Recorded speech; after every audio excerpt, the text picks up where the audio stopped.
All right, it's patch note time.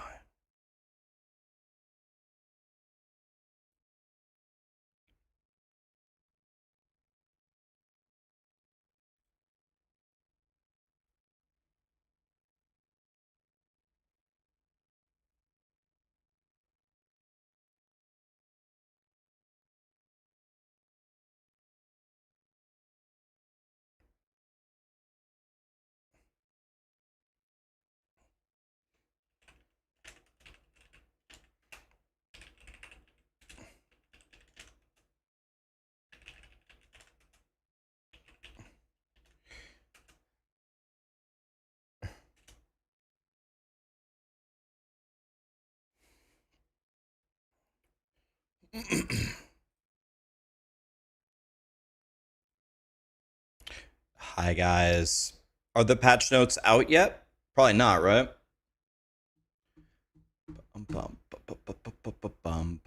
Hi guys, what's up? Come on, Plant Daddy, please survive. We're praying, guys. Fun game, Raiders of Blackvale. I like that game a lot, actually. I'm gonna make a YouTube video about it.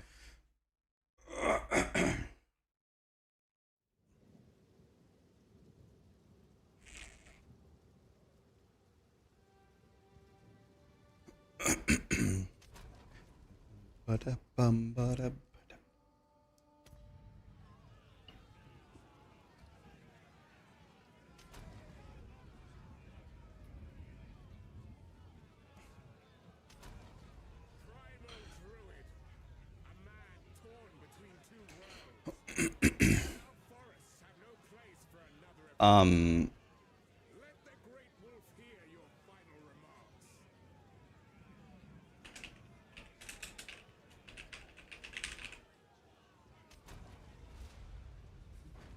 The notes are today. The notes could be any minute. Any minute. No, it's today. It's Friday. They said it's on Friday, but it's Friday New Zealand time.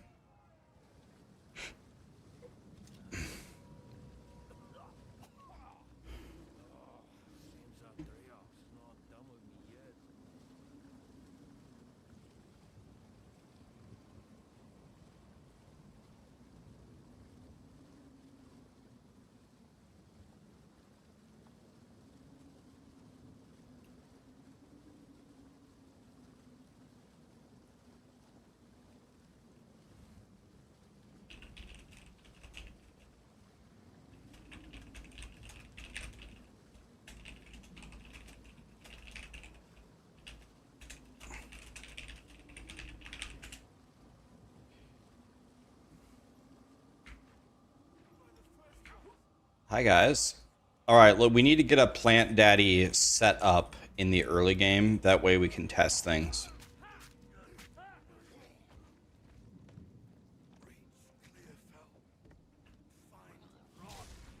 Okay, we don't have to kill any zombies, right? We just run forward.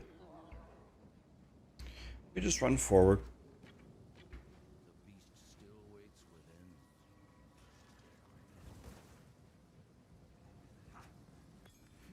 Oh, I'll take Volcano. At least I have a... I wonder what the... Do you guys know what the strongest starting skill is? I guess... I guess I could use the Talisman. Anybody know what's stronger for the first boss? The Talisman or the... I guess either way it would be better for people to use the range thing.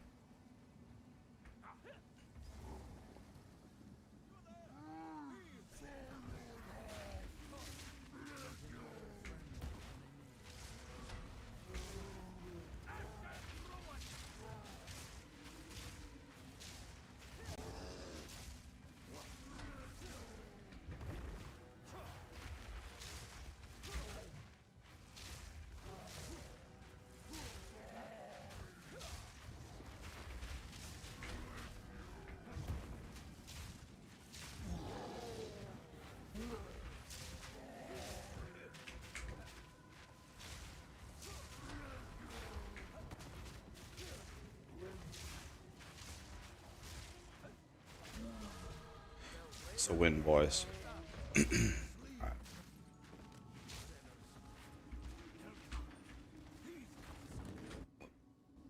If you channel Volcano, it's more damage. Oh, you can channel it already?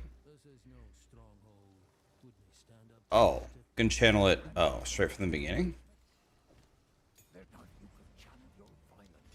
Obviously, we cut Entangle.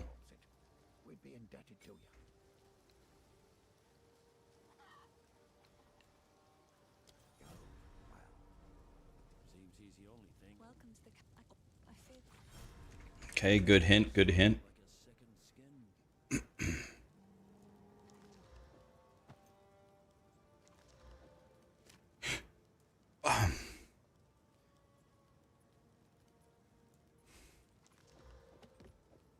Alright, at least I have a... At least I have a sword and board. That might keep me alive.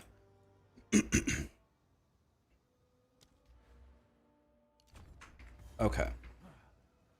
So now let's play around with Plant Daddy. So we just run forward and throw plants.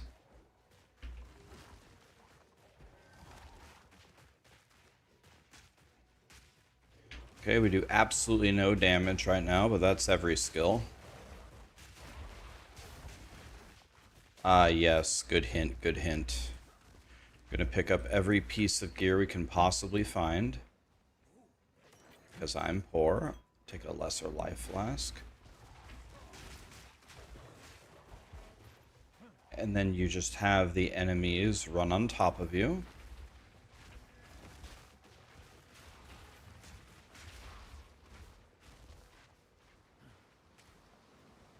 Don't exactly know where to go. Here we go. Here's the boss.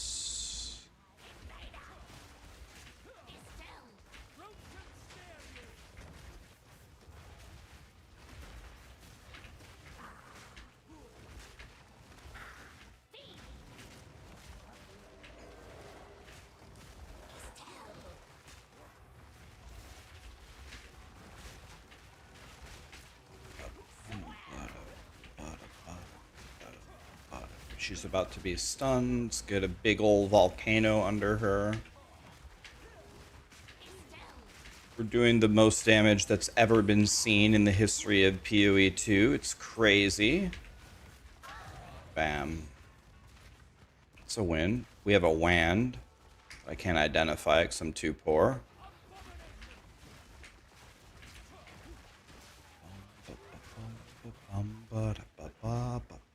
Alright, we need to find the exits. Here it is.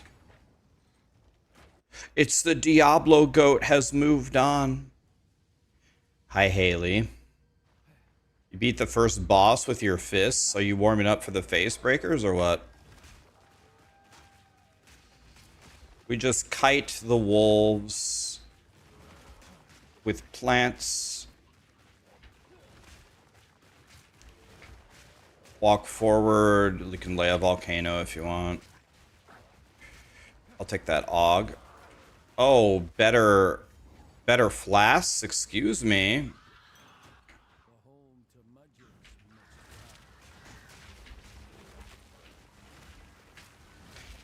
This girl is always very hard for me to kill. She's powerful.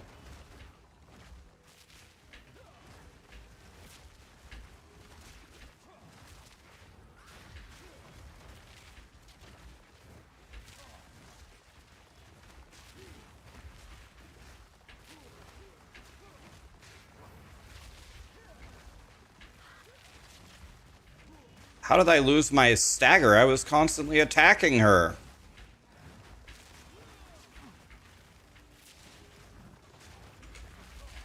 God, this fight is so cancer.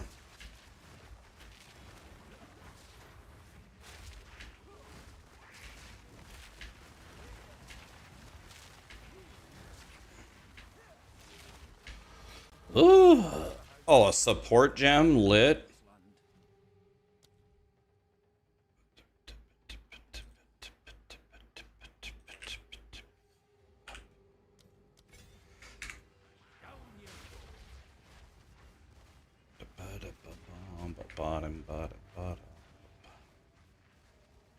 Now I can put on... I can't put it on... I don't have enough levels. I'm crying.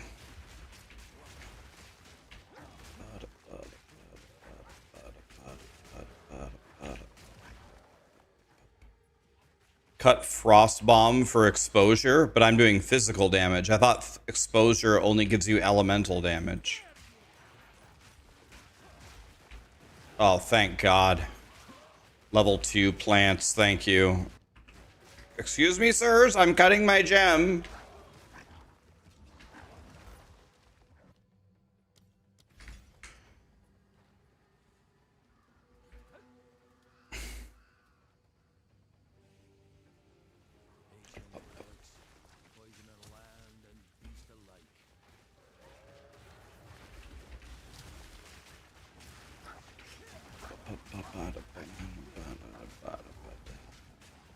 I want the waypoint here. Yeah, Frost Bomb only gives elemental exposure and we're doing physical damage. That doesn't help us. But I appreciate the ideas, though. Keep the ideas coming. Everything's fine. I've got nothing. I got a stick and a shield. The patch notes are in 4 hours. Do they have a timer for the patch notes? They're not coming up for 4 hours? How do people know when they're going to release them?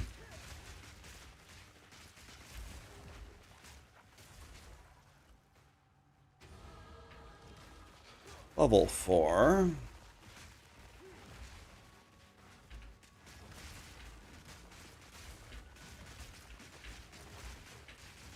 Another support gem. That's huge. You want to know what's funny? I did not mean to sprint there. Like, I did not hold the button and sprinted anyway. Let's get a big-ass volcano going there.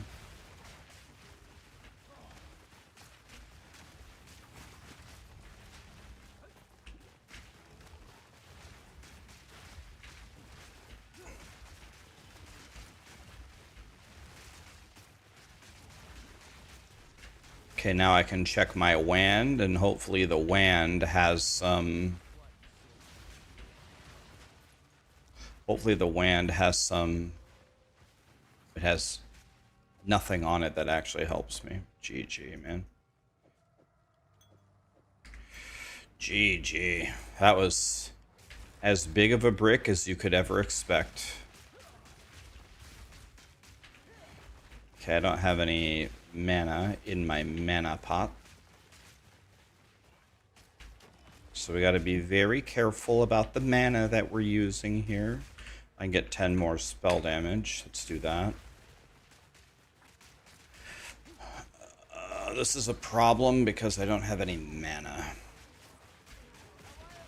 There we go, I leveled up. Now I have 1,000,000 mana. Let's put in our skill point. Excellent. Should be getting a lot stronger now. Now I need to find some good gear while moving forward.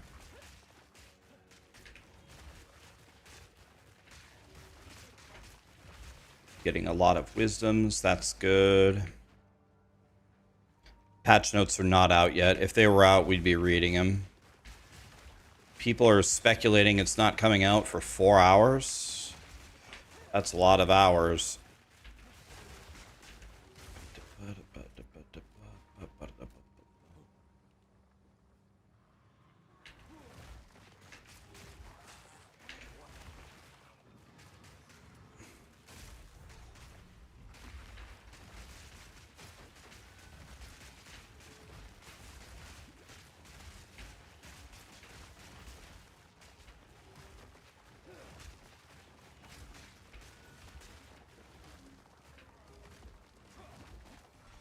By the way, I have another support gem, right? I think here maybe we craft brutality. Now we're doing 16 DPS. Wow. Huge.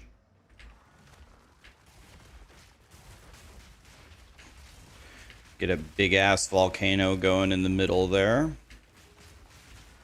There we go, there we go, there we go. Another level 2 gem. I can't do anything with that. Another level 2 gem. Well, let's move this over, move this over. Let's pick this up. Let's put this here. Let's identify this. It's much, well, actually, I was going to say it's much better than mine, but it actually isn't. It's worse. Never mind. It does have life regen on it, though. Alright, fine. I'll take the life regen. Patch notes when? We don't know. Any moment. Any moment or multiple hours from now. We're not sure. Alright, boss time.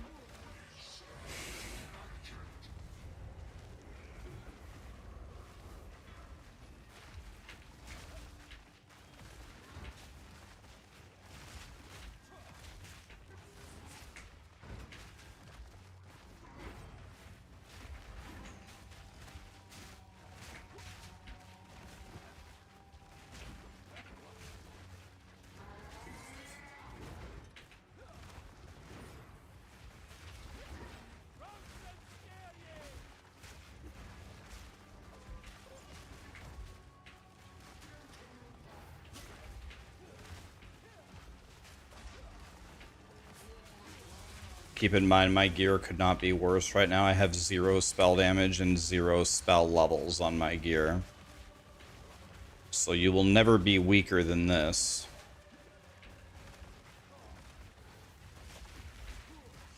You won't ever be weaker than this.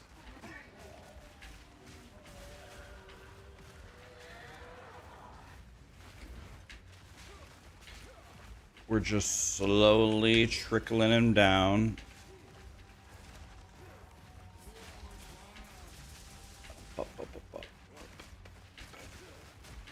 I won't call Dead Rabbit today because I'm not gonna know.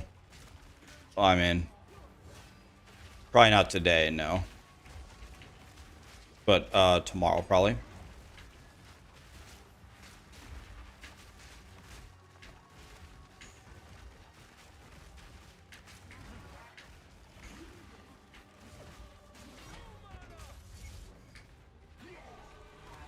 Okay, it wasn't a fast kill, but it was a clean kill. Not bad, not bad.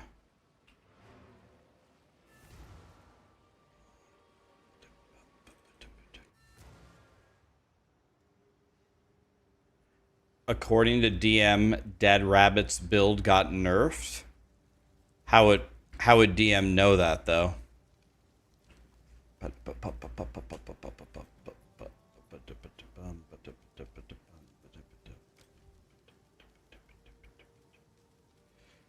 How would DM know that? Do we get anything at 3 or no? We don't get Thunderstorm.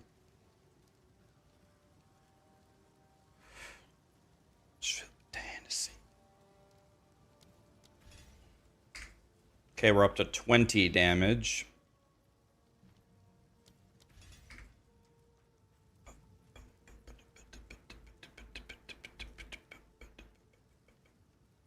Because yesterday's video showed the skill tree.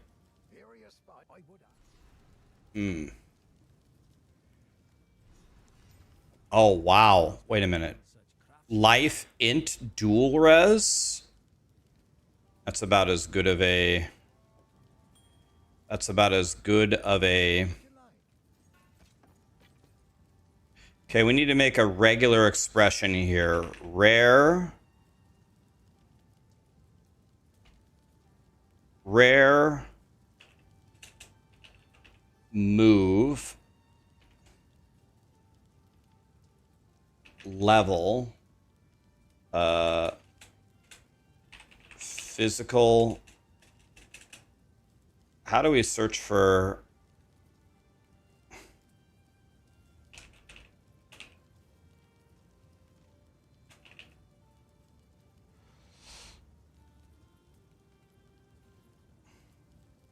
Can I just do of all?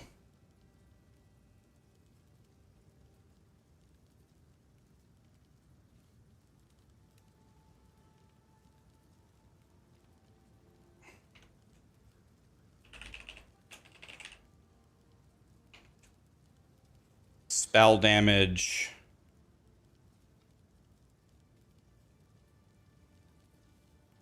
Maybe life.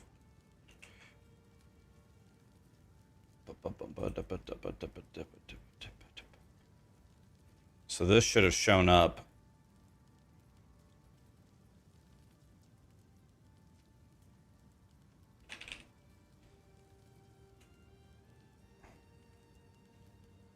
Why is this not showing up?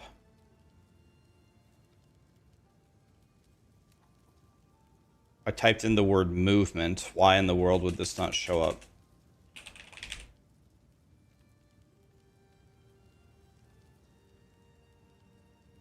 It has to be. It shouldn't have to. There's no way.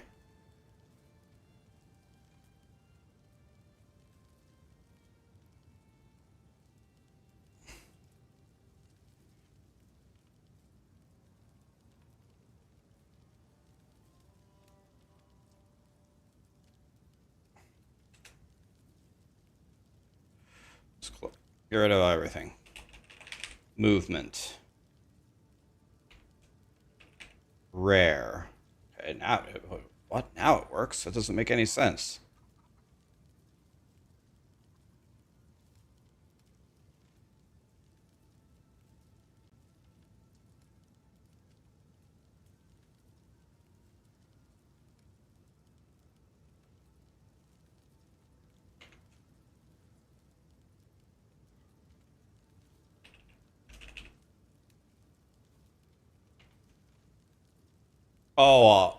Oh, I see.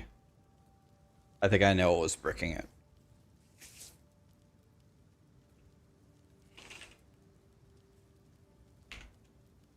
I see.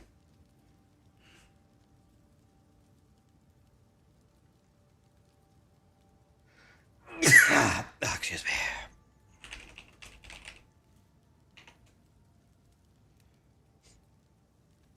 me. This should not brick. Oh, because it has a. Oh, because it has a space.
Let's go with this.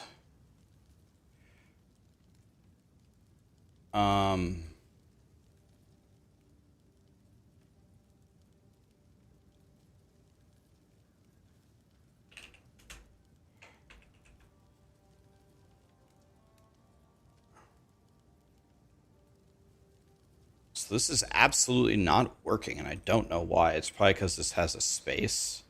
Let's try something else. Let's try PoE.re and make this for PoE2. PoE2 regex from the vendor. Want all the movement speeds. Spirit is good, whether it's rare or not. Physical damage. Oh, I see. You put the entire thing in quotes. That's why it didn't work. And then we want it to be wands or staves.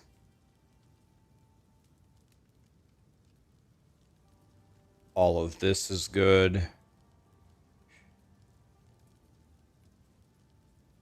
All of this is good. This is good.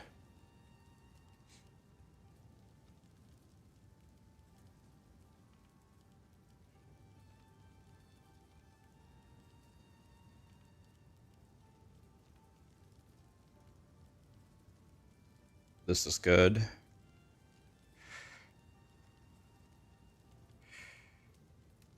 Magic rarity could also be a thing.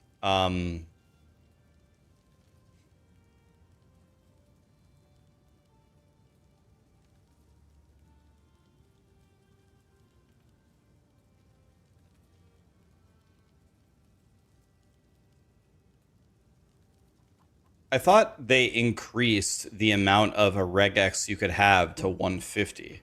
Doesn't this work?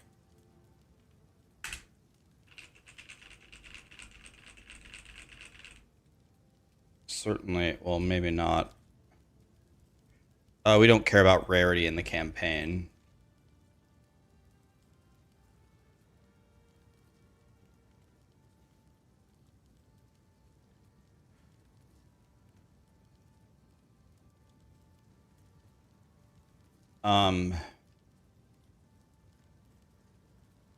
Let's go with any item rarity is fine.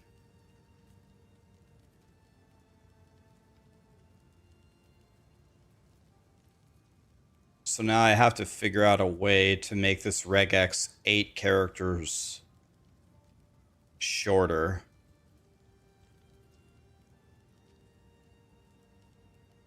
Let's copy this. See if we can paste it. No.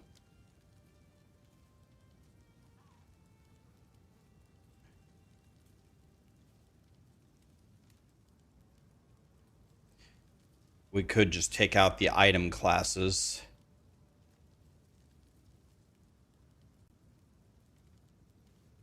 Yeah, I guess we have to do it like this. Now can I copy this and paste it? Now I can do it.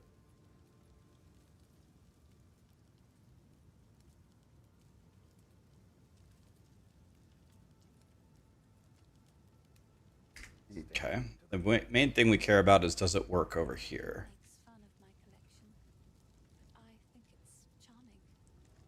So why in the world is it showing me this? This has nothing that I actually want. Oh, it has spirit as the implicit.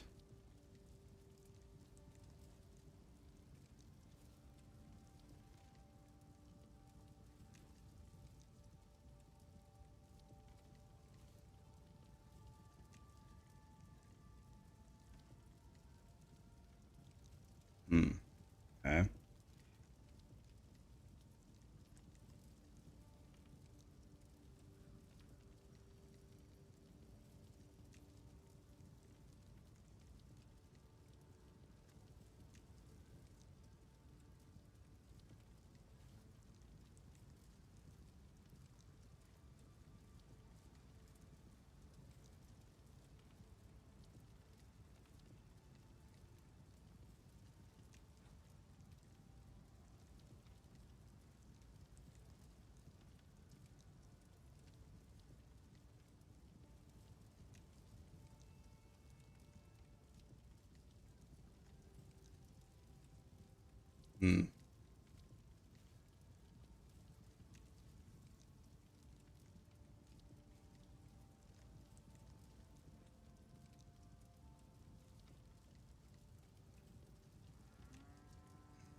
Okay, let's go with this for now. Let me paste this into my Mobalytics guide.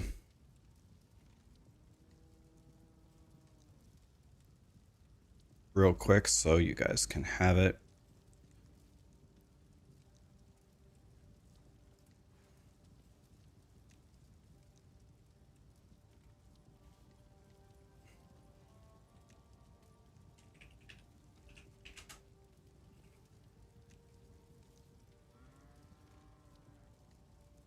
Okay.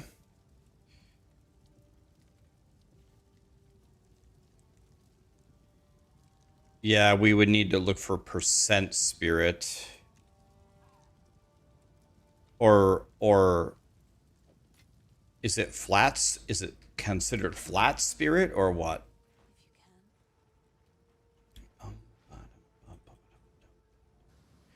Do I think the timer on POB database is accurate? I am 100% sure that I have absolutely no idea. I'm certain that I have no clue.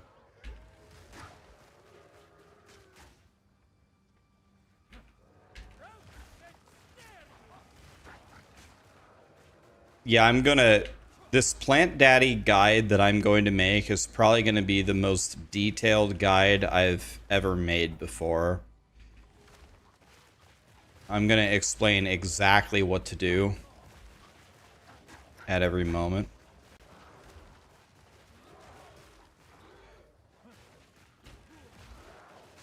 All you do is walk forward and throw plants. That's it. Just walk in a straight line and throw the plants. They will die behind you.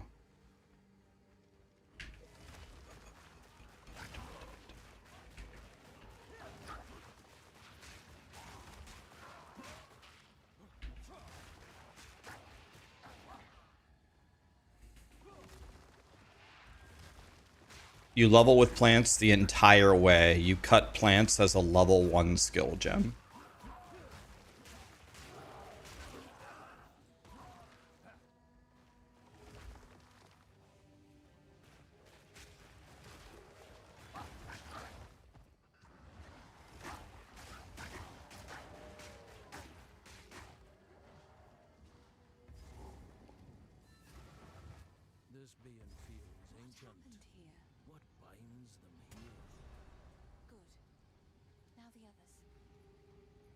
Is Plant Daddy SSF friendly? Oh, yes. Oh, yes. One of the best in the game.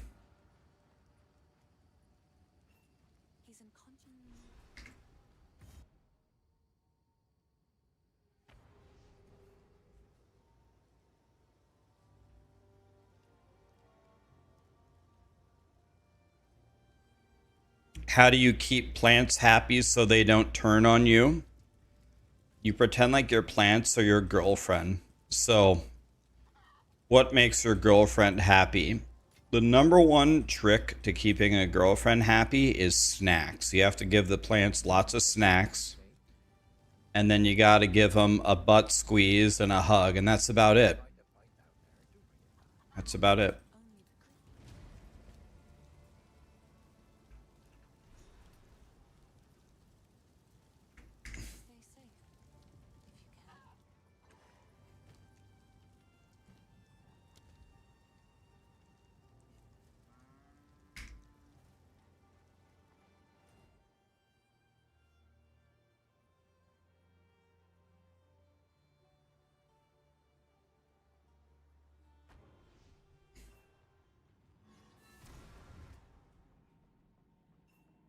I think you talk to her, and then you respawn at checkpoint, and then the vines are cleared.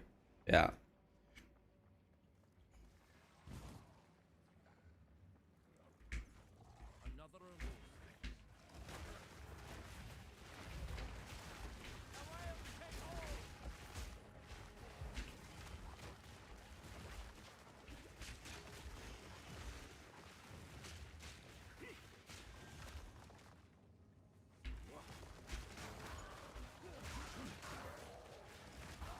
That works great for me. Yeah, girls want snacks, butt squeezes, and attention.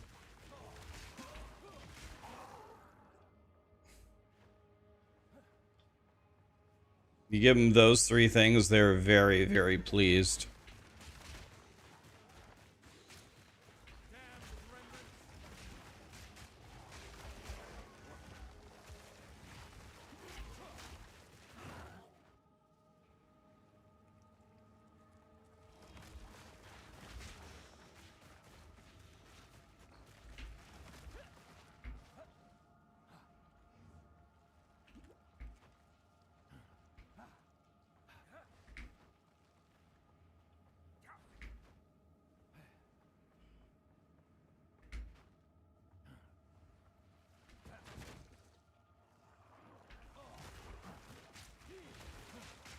All you do with Plant Daddy is walk forward and throw the plants.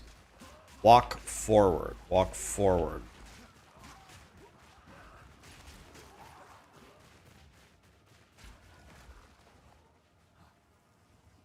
Okay, boss time.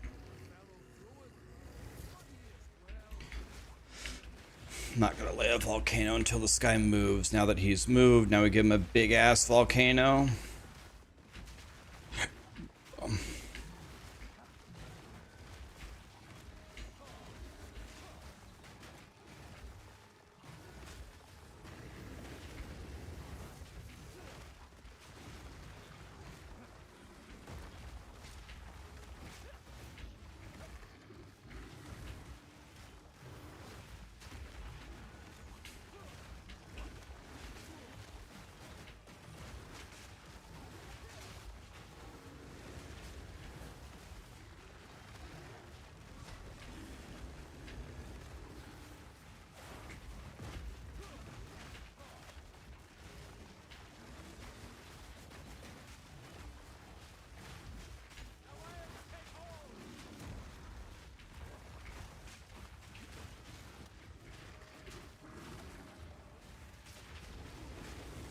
Uh-oh.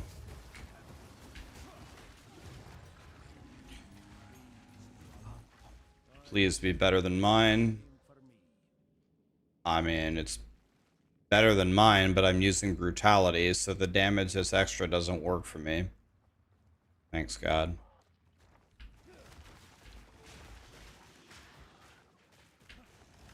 Just walk forward with the plants. Don't know where to go.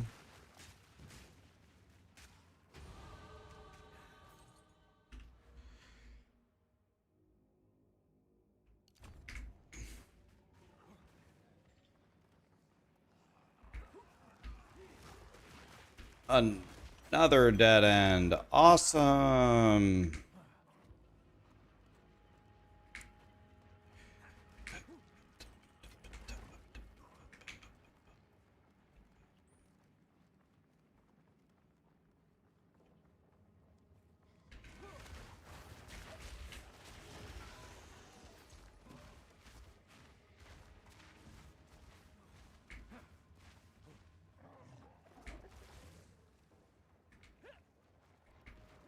Oh, fuck. Oh, they body blocked me. Wah! I'm just gonna have to kill you all now. Man, dude, where do I go? Can I please get out of here? Please, I'm so sick of being here. Alright.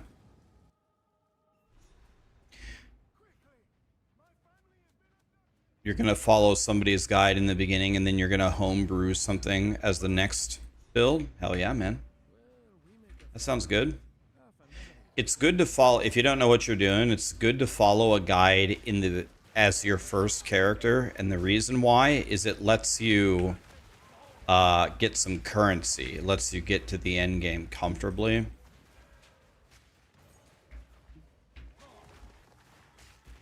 Alright, so that's the first one we actually want to go in here, right? So this is good.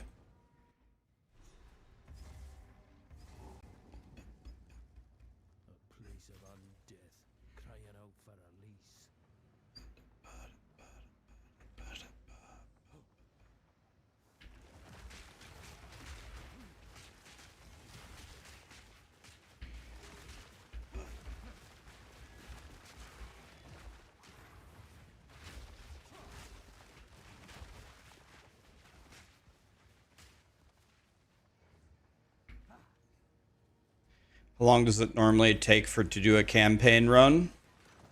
A couple of hours, like 5-6 hours. If you're frying.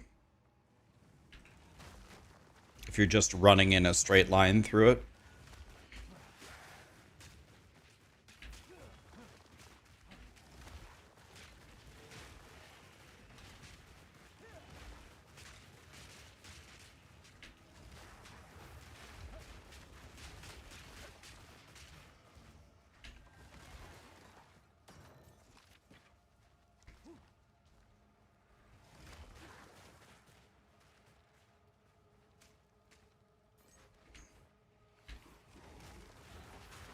I haven't put really too much practice into speedrunning the PoE2 campaign because the campaign is not complete and it keeps changing.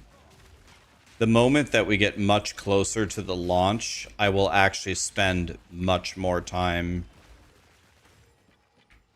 trying to understand speedrunning the campaign.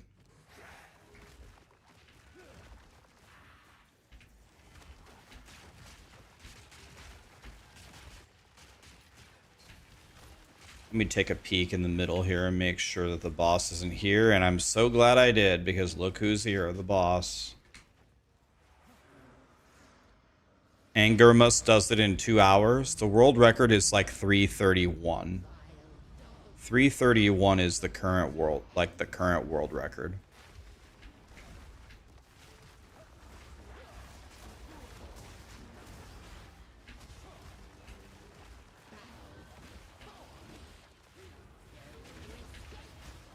When's the notes? We don't know.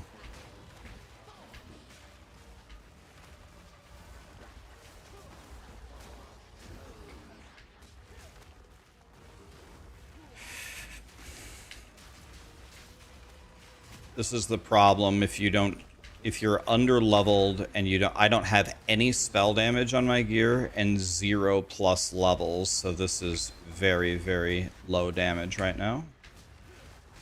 Your damage will never be lower than this, that's for damn sure.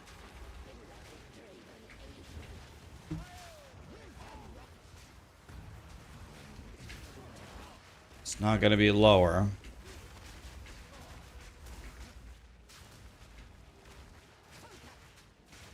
I might be just straight up dead here. With all of these guys shooting their projectiles at me. This is an extremely bad position to be in.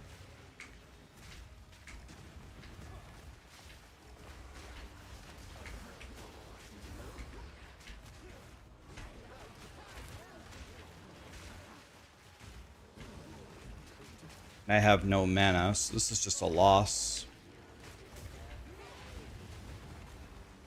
Yeah, this looks like a...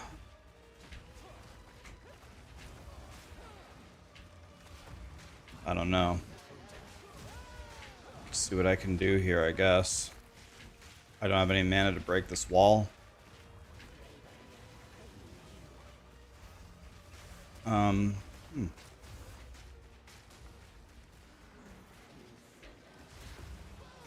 don't know, I have to sit back and regen. She's almost staggered.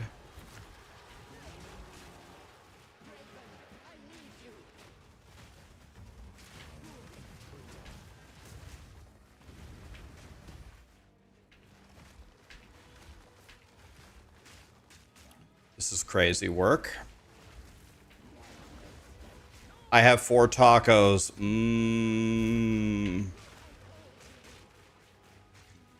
Tacos. Well, I guess I sit here and wait for my mana to go up.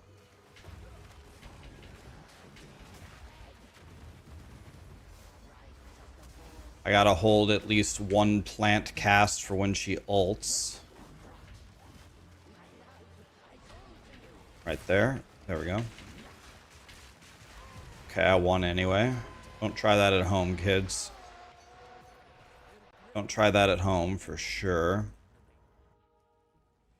Yeah, I have literally nothing. 1-to-all chaos spells, nothing. Like, I have absolutely 0 power increase. You can't be weaker than me. I have actually nothing. Killed her anyway. That's fine.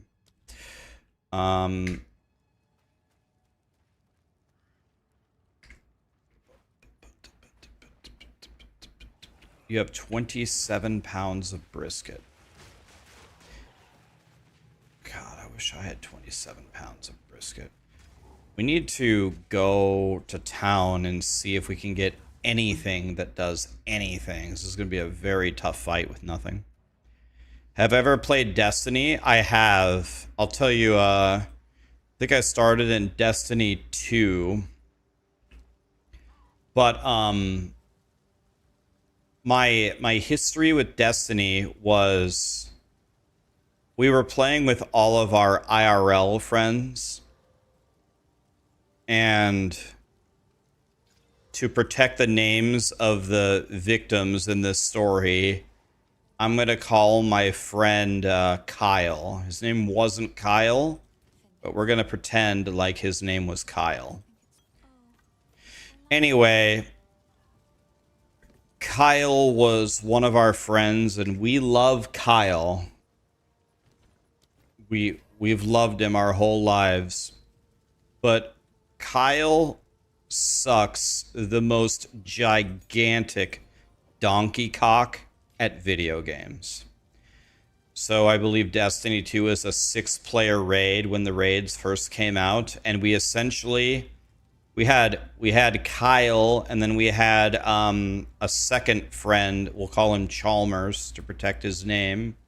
Chalmers, he wasn't horrible. He wasn't bad enough where we would lose because of him, but he was definitely bad enough where we had to give him by far the easiest job always. So essentially, we were four-manning the 6-man raids, and the other 4 of us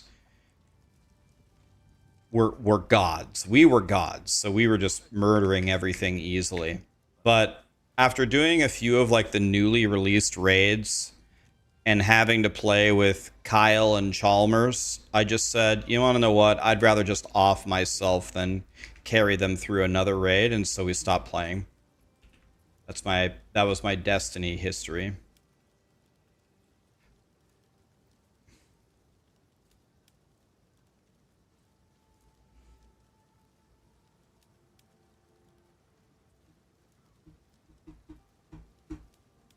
I couldn't tell you. It was a long time ago. I couldn't tell you the names of the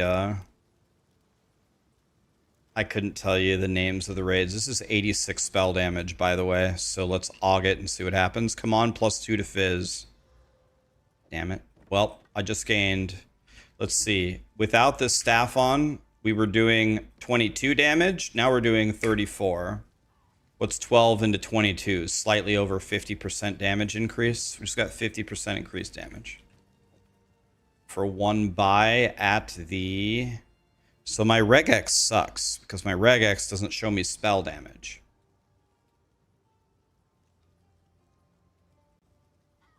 Physical elemental, like, where is spell damage?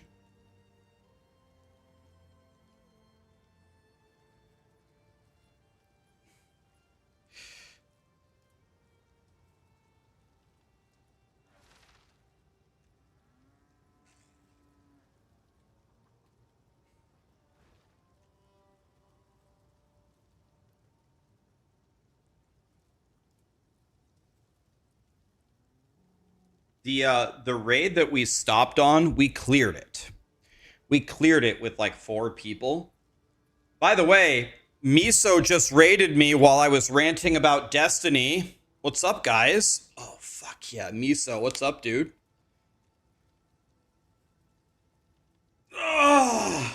Security, thank you so much for the bits. What's up, guys? Sorry, I was ranting about Destiny. What's up, guys?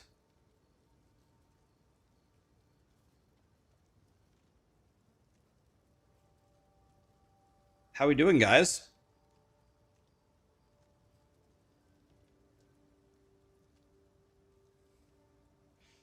We haven't had rain in 2 weeks. Send us Plant Daddy. Oh, they had another podcast? Who did they interview today, guys?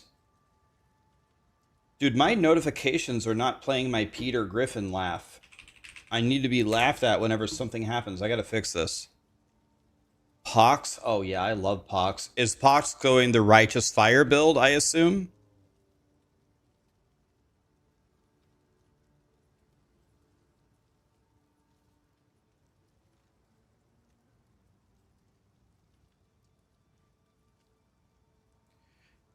Guys, if you make an item in World of Warcraft, like for blacksmithing, after you've crafted it, you can drop blacksmithing, right?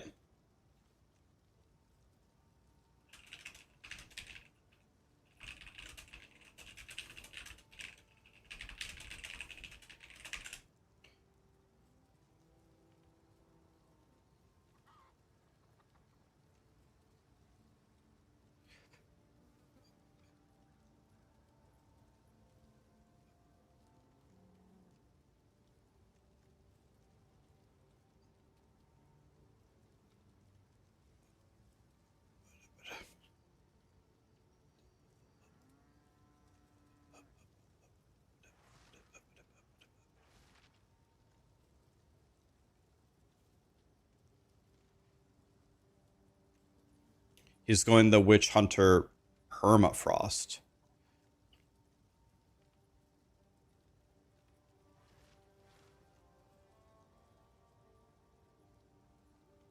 Oh, so he's not going to do the crow thing? Okay, I'll do the crow thing then.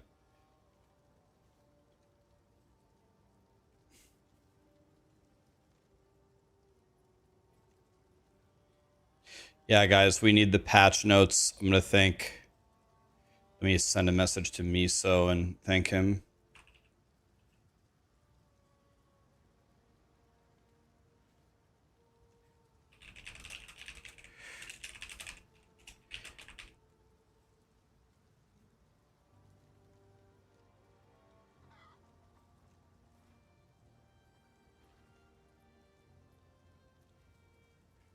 I sent him a friend request here. I have him in the podcast channel. He's here. Miso is here? Who's here? Who's here, Dead Rabbit?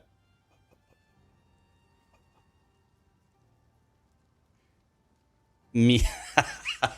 Me so hungry for patch notes. Wait, we got to fix this regex, guys. Because this regex doesn't have... I only have 6 characters. And it doesn't have a line for spell damage. So we got to go back here. Buy. Paste in our regex. And then we have to build in...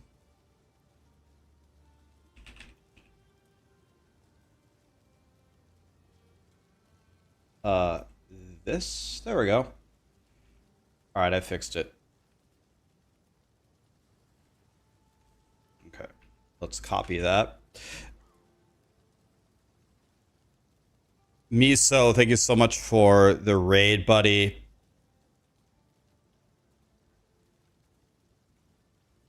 You do your post-pod buddies. I think you raided me right as I was starting a Destiny 2 rant. Thanks for the raid, man. Are you ready for the patch notes? I'm ready to see if Plant Daddy survived. Dead Rabbit, I have a question for you. Have you? I'm about to try it right now. Have you ever thought about...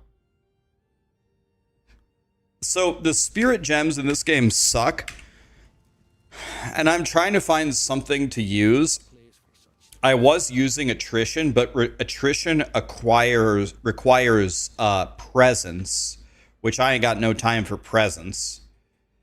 So I was thinking about taking Ravenous Swarm with Armor Break, and then I was looking at walking over here and grabbing this. Have you ever messed with this? Yeah, either today or tomorrow, Dead Rabbit. We should yap about plants. Have you ever thought about walking over here and...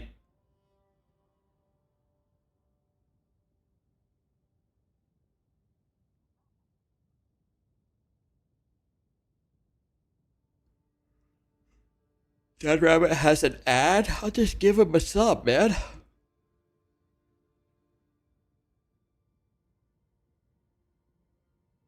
I'll just give him a sub.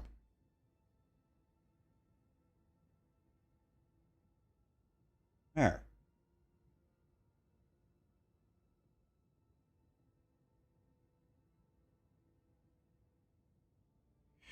Ravenous Swarm minions are untargetable. Yeah, but when Ravenous Swarm dissipates, does it count as a death? Have you tested that? And does living lightning dissipating count as a death?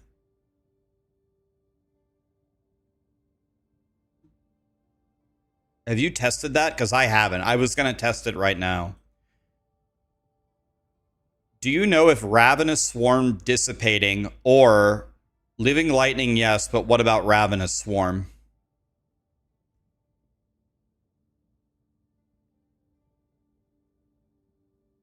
Oh, you take this node with living lightning?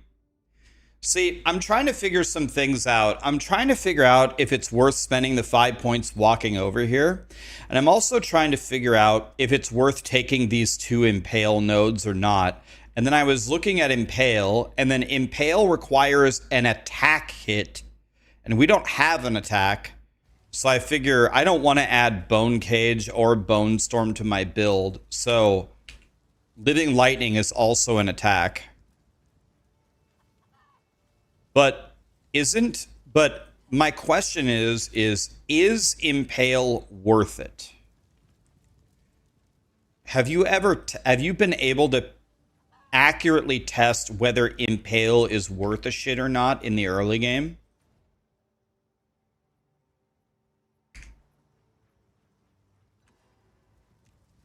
That's exactly right. Yes. Yes, you tested it, or it extracts the Impale.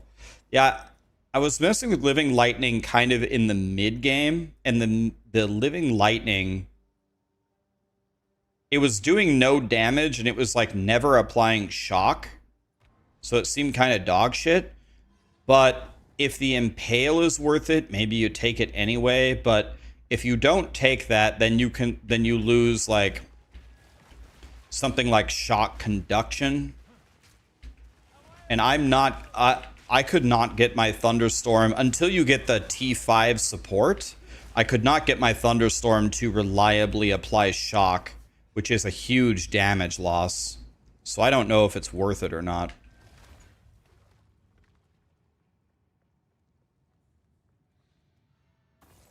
You don't really need the shock? Oh man, dude. My shock is never reliably proccing. Later on, you can get weapons set to Thunderstorm and give it extra damage. Yeah, but I thought on weapons set 2 we're taking Chiming Staff. You mean a Chiming Staff with damage as extra lightning?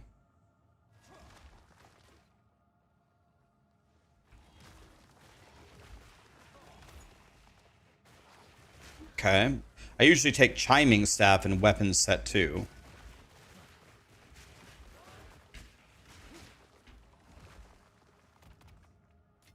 So you take the Chiming Staff, you have the Thunderstorm casted from your Chiming Staff, and then you set the passive points for extra chance to shock. Can we even make it there? Probably. In the end game, we could probably walk to shock nodes. Let me see.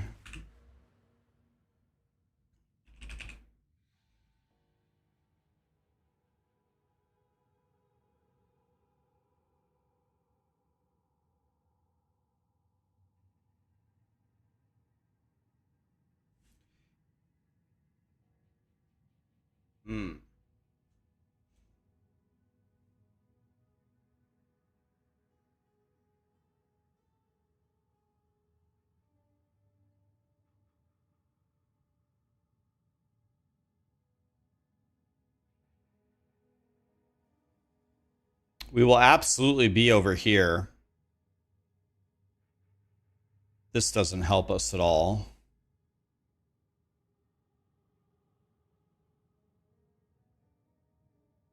But I don't know if that's, I mean, maybe that's good, but shock conduction 2, the T5 spell, guarantees shock. I don't know, we're gonna have to look at it.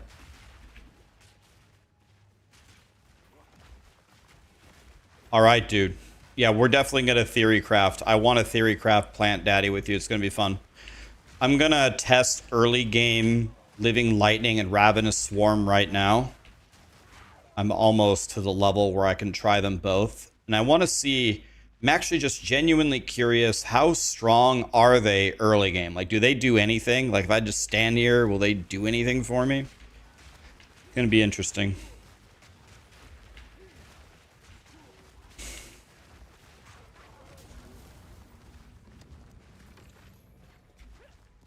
Hey, I don't even have an omelet. So since I don't have an omelet, let's go like this, and let's go like this. Well, better than nothing. I got nothing, so.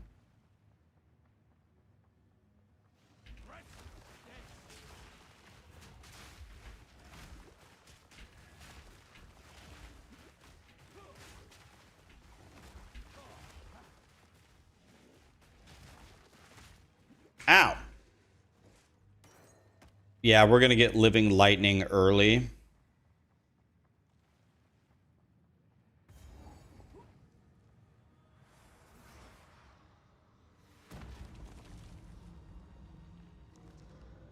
That's giga dog shit.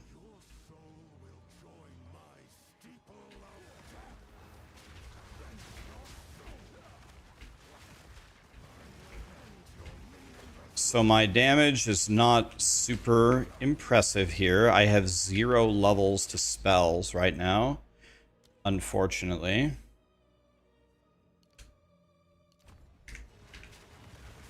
So this is not going to be world record damage on this boss, but we just back away and throw plants at him, and he should slowly die. You want to know what I'm wondering?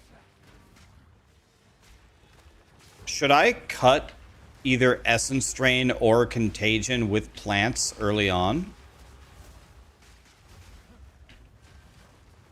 Maybe I should.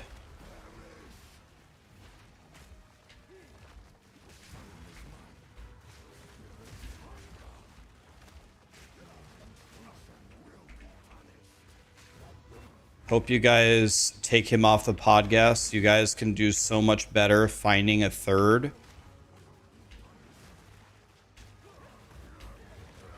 No more cringe lord, please. Wait. Which person on the podcast are you saying is a cringe lord? You talking about either Rabbit, Cal, or Miso? Who is the cringe lord?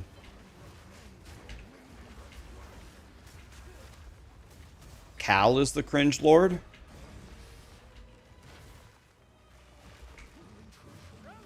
It's Miso? But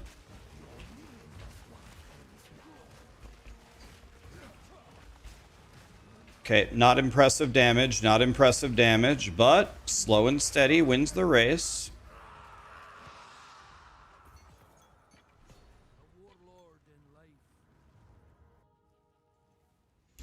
Is there a skill that I can cut that would help me on single target damage?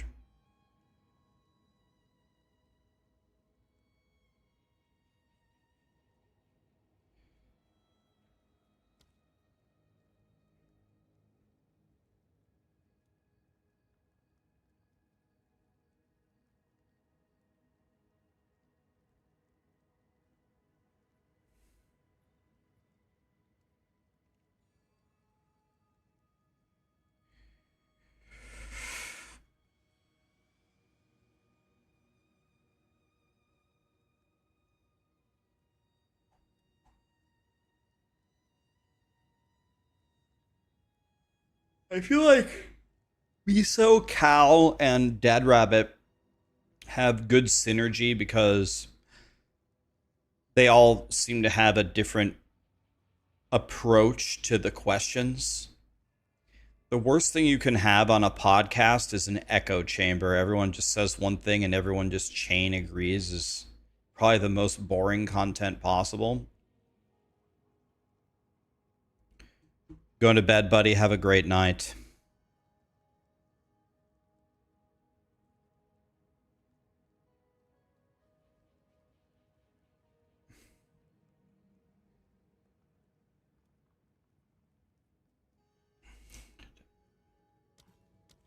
You want to know what? I am mad at Cal, though. I am mad at him. Because remember when he called everybody a tourist? When he called everybody a tourist, he said everybody is a tourist except Rax and DM.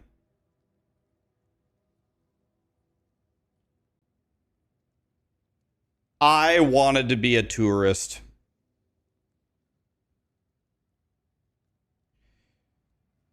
Let me try Unleash here.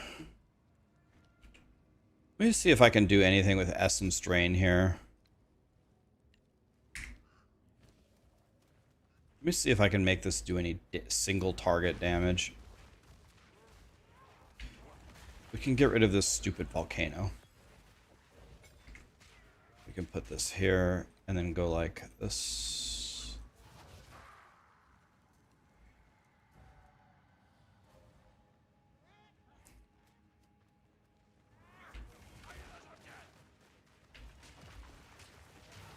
He's a cool guy, guys. It's all good.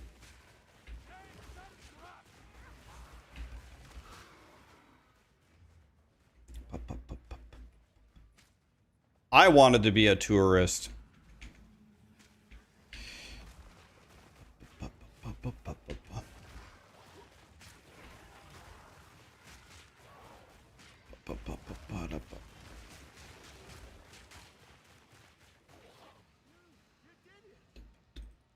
So you can get this guy to open the door, and then you spawn at checkpoint, and then you skip all of the animations.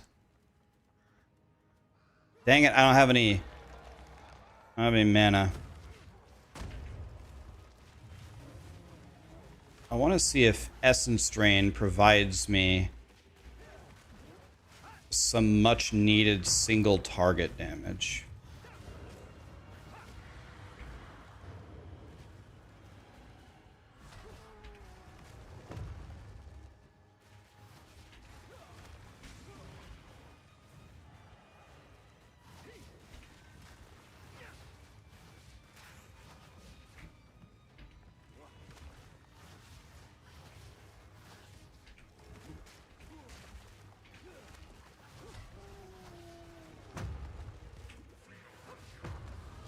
That seemed really good. Did that not seem really good? I fried that guy. Maybe we go Essence Drain for our single target at the beginning. If you don't have any plus levels to your plants, like me. 1 to all lightning spells, damage as extra cold.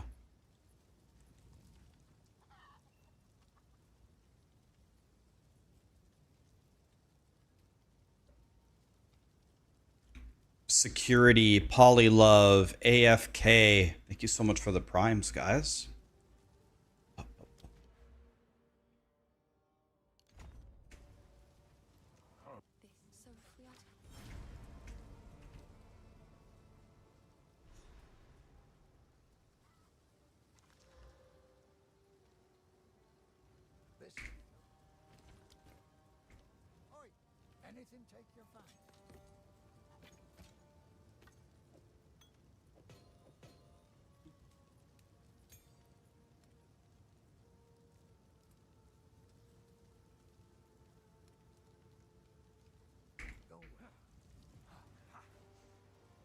So let's see here.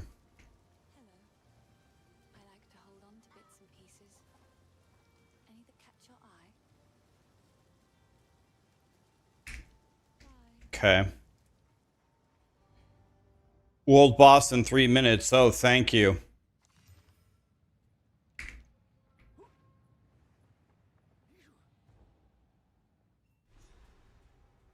Yeah, I don't think we need Contagion.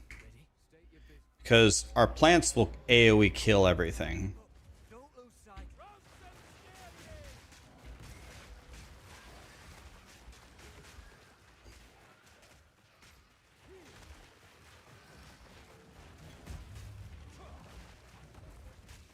See, look, I don't need Contagion, because watch, I just Just throw plants and look, everything's dead.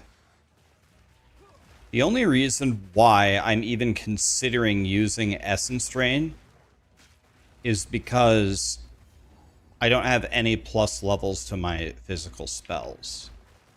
If I had that, if I had even probably +1 to plants, that would already be strong enough to be better than Essence Drain. Feels as though I've walked this road before.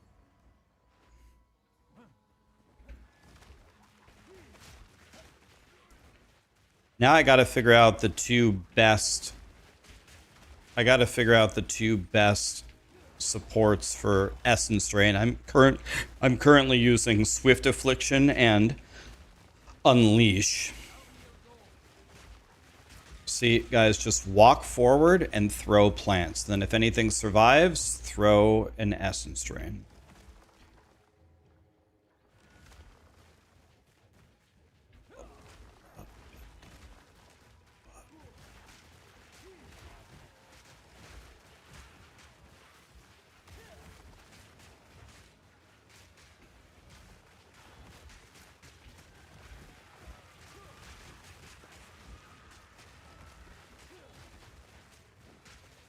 Get out of my way, guys. Excuse me.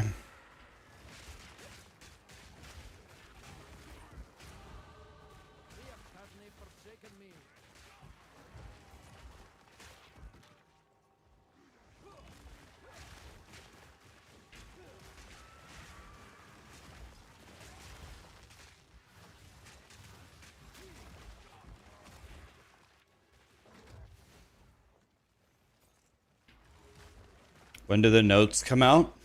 We have no idea. No idea. Any moment. Could be now. Could be 4 hours from now. We don't know.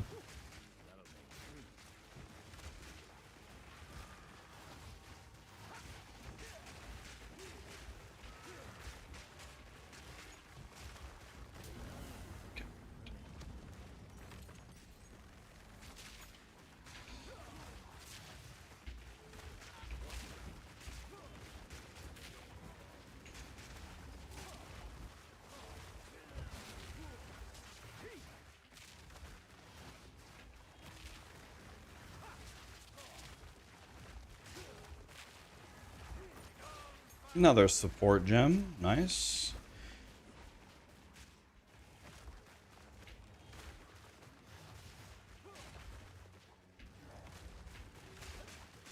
Have I found a single one of these things?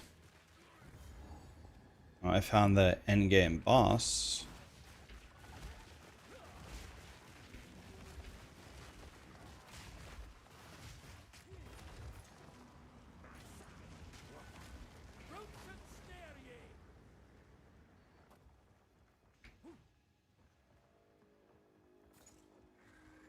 Okay. Guys, you're blocking my path. Get out of my way. Guys, you're blocking my path. Get out of my way.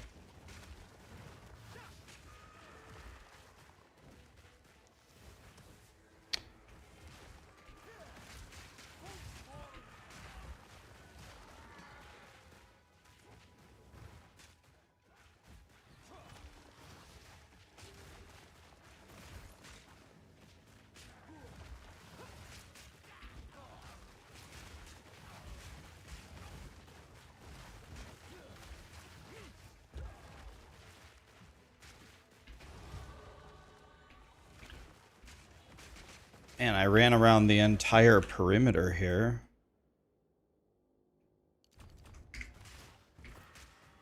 And I didn't... Oh, here it is. Here's one.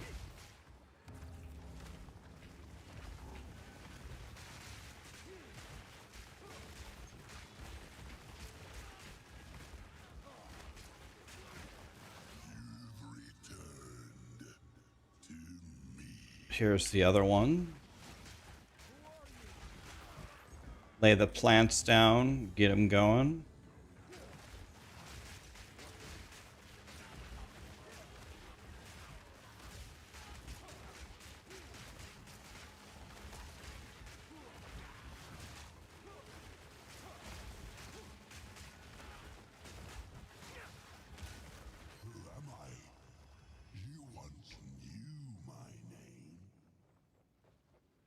I think the other one is probably... Do I have them all open?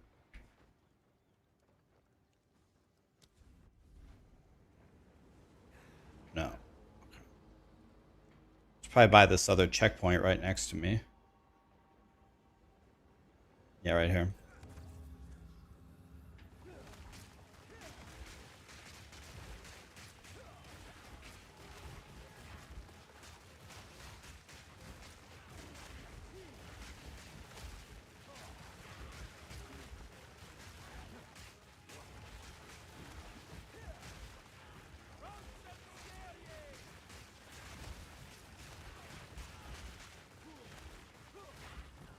Find me, Magi. Return to my embrace.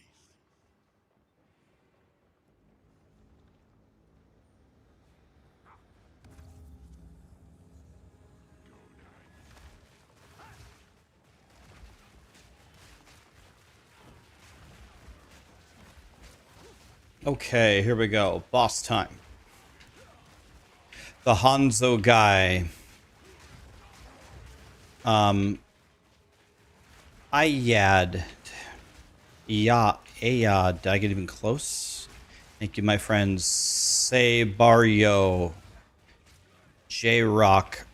Bazi. Thanks for the subs, guys.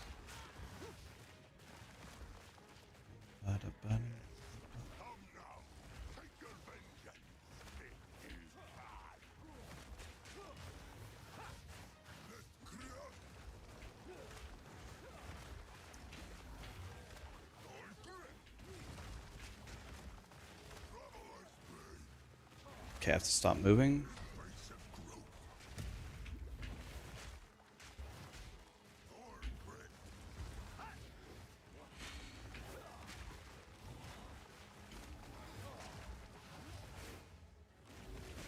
He's going down. He's not going down quickly, but he's going down. I don't have a brain, but I have an idea.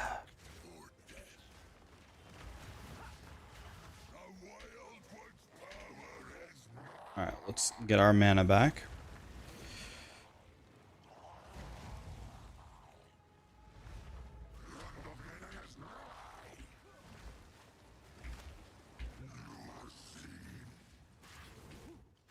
Stop moving. There we go.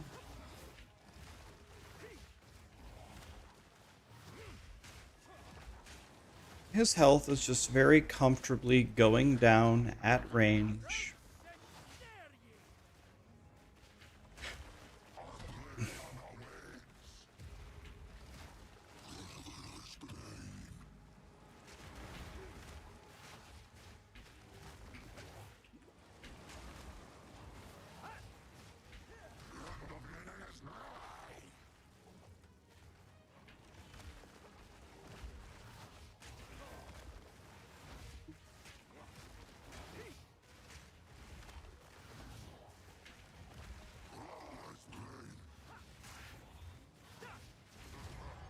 Crushed.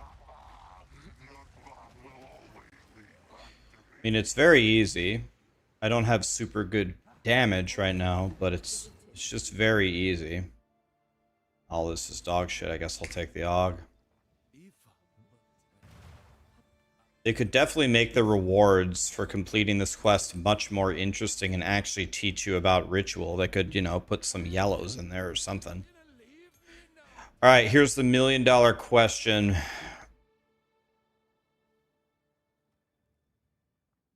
I guess we try Ravenous Swarm. We try Ravenous Swarm. And then we said that we need to have it break armor to make my plants do more damage. So that's corrosion, I believe. And I can't wear this because I don't have any dex. And then the other thing that we would need is... We looked at this yesterday. We could go brutality, but that's not what we want. We want stuff for our poisons. We wanted the stacking poisons. So let me type poison. Escalating poison. So we need some We need some decks.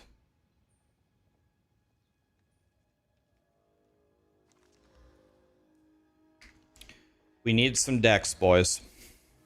The patch notes are today. Today. AK91, thanks for the prime, man. Appreciate you.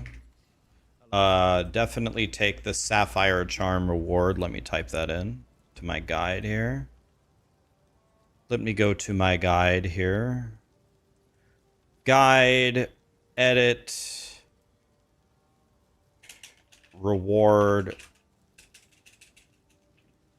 King of the Miss reward, Sapphire Charm. We definitely want that. Okay.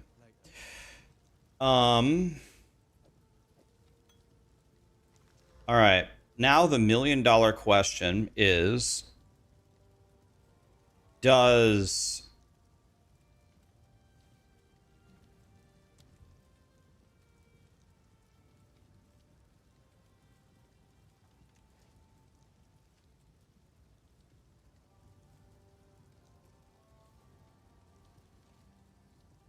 when can I get vulnerability? Not for a while. I don't know if it's in my. I like to hold on. Let's use my Regex. Any that catch your eye. Fire spells. Let's buy this for fun and let's aug it and pray we can get physical spell levels.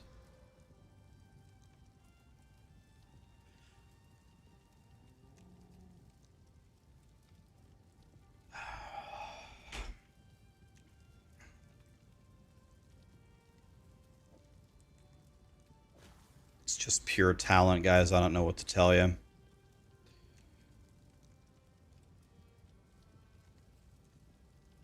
So all those offhands are dog shit. Need to buy some identifies. This guy can identify for free.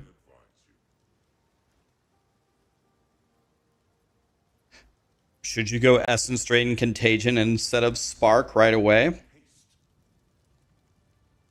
Spark holds the official world record for most unimaginably giga dogshit skill in the beginning of a video game ever with no gear. I would call Spark completely unplayable at the beginning of Path of Exile 2. It does laughable 0 damage. Unless they changed it, but I don't think they did. It's hilariously bad. I would call it unplayable. So yes, Essence Drain Contagion is 1,000,000 times better than starting Spark. And this is coming from somebody who's made like 4 endgame Spark characters over the different patches. I played Spark a lot. If you don't have Twink gear for Spark, it's unplayable. It does no damage at all in the beginning. It's great when you start to get your plus spell levels and a lot of damage and a lot of spell damage, and you throw it through your firewall. Absolutely. Then Spark is tolerable. And then when you quality it and you get the extra projectiles, now we're cooking. By the way, I want to see something. There is $1 million question here that we need to answer. We have Ravenous Swarms. Let's see if these do any damage right now.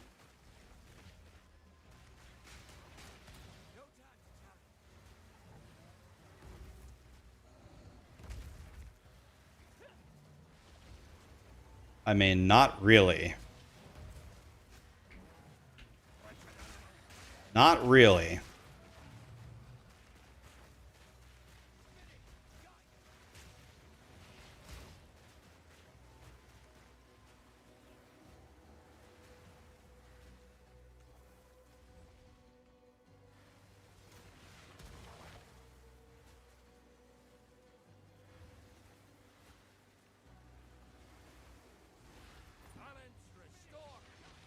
They scale with minion damage, yes. So we're not scaling their damage, but I wanted to see right when you get it at the very beginning, do they do any damage? And the answer is no, but that's not exactly why we're taking them. The reason why we're taking them is on an elite, when I have a little bit more dex, can it break their armor to make me do more damage?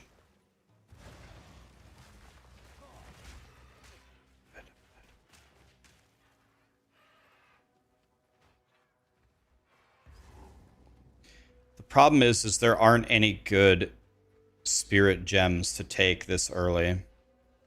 I was taking attrition, which is fine, but attrition is also kind of dog shit.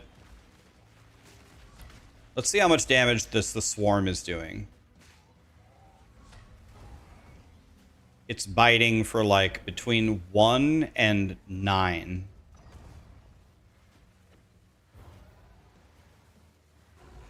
This is the damage of Ravenous Swarm. Okay, so the damage is laughably bad.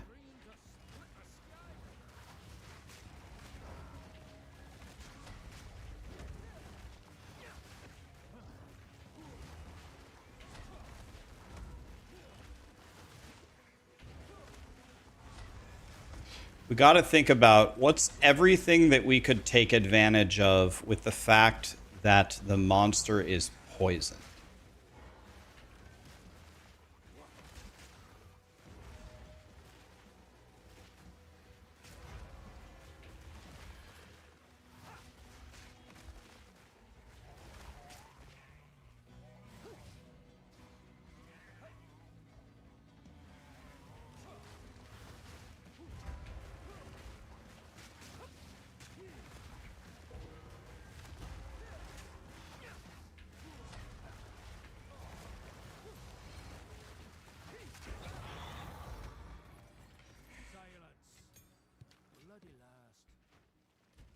Okay, so let's see here. So I need to get Dex.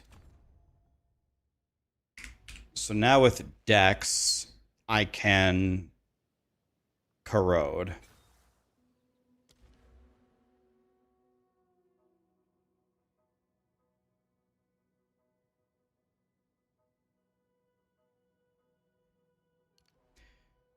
I need another Dex roll in order to cut another Dex support gem in order to get escalating poisons. Okay, so now the question is how much armor will these break now? This is as powerful as I can make this. I think this is as powerful as I can make the armor break. So the question is how much armor does it break? We need like an elite or something. Here's an elite. Let's kill all the other ads that aren't the elite first. Is there an elite? We need to find something that can actually stay alive for 2 seconds. Here we go. Here's a boss. This is perfect. Testing subject. So the first question is, I should be applying 2 poisons now. Okay, I should have 2 poisons. I do, and it's broken 20 armor. I mean, breaking 20 armor.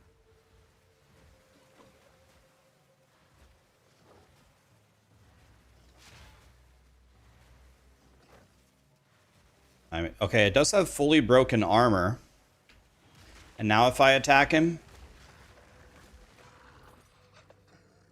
I mean, well, it broke his armor in about 10 seconds of fighting him. I mean, I don't know. Maybe that's okay. It's not great, but is it better than what I was doing? Maybe?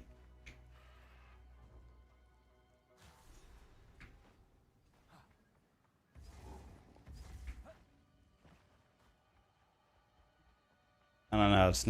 It's not great.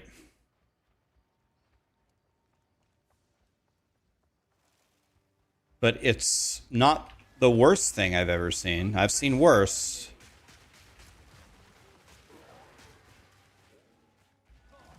I'm already starting to feel pretty strong now. I'm definitely starting to feel pretty strong. So now the million-dollar question is early game Living Lightning worth a shit at all?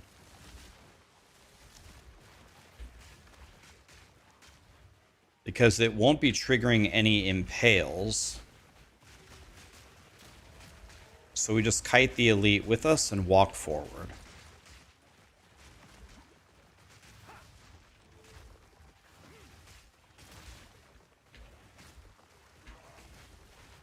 Kite the elite forward with us. He will die. Nice. Just keep walking forward. Just keep walking forward. I need a much better offhand here.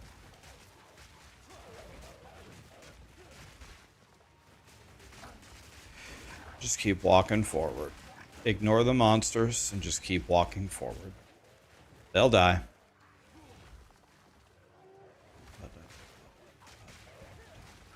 They'll die. We just walk forward and throw plants. I guess I'll take that rune.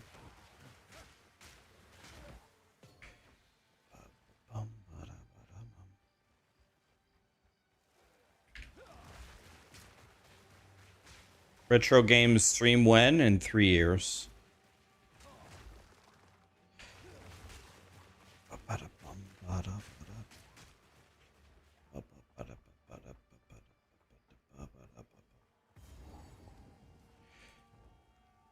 Yeah, second poison might be better, but double poison magnitude, I believe, is a level 2 support, right?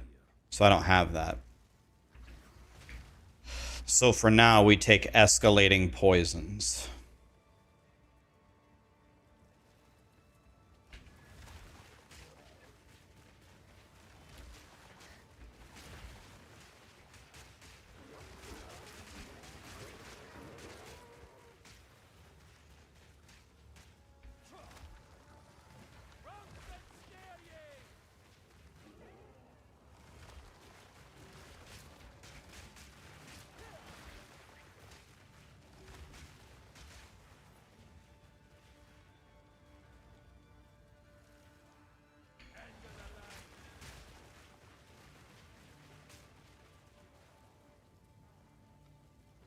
Okay, so I'm very interested to see how the armor break works on this upcoming boss. Level 13, I'll go here.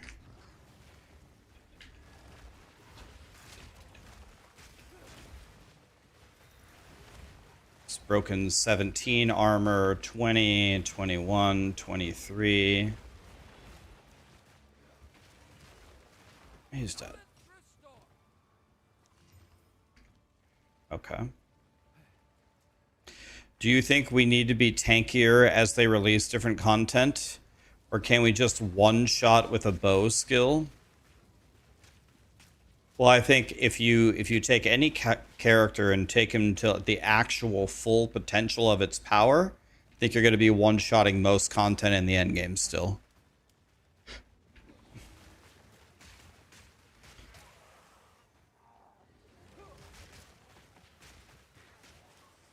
But is there a particular reason why you said bow skill? I mean, correct me if I'm wrong, but bows weren't even close to the most powerful build last league. The most powerful builds were like cast on crit builds, right? Those were the super completely game-breaking builds. not bows. Or maybe I'm a stupid ass.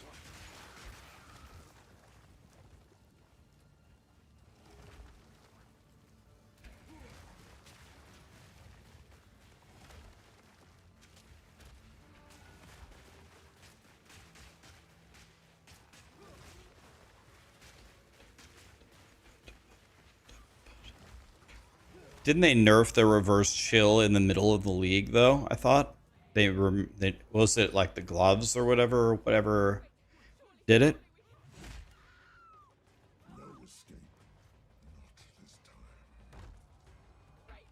Okay, here we go. Can my Ravenous Swarm break the armor of the boss? It's broken 15 so far. Not too bad. 29 broken. 33 broken. I have no clue how much armor this boss actually has. His armor is fully broken. Once the monster's armor is fully broken, can it be recovered in the fight, or it's just broken the rest of the fight? So by 50% of the way into the fight, the Ravenous Swarm had fully broken its armor.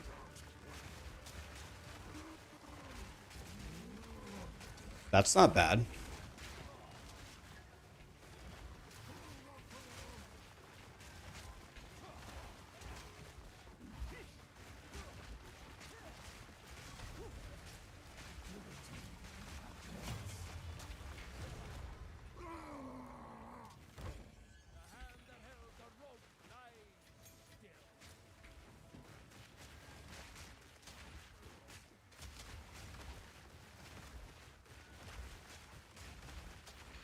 Okay, I'm at least convinced enough where I think the Ravenous Swarm is more valuable than assuming the patch notes don't change anything, which patch notes could invalidate everything that I'm trying here. But assuming that it doesn't change anything, I am convinced that the Ravenous Swarm armor break is at a minimum better than attrition. My damage is so weak. Wait, what? I completely disagree. I've got practically nothing on. I just beat a boss easily. I beat that boss in like 30 seconds. This isn't Diablo, man. You're gonna have when you have nothing, you're gonna have a fight in this game. It's not Diablo, buddy.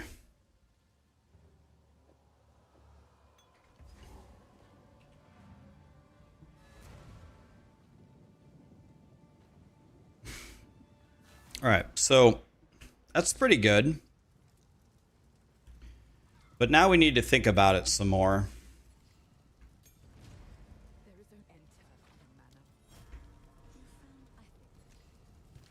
We need to think about this some more. So my question is have I... So...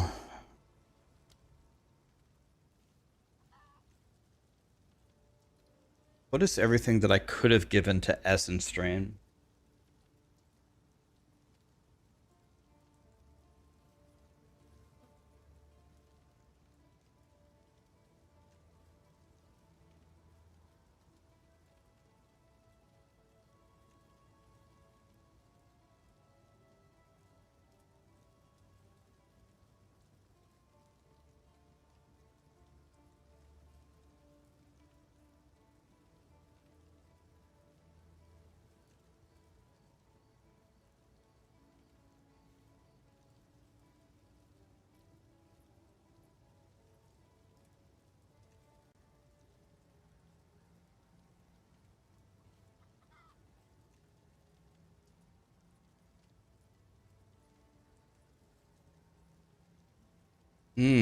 We could take controlled destruction.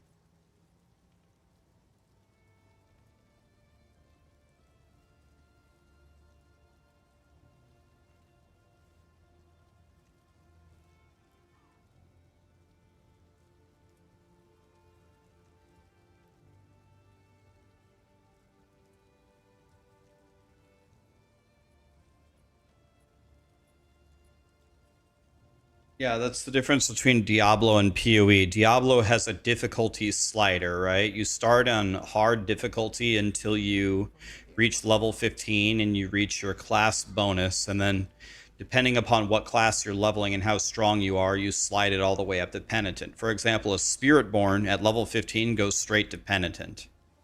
With the Gorilla class haul and the Rock Punchy build, it's over. It's over. You can immediately go to Penitent the whole way. But for example, Sorcerer cannot do that. Sorcerer, well, you could do that, but it's much weaker.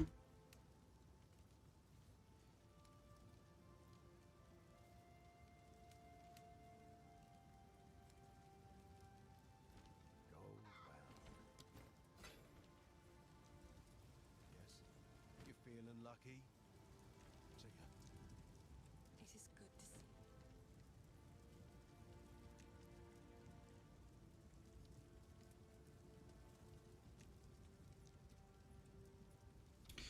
My offhand is horrendous.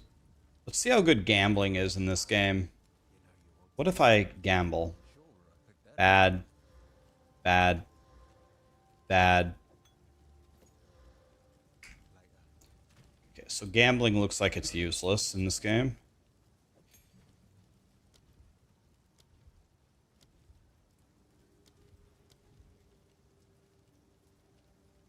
Let's see here. Oh, I'm not a high enough level to use my level 5 skill gem? Wah.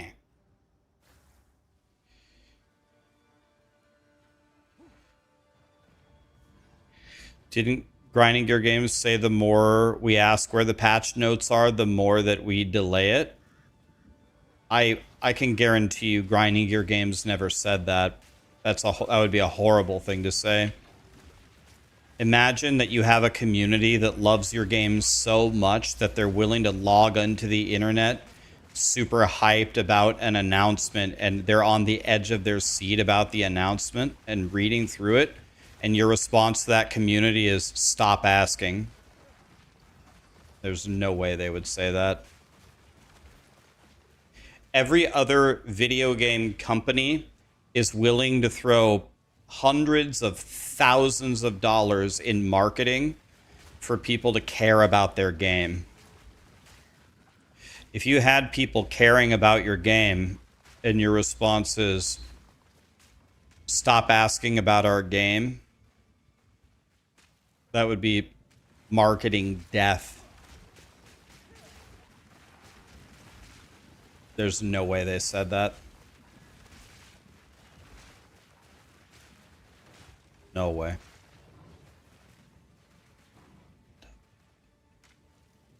They want it to be exactly the opposite. They want even more people online wondering where the patch notes are.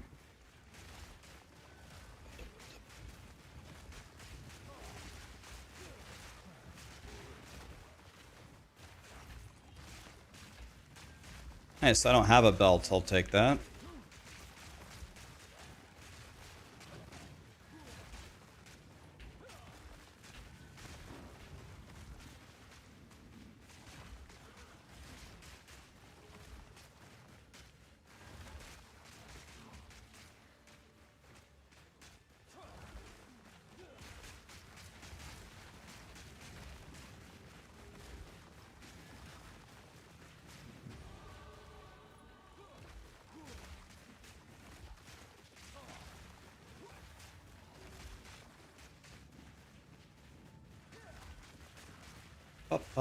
Just walk forward and ignore the monsters.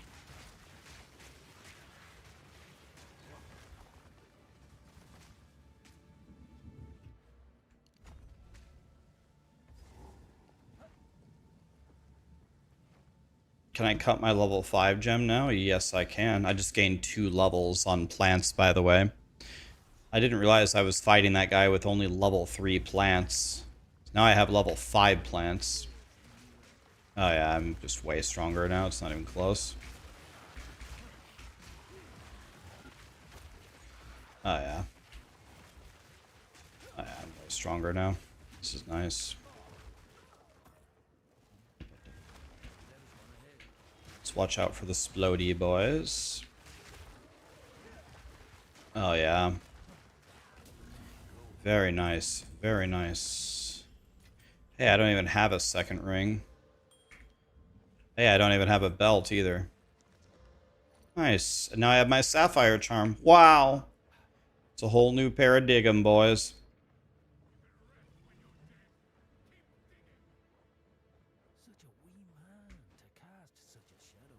Here's the boss fight. Candlemas. Here we go. What's my fire res?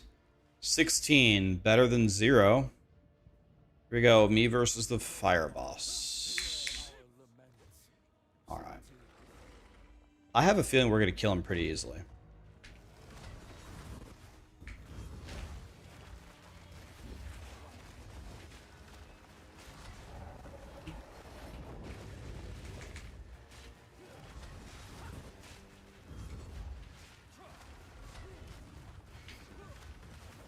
He's got 31 armor broken at the moment. There it is.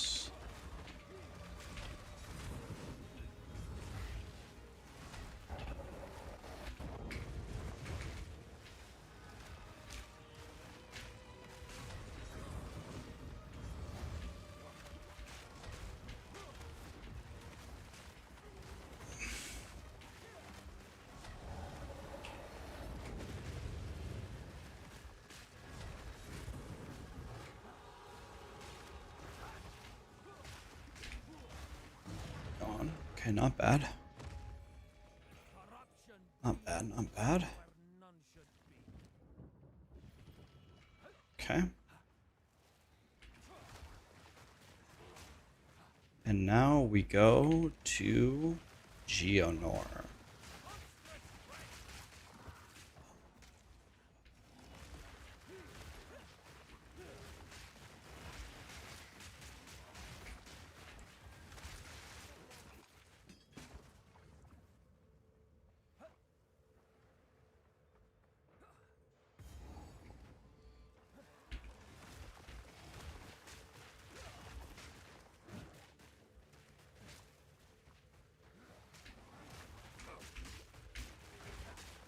Okay, we go to the boss in a straight line. Straight line. My offhand is Ultima trash. I really need a new one.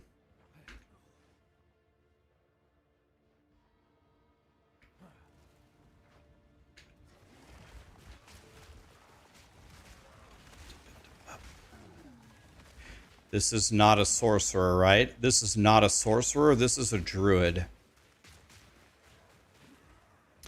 Is the new update live? No. The new update comes out next week. This is same old Path of Exile 2.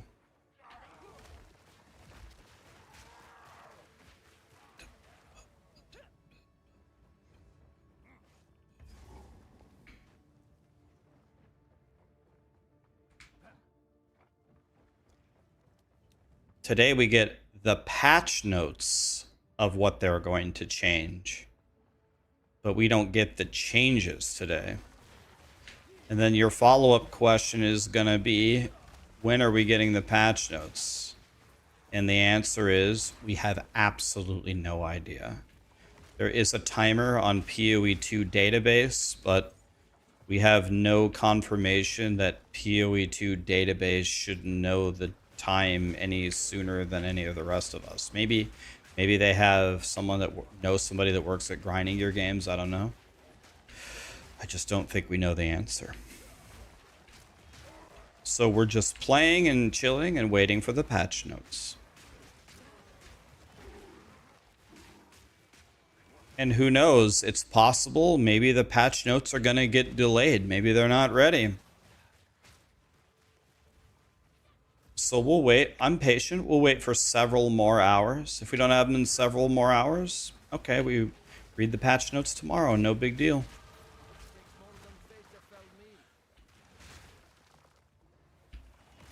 We'll give it some time. We're chilling.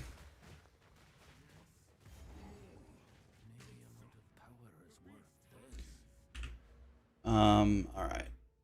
Now we need to walk here.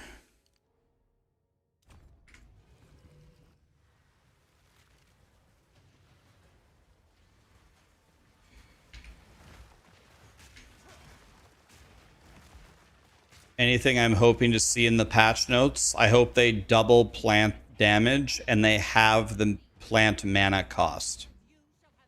I want double damage for plants with half of the mana cost. That's what I want.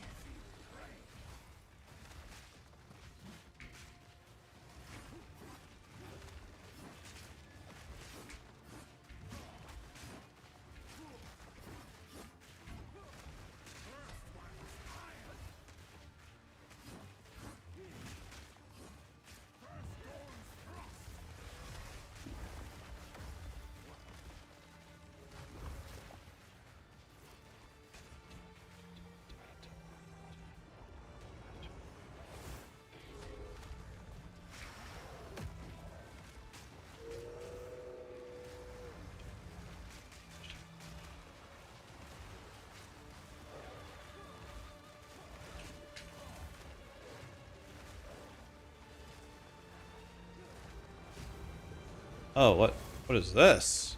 What is this attack? A frost ring circle thing? I don't think I've ever seen that attack before. Fought this guy a lot. Frost ring circle swordy thing, Bob. Interesting. He's got 105 armor broken. 112.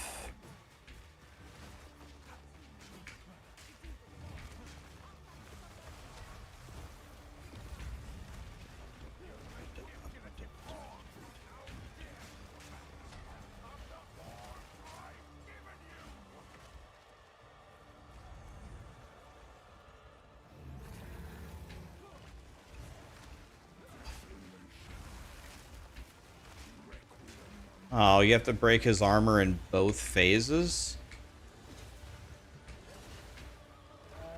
I have to re-break the armor? Ugh.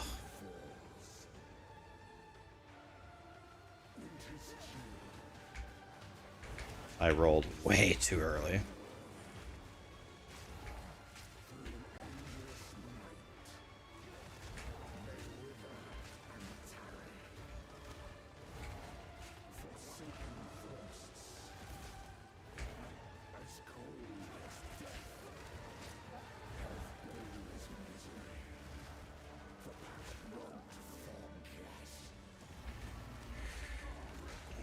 Let's break that armor.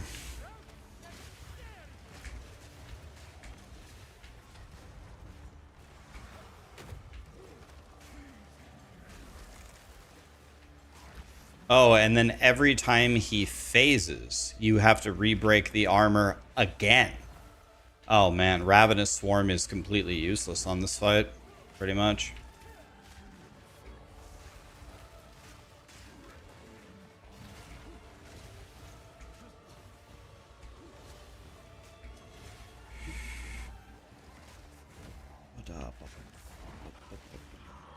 Oh, he's staggered.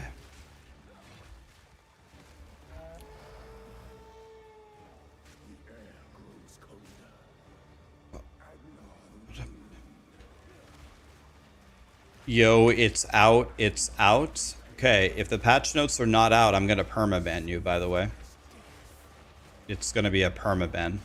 So we're going to see. I hope for your sake they are out.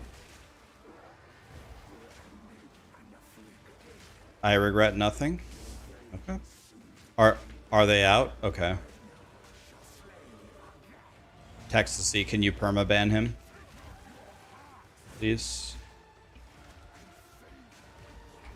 Don't care if he's subbed or how long he's been here. Permaban him. Gone.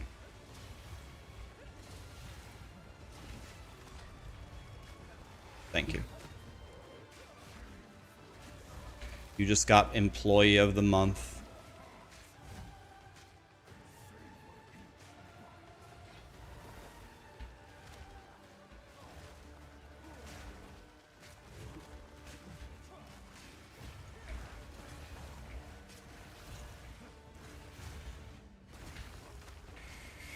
Okay, we're gonna get a stagger here.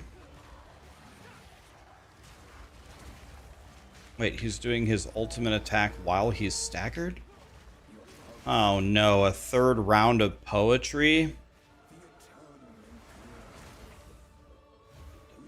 Oh shit.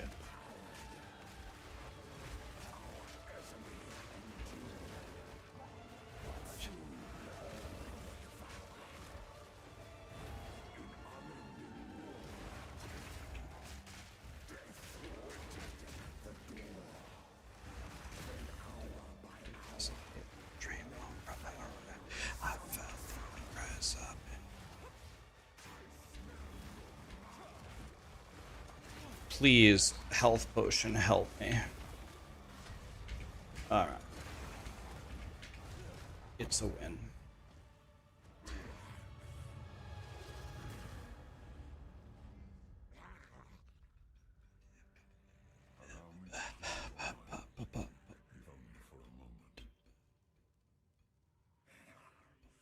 The madness. It consumed my being. Oriana, you fought against me. Where has she taken the beast? I found messages. This guy is sometimes a piece of shit, really. Now also see if you can ban me on YouTube. Okay, I guess let's see if the ban button works on YouTube. Let's try it. Yeah, it still works. Nice. Everyone here is calmly waiting for something to arrive, and he comes in here and goes, "It's out, it's out, it's out," making everybody check when he knows it's not out. And then his conclusion is that I'm the piece of shit. I know Kool-Aid was invented in Nebraska, where I live, but you must be drinking a lot of it, buddy, if you came to the conclusion that I'm the piece of shit in that scenario. You must be drinking a lot of that Kool-Aid.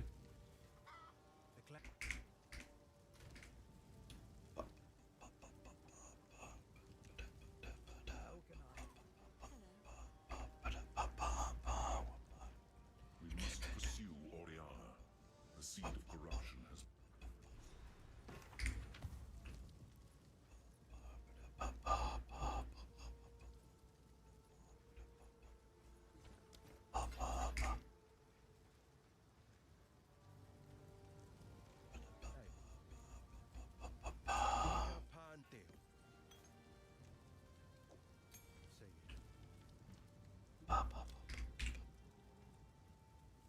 We can get rid of this. Let's move this up and up.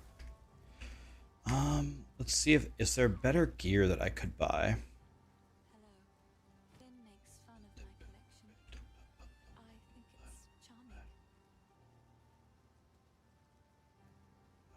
Spell fizz damage is pretty good, but it would be a barely an increase over mine. I could buy this for $78 and see if I could make it good by crafting on it. I did make it much better than mine. Nice. I did make it. My dreams did come true. Okay, I'm stronger now. The Countess has escaped with the beast.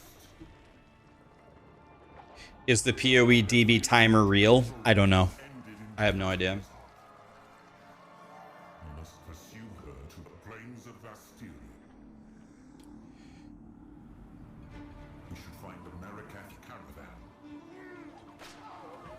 Only they can lead us through that harsh and unforgiving land.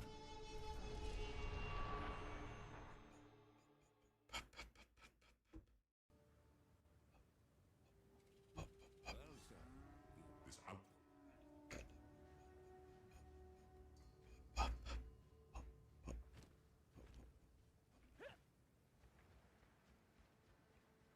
Each grain of sand here has a story all its own.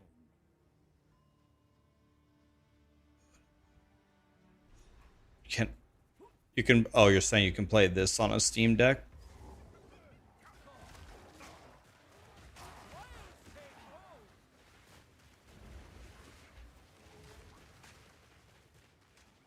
Okay.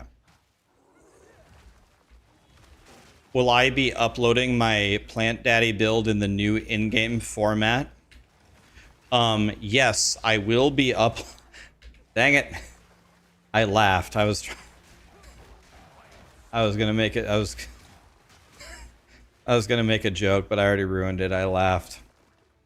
I was I was gonna say yes, I am gonna upload it, but in order to pay my bills, I'm gonna charge $29.99 to download it. No, it's gonna be free.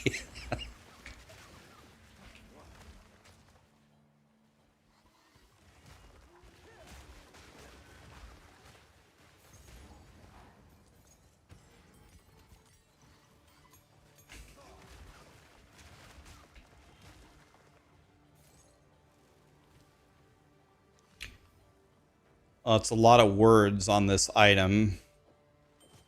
It's pretty garbage, but it's better than mine still.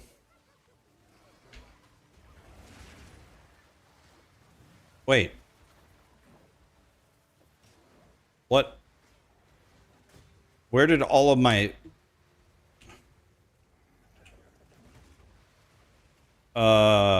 Okay, so... Apparently this ring gave me a stat that allows me to play the game that I can't play without. Holy. I was like, my whole character is bricked. What? I was playing hardcore SSF, I might have died there.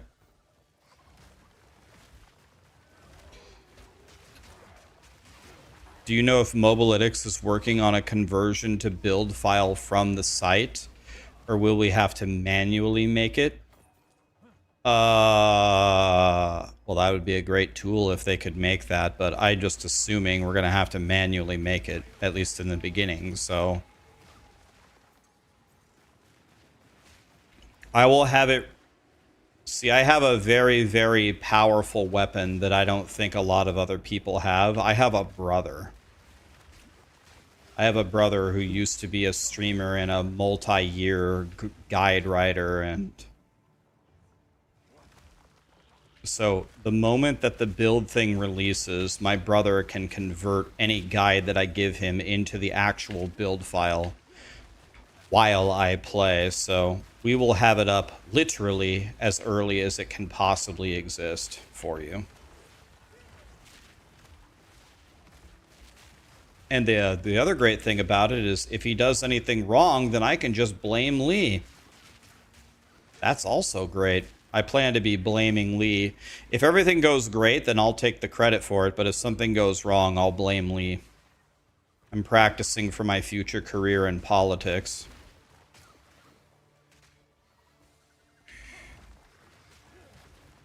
Lee, come out of the basement for 30 minutes and make my build file? Guys, it's not like that at all. He doesn't get to come out of the basement. We gave him a computer. It's right next to his hamster wheel in his cage in the basement. He doesn't get to come out of the basement.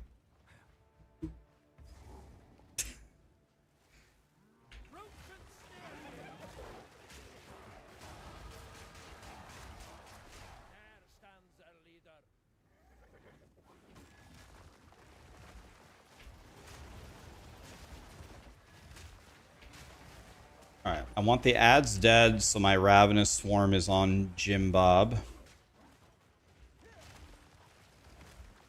And I want him to stay here.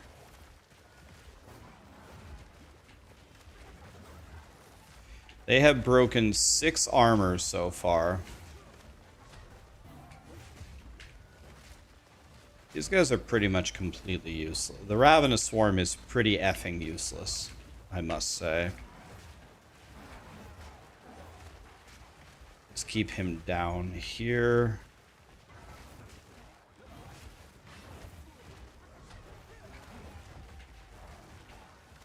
Okay, he's gonna get knocked down.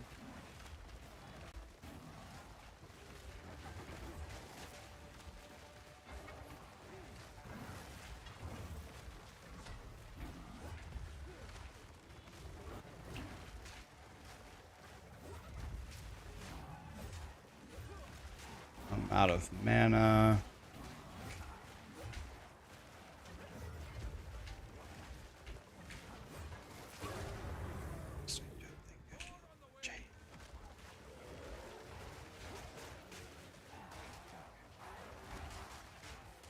Why are my plants not casted? There we go. Cast. It's a win.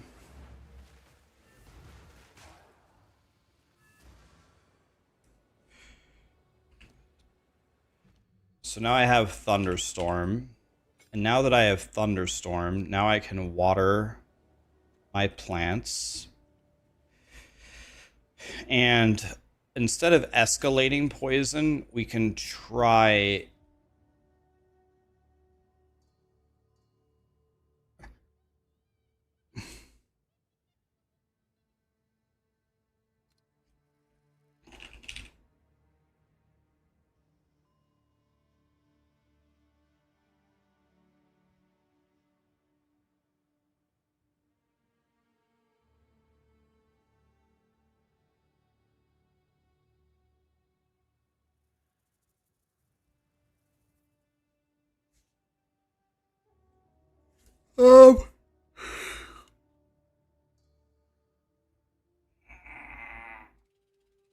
Well, both of these seem terrible.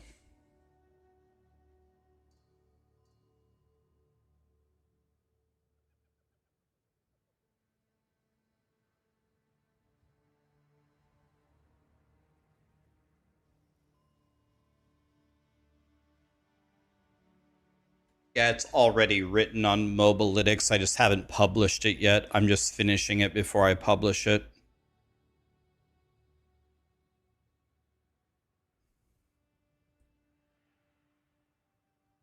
Guys, Gazzy messaged me and he said, since the patch notes are taking forever, he wants to talk to me.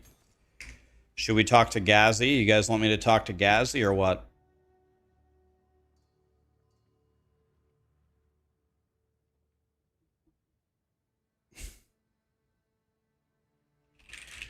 Okay, I'm going to mute the music so I can hear him. I told him to call me. All right, we're going to talk to Gazzy, guys.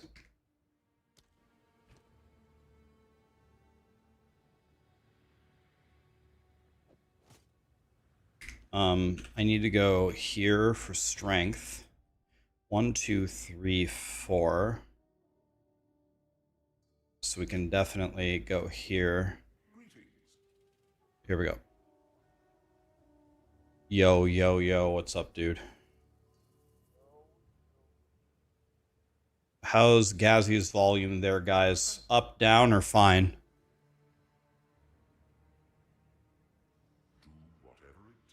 Can't hear him, none, can't hear him at all. Wait, what? All right, say something.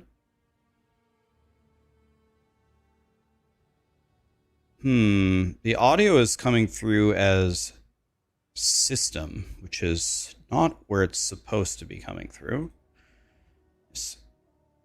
Yep. Okay.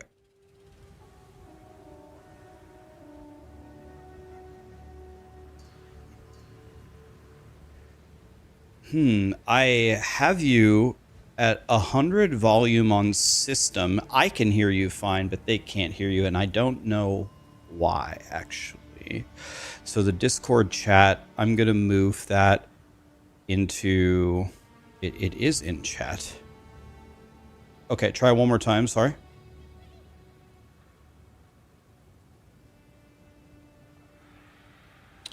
It's not working. Let me try something. I'm going to call you on my other computer. Huh. It seems to be set up correctly. All right, let's try this. All right, let's try this one. Can you say something? Mic check, 1, 2, 3. Does that work? It will work, but it's also not working correctly, but I think I can fix it. Okay, try that. I turned you up to maximum. Is that scary? Should I be quiet? I think it should be good right there. How about now, guys? Is that good? That's Mic good, check. better, it's Mic good. Okay, well, we'll go with that. I don't know why that's working that way, but we ball. What's up, dude? Dude, I've been literally painting like random fucking. I've been painting dicks on paint. That's what I've been doing. Oh shit! I should have been Waiting for the watching that. That's what I've been doing. What have you been up to? Believe it or not, like last league you tried my plant daddy build, right? Yeah, oh, it was so good. So good. So this might surprise you, but I'm actually trying to make it better. I've been talking to Dead Rabbit, and I have some other ideas. And I think, but you're gonna love this. I think early game we have to incorporate minions somehow, and I think it will actually be even stronger. Like the sound of that. What Yes. minions do you want to incorporate? Like a tame beast or like some like actual minions? Well, I don't know if you know anything about this. I guess I'll ask. I don't know if you've ever studied this in PoE 2, but so I have the option. So the thing to understand is plants are spells. They're not attacks. So what I could do with the passive tree very easily without hardly moving at all is I could make my spells apply Impale. However, Impale requires... Wait, can I stop you? Go ahead. So you're thinking fish damage impale through the plant skills and then have like something like living lightning through thunderstorm to consume the living lightning. Is it the impale stacks? Am I getting close? That's exactly it. It's exactly... Okay. I was thinking about literally that combo because you have to have an attack trigger the Impale. But I'm not even worried about like the mechanics of it. The question is Impale worth a shit or not? I guess that would depend on the power scaling of its application scale, right? Yeah, so if I read what it says it's a debuff inflicted by hits. It stores 30% of pre-mitigation physical damage, and then a subsequent attack against an impaled target extracts the impale debuff. The magnitude of the impale is added to the pre-mitigation physical damage of the attack hit. So I've already checked it. Like the way that you build it, Living Lightning does essentially 0 damage. So the question is taking 30% of the pre-mitigated physical hit damage from plants and taking the rune Living Lightning to extract them worth a few passive points and worth putting Living Lightning on the Thunderstorm at all? Well, I mean, there's two things to consider, right? One is the strength of the applied impale stacks, which is not coming from Living Lightning.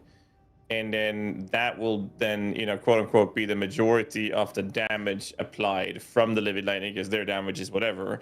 And that damage is then mitigated by armor, which you're already breaking anyway. So I don't think you need to worry about the armor mitigating too much of the smaller portion of his damage applied, because the majority of it's from the impale stacks, right? So the question just comes down to how strong are the impale stacks you can apply with the plants. Yeah, and another thing to consider is plants, when built even remotely correctly, destroys all trash instantly. So the only consideration here is Living Lightning extracting the impale stacks worth it on bosses? And if the answer is no, that's completely useless. Yeah.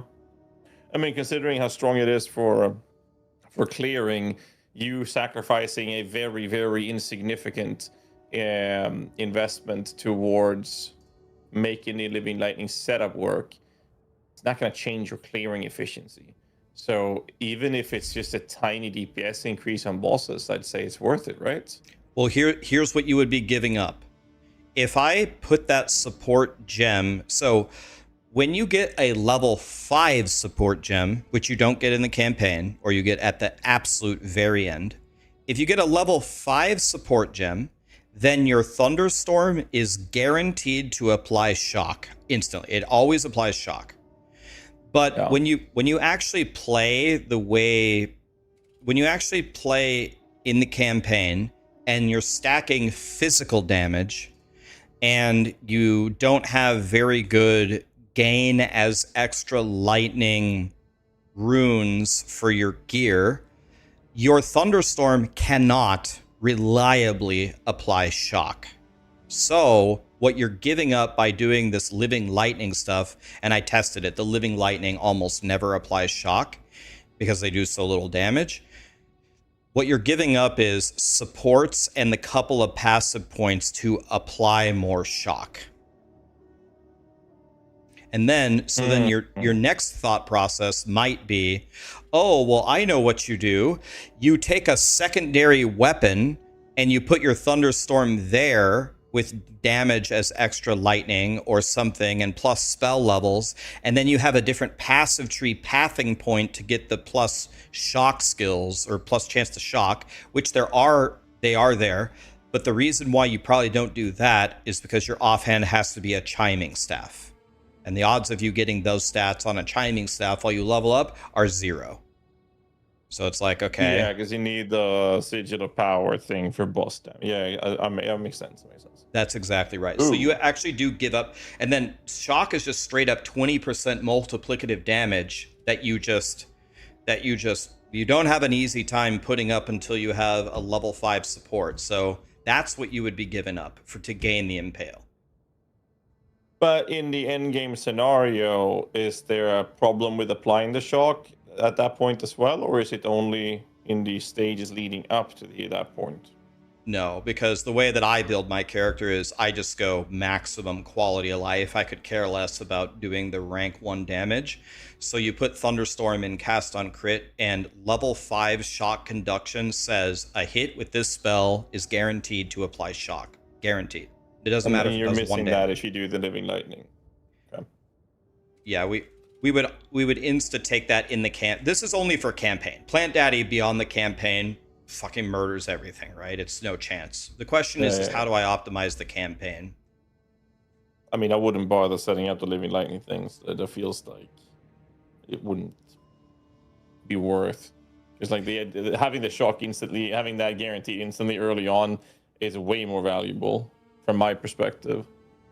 Yeah, it's very hard for Impale. It's very hard for Impale to keep up with 20% multiplicative damage. It's 20 baseline, right? Or 15? Yeah, something like that. I think it's 20, right? I don't know. That's a lot of damage. I can look it up right here. It's 5% in PoE 1, but it's different in PoE 2. Shock is 20%. Yeah, and that's like post damage calculation multiplier. Like it's damage taken. It's just so strong. Yeah, so that's how I have been playing it. If you played my Plant Daddy version exactly last time, all I did was everything for more shock. But here's another thing. So there is a node directly in between Druid and Sorcerer or Witch, and I'm sure you're familiar with it. When you walk up and go a little bit to the left, there is a node that says you gain 40% increased spell damage if one of your minions died recently. Empowering remains. Yes. So that's very close to where I'm already pathing. Do you know on Ravenous Swarm, when its duration expires, does that count as a minion death or not? It should, because the minion, it counts as a minion. It says, while active enemies are present, swarm of insect emerge in your body. Swarms are swarms are untargetable minions that attack and poison enemies. So when a swarm disappears, that would count to that, yes. You're sure that counts? I mean, I'm going to have to test it, but you're sure? Yeah, that shouldn't be too hard to test, but since it's stating that it counts as a minion, it's just that it's undamageable, but it still is tagged as a minion. And when it goes away, it should, just like PoE 1, count as if it's dying, or that it's died. But you can test this in-game quite easily, I guess. But that should work, yes.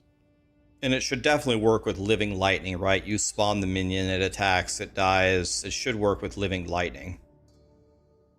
Yeah, I mean, Living Lightning is in the same category, right? It's the same thing there. Living Lightning minions are created. Are they damageable? I don't think they are. I don't know. Let me look. They're just bundles of electricity that targets nearby energy chaining attacks.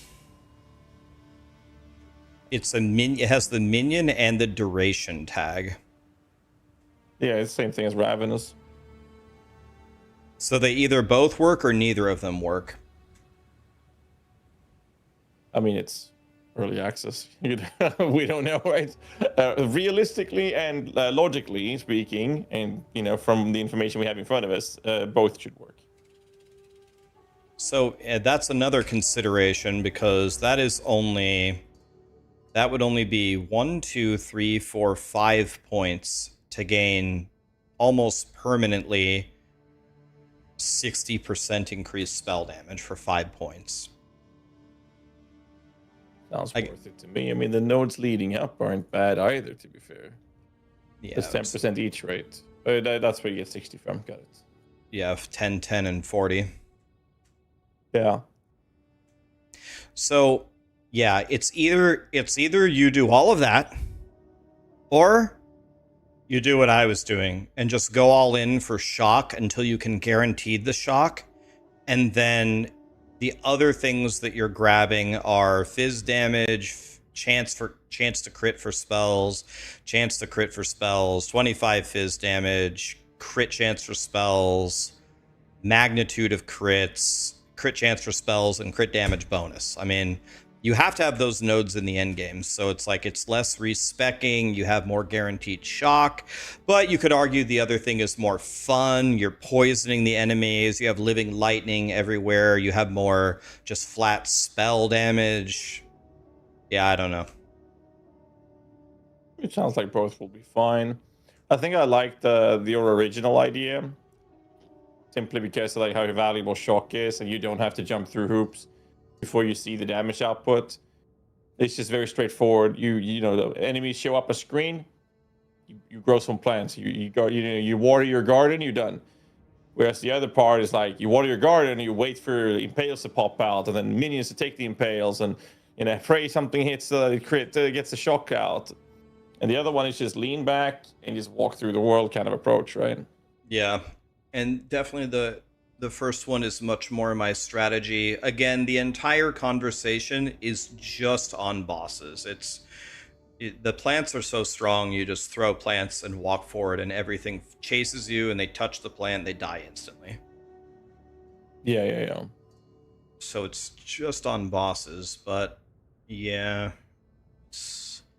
I'm gonna try it. I'm stupid enough. I'm leveling another stupid ass plant daddy right now. I just got to Act 2, and I think the first, I don't know why. I don't know what's going on with PoE 2, because PoE 1 has such godly spirit gems or auras, like the heralds or purity of elements or haste or grace or determination. You get them right away, and they're so powerful. Like, you wish you could have all of them. And then when I cut my first spirit gem from Freythorn, I'm like, can I find one of these 20 stupid ass spirit gems that does anything for me? I think spirit gems are in one of the worst states in PoE 2, at least for the early game. Were you yapping about this yesterday? Because I was watching a stream when you talked about it, either yesterday or the day before.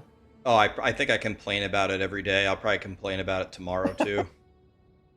That sounds about right. Holy shit. Yeah, I mean, minions have a similar situation, but at least our spirit goes to something useful either way. If it's not ours, it's just more minions. I guess it's less of an issue there.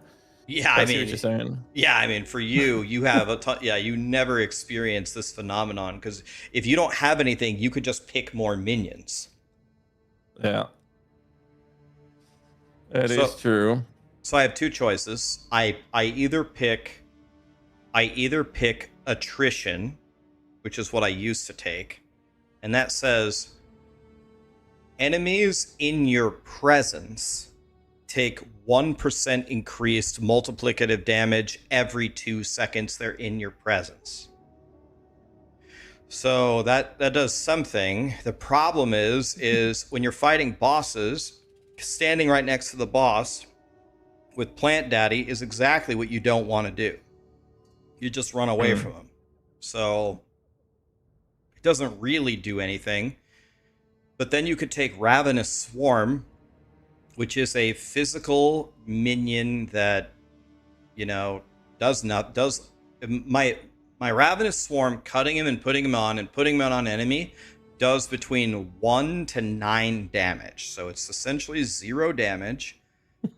Yeah. But he poisons, and you can get a level 1 support poison that says armor break for 80% of poison applied to enemies. So what it turns into is, in the early game, your Ravenous Swarm on like an act boss can fully break their armor at about halfway through the fight.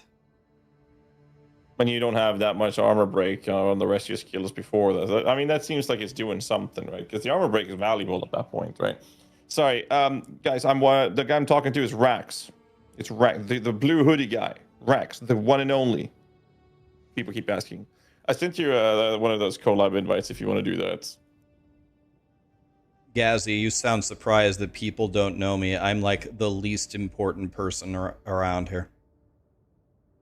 You've been around in the PoE community long enough. People should know you by now in here. I think I'm still considered an infant in the PoE community. At least that's how I feel. Well, I mean, you dropped a mirror. I haven't dropped one yet, so I mean, I'm just saying. Dude, I told you. You haven't dropped a mirror because you chose not to drop a mirror. I told you. I told you I can get you a mirror probably in 1 day if you just log in. And you said no. But you know, the problem I have with both 1 and 2 was like I didn't want to do it in Temple because I felt like cheating. Similar to whatever the fuck the league was with the Wisp stuff in PoE1 Affliction, where everyone got their mirrors there. And I'm like, I don't want to drop my mirror in that. Like, I don't want my first mirror to be in a league where everyone's getting it, kind of a feeling, right? So I didn't push that hard enough to get one. I just want my first mirror to just drop naturally, like from a random ass tier 16 map, you know, surprise me, and then I can let out a sigh of relief and leave it on the ground and then go on with my life. So I hear what you're saying. So I simultaneously hear what you're saying, and I simultaneously question what you're saying. So you're saying, so this is Gazzy's logic. He says, guys, I want to get a mirror, but I don't want to get a mirror in a juiced mechanic. That's essentially like saying, you're never going to get a mirror. I mean, you see what it's saying? Like Affliction League in the Temple were like, everyone was getting it, right? But if I went to like a PoE1, if I went down in Delve and got it, or did like a, you know, box strat tier 17, you know, Fub Gunner strategy, I'd be fine with that. But like having this moment where it's like everyone's dropping mirrors, Fub's dropping 60 mirrors a day or something, that to me feels like it would take away, you know, the feeling of I finally dropped one. Instead, it will be like I'm doing something that's guaranteed going to give it to me if I just do this long enough in this league. Because you can do high-end, super juiced content for an entire league over and over and over again and not get a mirror. But in Affliction League and the Temple League, if you did it, you're gonna get one, at least one, you know? Yeah, does that make sense? I see what you're saying. You want to know a funny mathematical stat? So in Affliction League, that was the first league I ever played PoE1. Was Affliction League. So I was like, wow, this game's pretty crazy. This game's pretty crazy. But I got my character to a point where I was like, I wasn't as strong as Fubgun, but I was close, right? I had the mirror bow, the mirror quiver, the mirror amulet. I think the mirror ring, and I had the Calandras, of course. Like my guy, I had like a multi-mirror character, right? Like super powerful, Giga delete, fully juiced, 10,000 tricolor wisp map in one shot kind of deal. But in that league, I think Fubgun dropped 160 sacred orbs, and he got 8 mirrors because the ratio is 1 to 20, right? So it's like perfect, right? He got 160 sacred orbs and he got 8 mirrors. I still have them in my inventory on my guy for Affliction League. I found, I think, 94 sacred orbs and 0 mirrors. 0. 94? 94 and 0, and Flubgun was 160 and 8. And then people would come into my chat, they're like, you're not doing what Flubgun is doing. I'm like, the hell I'm not. I'm doing exactly what he's doing. I have a 5 mirror character exactly like his, doing the same map with the same scarabs, with the same I know the diamond strategy. I'm doing the same thing. It just won't give me a mirror. That is fucking crazy. 94 sacred orbs. 0 mirrors. How many mirrors is it per sacred, or is it just 50-50 on the mirror sacreds? I forgot the exact differences. 20 to 1.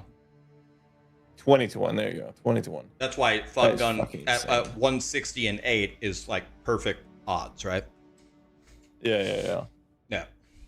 94. People were saying how lucky I was because I got a duped mage blood drop. I was like, guys, you know how much more I should have had 4.5 mirrors. You know how much more valuable a mirror is than an extra mage blood? But no, everybody always talks about the double mage blood. Did you play Mirage League a lot, by the way? Yeah, I did. Remember, I invited you in. I was like, "Let's do these T16 maps," and you were the single target minion guy, and I was the yeah. I mean, like more than a week or two. Like, did you like play for like a month kind of approach? Because I got kind of bored after a little over a week, and then 2 weeks later, it's kind of like looking at doing other things. I re-rolled hardcore SSF, and then something came out. I don't know if it was last Epoch or whatever, so I had to leave. But here's the problem for me, man. Here, I'll just give it to you straight. I mean, I just tell this to my chat all the time. The reality of the situation for me is PoE 1 is my favorite ARPG to play, but it's the least favorite among my audience. My audience does not want to watch me play PoE 1. There are some people that love to watch me play PoE 1, but there's not many. So, like, they're begging me to play anything except PoE 1 around here. But I think it's the best ARPG out there. You know, it's crazy. Like, I played PoE 1 for so long, and I think Mirage League was one of the best leagues they've ever done, and yet I found myself bored after about a week. Like, the league mechanic was doubling down on the one part of the endgame that I personally am not a big fan of, because I don't like farming for my currency. Like, I do my profit crafts, and when the entire league mechanic was about just farming for it, that kind of like wasn't really my thing, but it was a really good league. But I never felt done with the league as fast as I did with Mirage, which felt really weird considering how good the league actually was. I was wondering if you felt the same, or it was kind of whatever. I felt that way, but I can pinpoint to you what was making me bored of Mirage League. Yeah. The thing that was making me bored is when I was listening to the presentation of Mirage League, they said, well, going through the Mirage is not exactly as it seems, right? The strong boxes can change and the locations can be different, and who knows what crazy things are going to happen. You want to know what changed when you went through the Mirage? Like, literally nothing. It was literally just a different color, and yeah, the strong box would change from researchers to armorers, or like you would get a buff and it would give you like more gold, or it would give you like the immortality thing so you couldn't die, but your character's already supposed to not be able to die anyway. I think the biggest, for me personally, the biggest drawback of Mirage League was they didn't go nearly as ham as they should have in actually changing the mechanic when you walk through. Like, I wish they would have done like the craziest shit they could have come up with. It seems like they went super conservative with their ideas with it. So it's just like doing the same map you already did over again. Yeah. No, I definitely feel that was the issue. Like I got to a point about 4 days in, and I started gambling House of Mirror cards, and 3 days later, well, you were there for some of those. In Yeah. the end, I lost 2,500 divs on home cards. I was like, what do I do now? I'm like so fucking bored with the league. It's the But yeah, I don't proper remember. end. There was some other game that came out that we all kind of dipped out to. Yeah, I Bit of mean, a shame. Chris Wilson talked with Jonathan Rogers recently. By the way, shout out to Gazzy. He's going to talk with Jonathan Rogers soon, right? When is that? 2 days from now? Yes, sir. Saturday. Just a shameless plug right there. And Chris Wilson was talking about like the difference between him designing something and Jonathan Rogers designing something.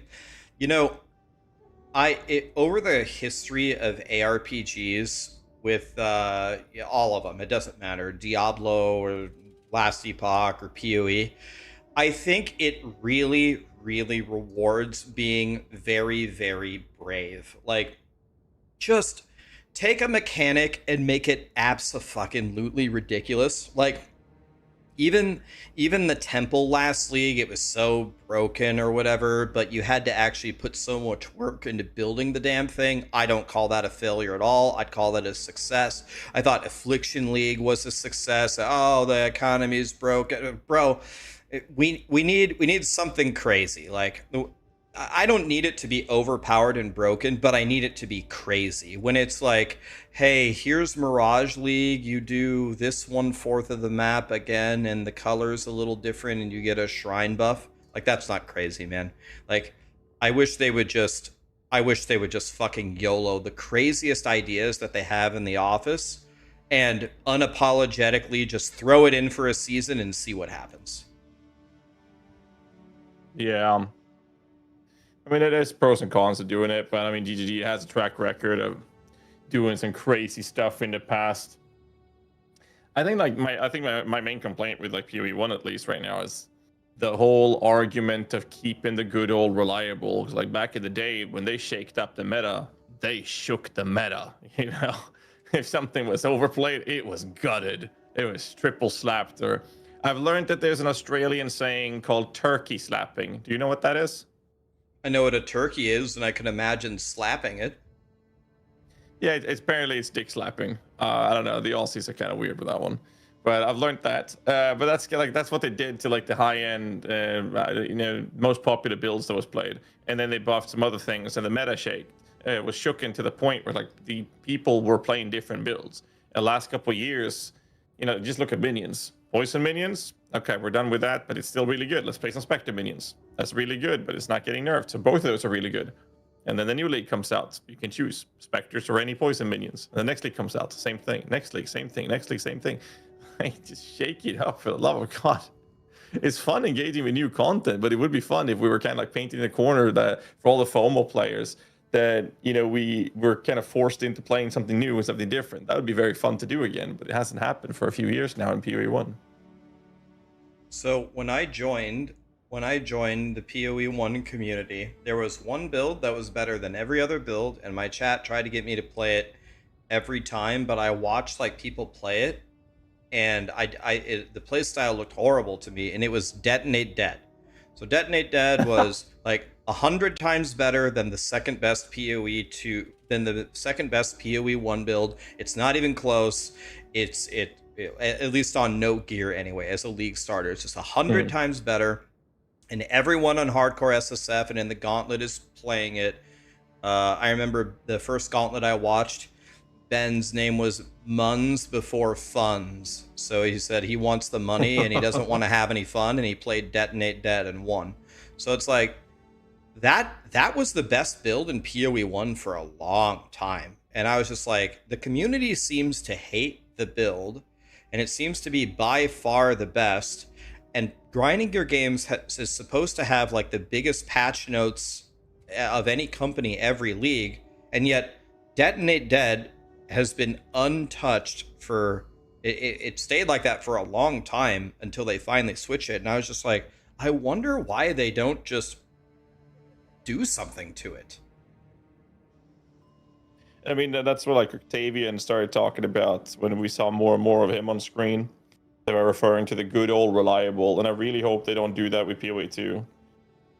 That's what I really hope they do. Just stick to the idea of shaking the metas, making things more interesting. The replayability will be there and all those things. Every league will be vastly different than the past. Not just the new content, but also like what builds people are playing, FOMO changes. So I really hope they nail that moving forward, personally at least.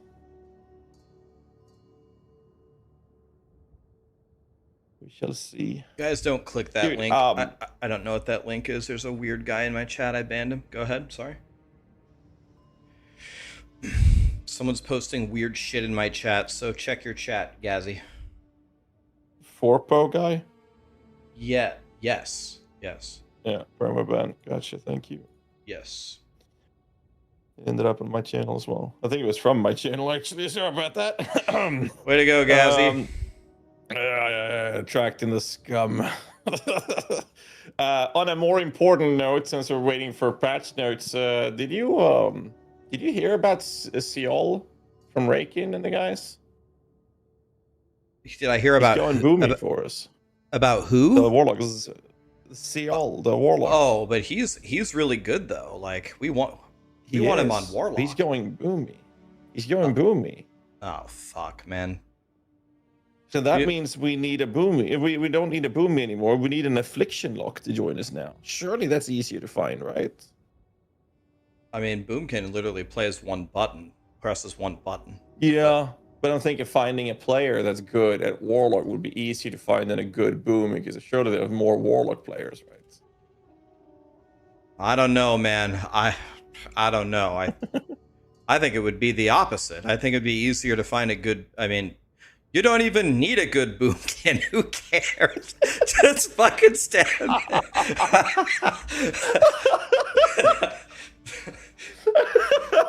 As long as you got innovate, combat rest, and fairy fire, you're good. He can fucking sit down at the back. It doesn't even matter.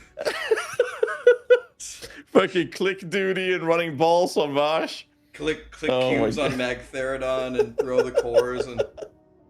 Yeah. Oh shit. No, I bring it up because like I've been talking on stream now since we had to change rosters. So every day I've been bringing it up on stream and be like, anyone in chat interested? Fucking recruiting. I got us a Resto Shaman. There's a girl in my chat, Riley. Apparently she's been Resto Shamaning for 15 years in Mythic Plus, and she's already cleared, I think she's cleared Black Temple before, so she's leveling. Get and her so in. yeah, she's already in. Shit. She's already in. She's already leveling, and she already has a shaman on Dream Scythe. But I was like, yeah, we need to move Rugni back to enhancement, because Rugni is like a 90, 98, 97, 99 parser, and they're like, no. We talked to Rugni and he will only play Resto. I'm like, guys, you're not gonna tell me about Rugni. He's one of my best friends from stream. He has like 1,000 gifted subs in my channel. I'm the one who taught him to play World of Warcraft. I messaged Rugni. I'm like, Rugni, go enhancement. He's like, okay. And they're like, no. He wants to stay Resto. I screenshotted him. Guys, just let me handle this. I'm telling you, put Rugni back in enhancement. He can chain heal on Eridar twins, and until Eridar twins, put him back on enhancement. It's going to be impossible to find a 99 parsing totem twisting enhancement shaman. And we have one already. We can find a Resto Shaman that can spam chain heal. That anybody can do that. That's true. So yeah, no, I agree with that. But Riley sounds like she'd be a really good Shami, so that's good. But that means that if anyone in chat is a good performing affliction warlock and you have receipts to prove that, and you want to join the guild, send I guess either of us a Discord message. We'll get you in touch with the guild leader. I'm almost 100% sure that Raken hates me. Because I'm always like, hey, take this person, move this person here, move this person here. Hey, I think we should do it this way. I think we should do it that way. I think he just hates me. I think I need to just mute my mic and not say anything. I was doing the same thing, and eventually he's like, talk to Cody. I'm like, okay. So I was spamming Cody about it. And I'm like, it's not even for my parts. I just feel bad for the mage. He's not having a boomy. Dude, I felt so bad because then people started spamming me. It's like, why am I not in your party? I'm like, brother, don't talk to me. Talk to Cody or Rakin or Claypal. I was like, so then I had to convey their messages over to Cody. It's like, okay. But I mean, I looked at our roster. If Seoul goes boomy and we get a new affliction lock, we have hold on. The only thing we can do better is having hold on one a second. rogue. Hold on a second.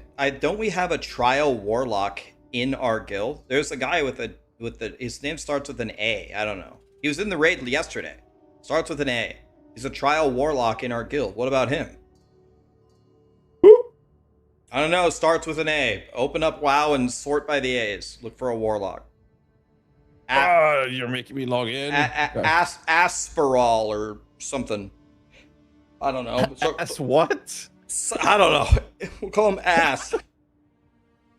Starts with an A. By the way, my warlock yesterday, my alt warlock, went from 96 hit rating to 146 hit rating. So now I'm only like 10 below the cap. So now I'm actually gonna fry.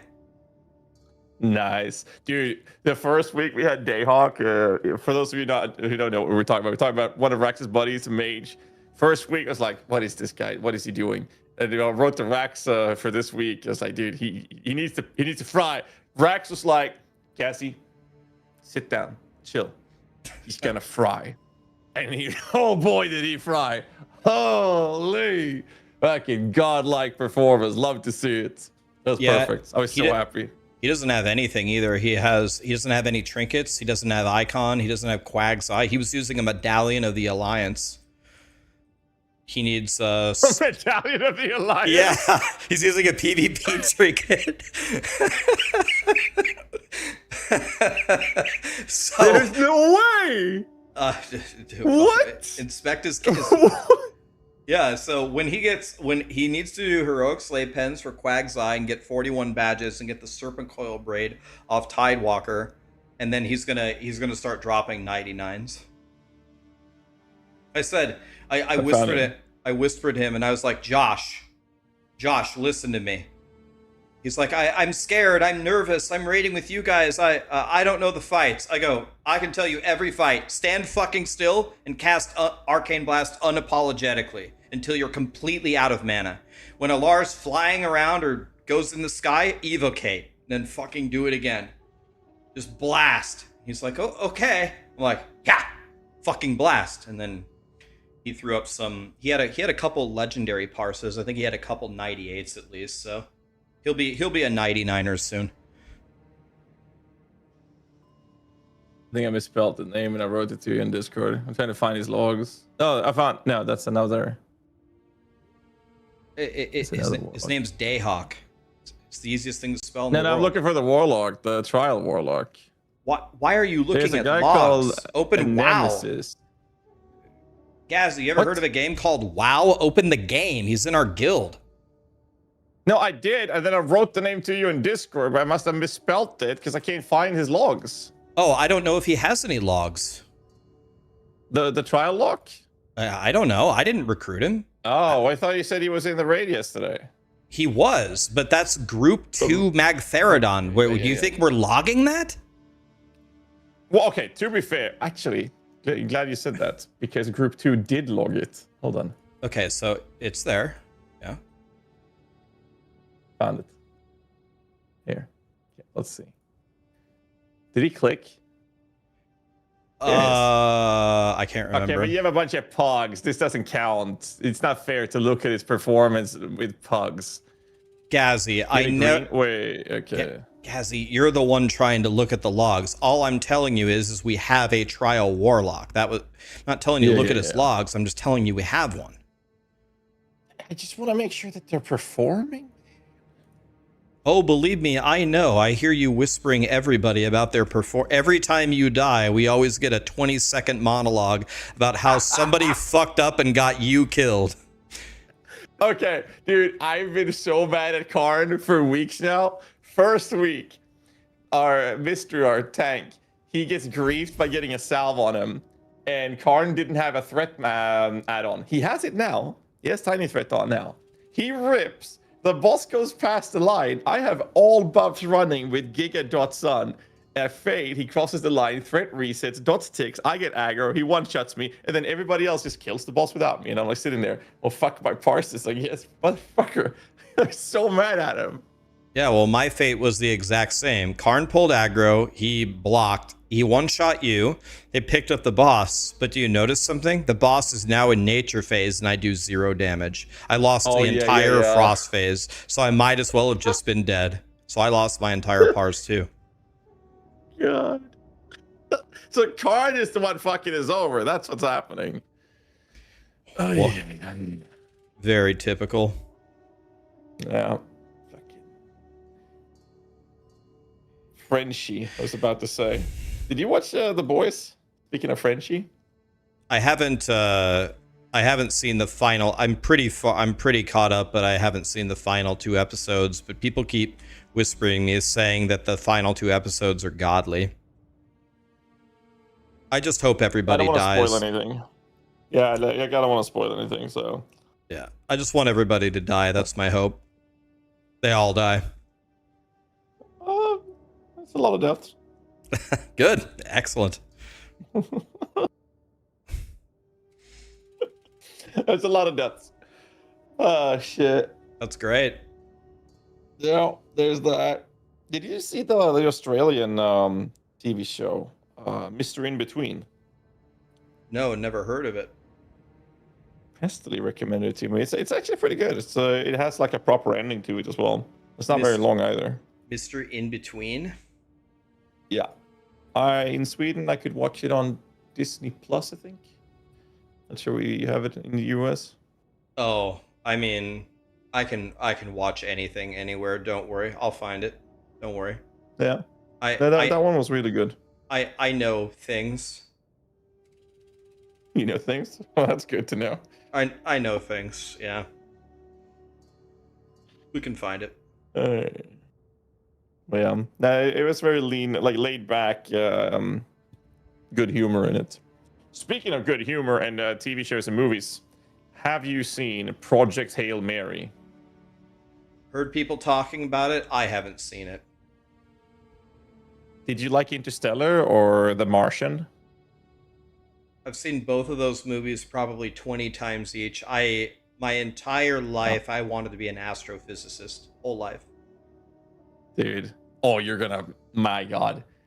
Okay, so Project Hail Mary is those two combined with a bit more touch on the humor part. And if that's your take on the astrophysicist, I think you're gonna fucking love that movie.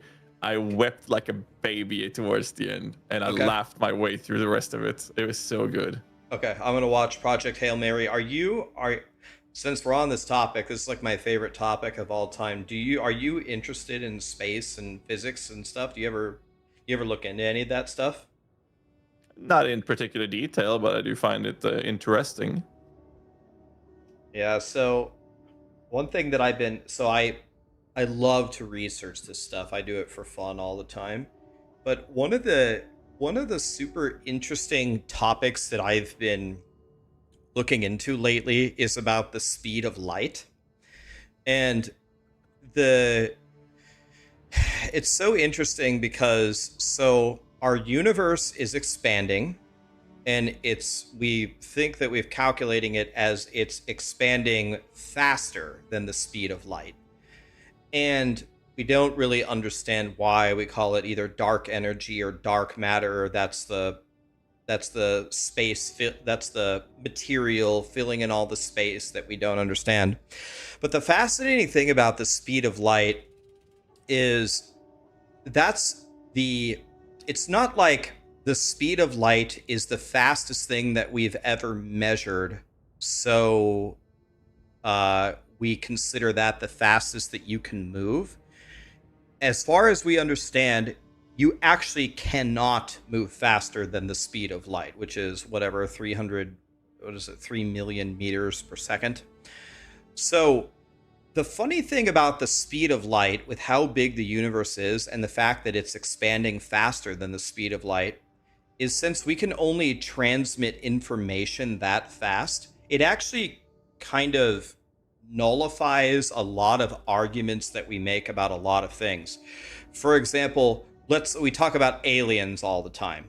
Even if there was aliens in another galaxy, if we can't find a way to do like some crazy stuff, like go through a wormhole, like bend the fabric of time and go through a wormhole to traverse a massive distance for like information, then aliens actually can't even reach us. Like it's so far away that they can't even reach us in any kind of reasonable amount of time. And then when you think about it more and more and more and study it and think about the absurdity of the entire thing, you kind of have to, you start to ask yourself some really weird questions like, are we just a part of a simulation? Because it's not really making a lot of sense. Are we just like, you know how we play video games where we spawn as a character in Ray class and we try to figure out the physics of the game around us, da da da da da? Are we just some dumbasses in a simulation with these crazy physical laws that don't even allow us to actually move away from our tiny little pinprick coordinates of where we are in the universe? I study this stuff all the time. I love it. Yeah, I mean that's kind of like the argument. Like we are bound to a certain box, right? That we will never go past. Right. Like no Yep. matter what we do with technology, we've already pushed the boundaries of the box, and the box has been bigger. But I mean, there are literal limitations to what we will ever achieve. So yeah, fancy ant farm is a good way to put it in chat. Yeah. And when we die, imagine we die, then we end up on a character select screen. Choose your warrior, and then we respawn. Just a picture's a bunch of babies. Like It could absolutely be that. That's nowhere near the craziest idea though. Like it could be. No. And if you're lucky, you get a golden weapon in the loot box, and you get to pick a special character. Born with a silver spoon. I'll take that one. Born with a trust fund. Mm-hmm. Skip campaign. Skip campaign. Oh. That's someone waking up from amnesia or something. So anyway, Project Hail Mary is space stuff. That's what I have to watch. Oh yeah, like yeah. Based on what you were saying, I think you might actually like Project Hail Mary more than the other movies. The other movies were very grandeur in terms of scale, but this one had a lot more humor to it. And Ryan Gosling, main character, is he's just delivering such an excellent work in his role. It's so good. Okay, I'll watch it. I might even watch it tonight. Quickly. Yeah, I'll watch it. and we can get about it tomorrow. Sounds good to me. 100%. Bro, where are the patch notes, man? The closer we get to PewDB's prediction, the crazier it is. I reached out to the guy who runs PewDB. I was like, where did you get this info? Where's the insider? I need to know. Is this accurate? Like, where do you get the info? And he hasn't responded yet.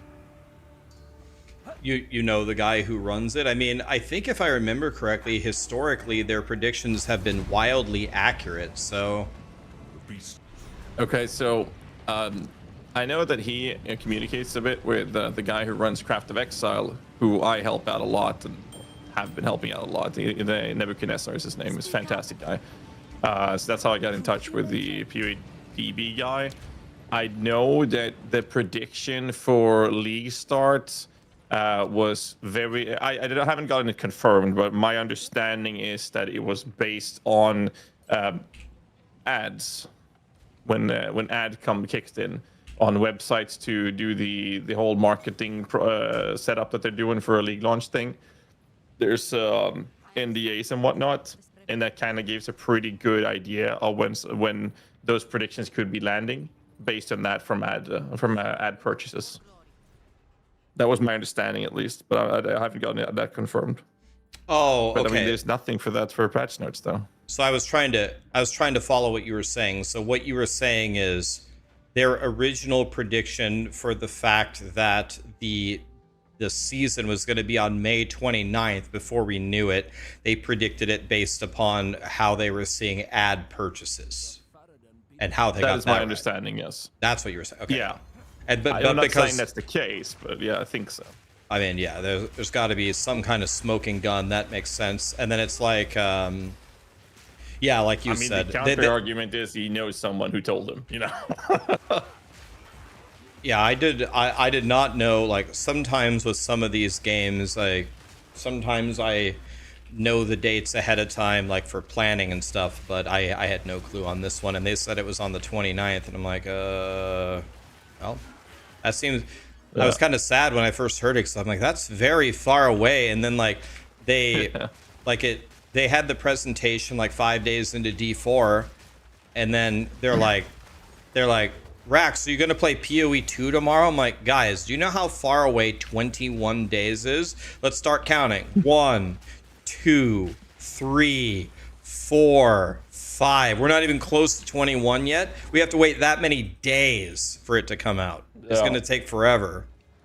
So. Yeah.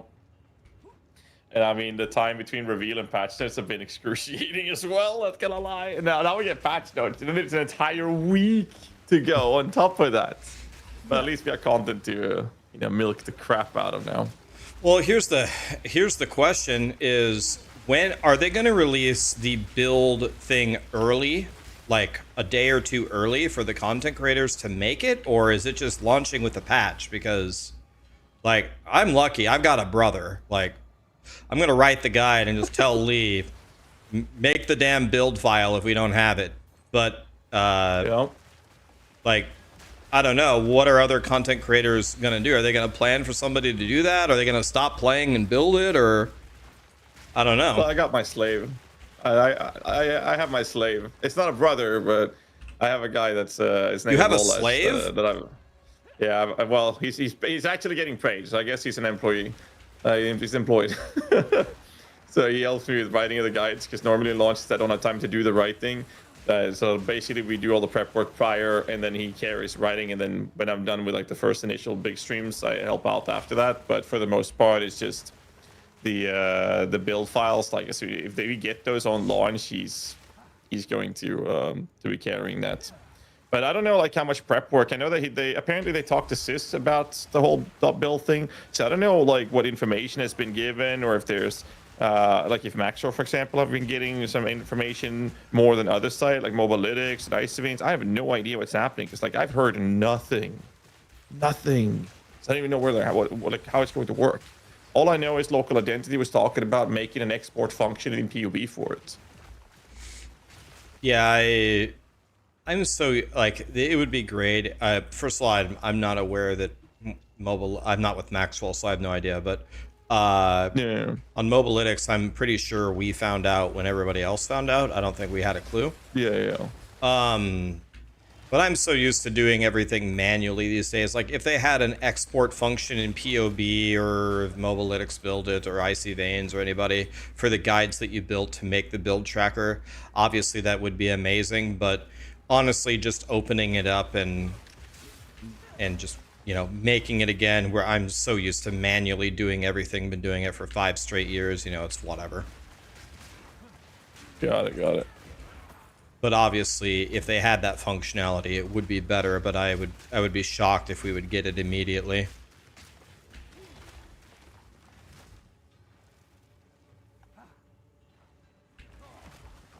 No. I mean, we'll see what happens. But yeah, I mean, either way, it doesn't really matter. As soon as the function's out, every single build guide creator, every build guide writing website is going to have .build files for literally all of their builds. No one's going to sit there without it, obviously. It's just the nature. Because I mean, I'm sure you're getting questions about whether or not your build's going to have that .build files. Like, obviously that's going to happen. All of our builds going to have it. It's going to be like a staple standard. Yeah, the drama there, of course it will be there. The drama that I've been hearing about, and I think some people are having like a knee-jerk reaction to it, but some of the creators, I think, are planning to like put a price on their build guides if they think that they're like, I don't know, a top theory crafter or something. And of course, like, the first reaction that you would have is, oh, that's so terrible. Oh, well, I'll just watch one of the other creators that does it for free, yada, yada, yada. You know, those are all very logical and appropriate things. Mine, of course, will be free. I would be willing to bet yours are going to be free too. Yeah. But the thing that I think a lot of people maybe aren't considering, which I do not think applies to you or me, but some people rely on their build guides, if they're a smaller creator, to even allow them to continue streaming or making builds. And a lot of that revenue can come from ad revenue on a site.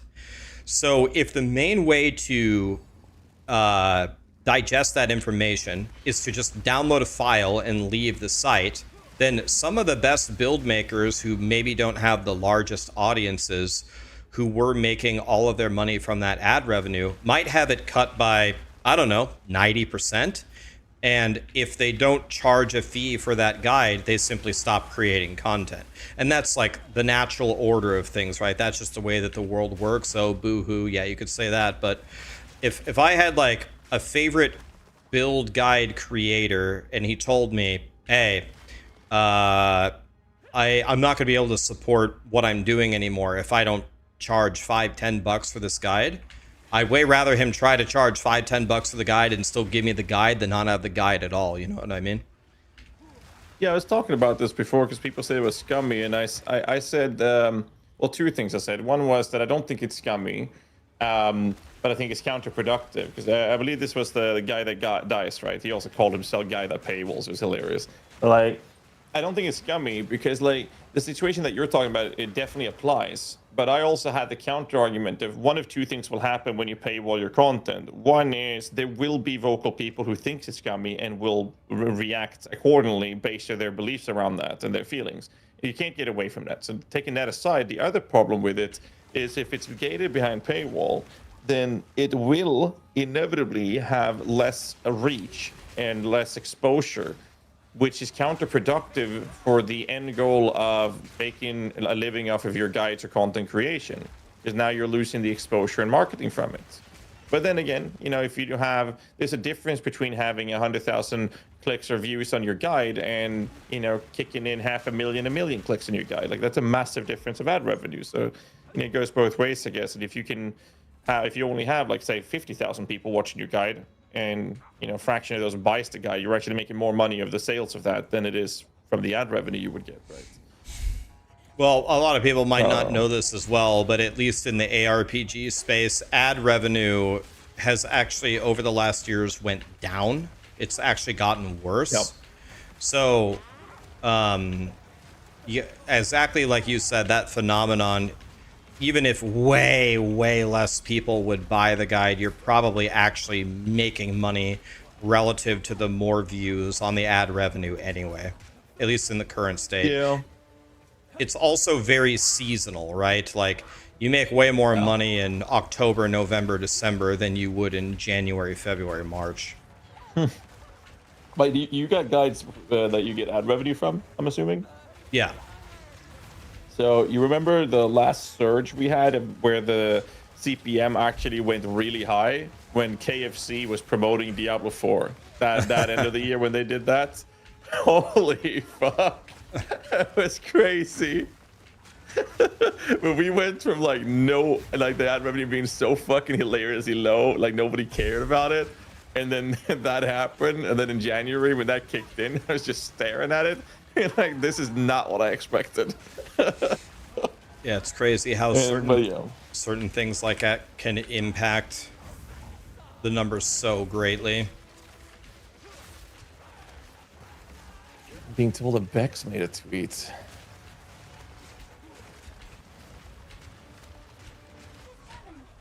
Wait, what? This has to be a troll. It is. It is a troll. You got the tweet? What? Oh. The Bex tweet? Bex say words. I'm very scared. Should I click on that or what? Yeah, it's just Bex fucking being Bex.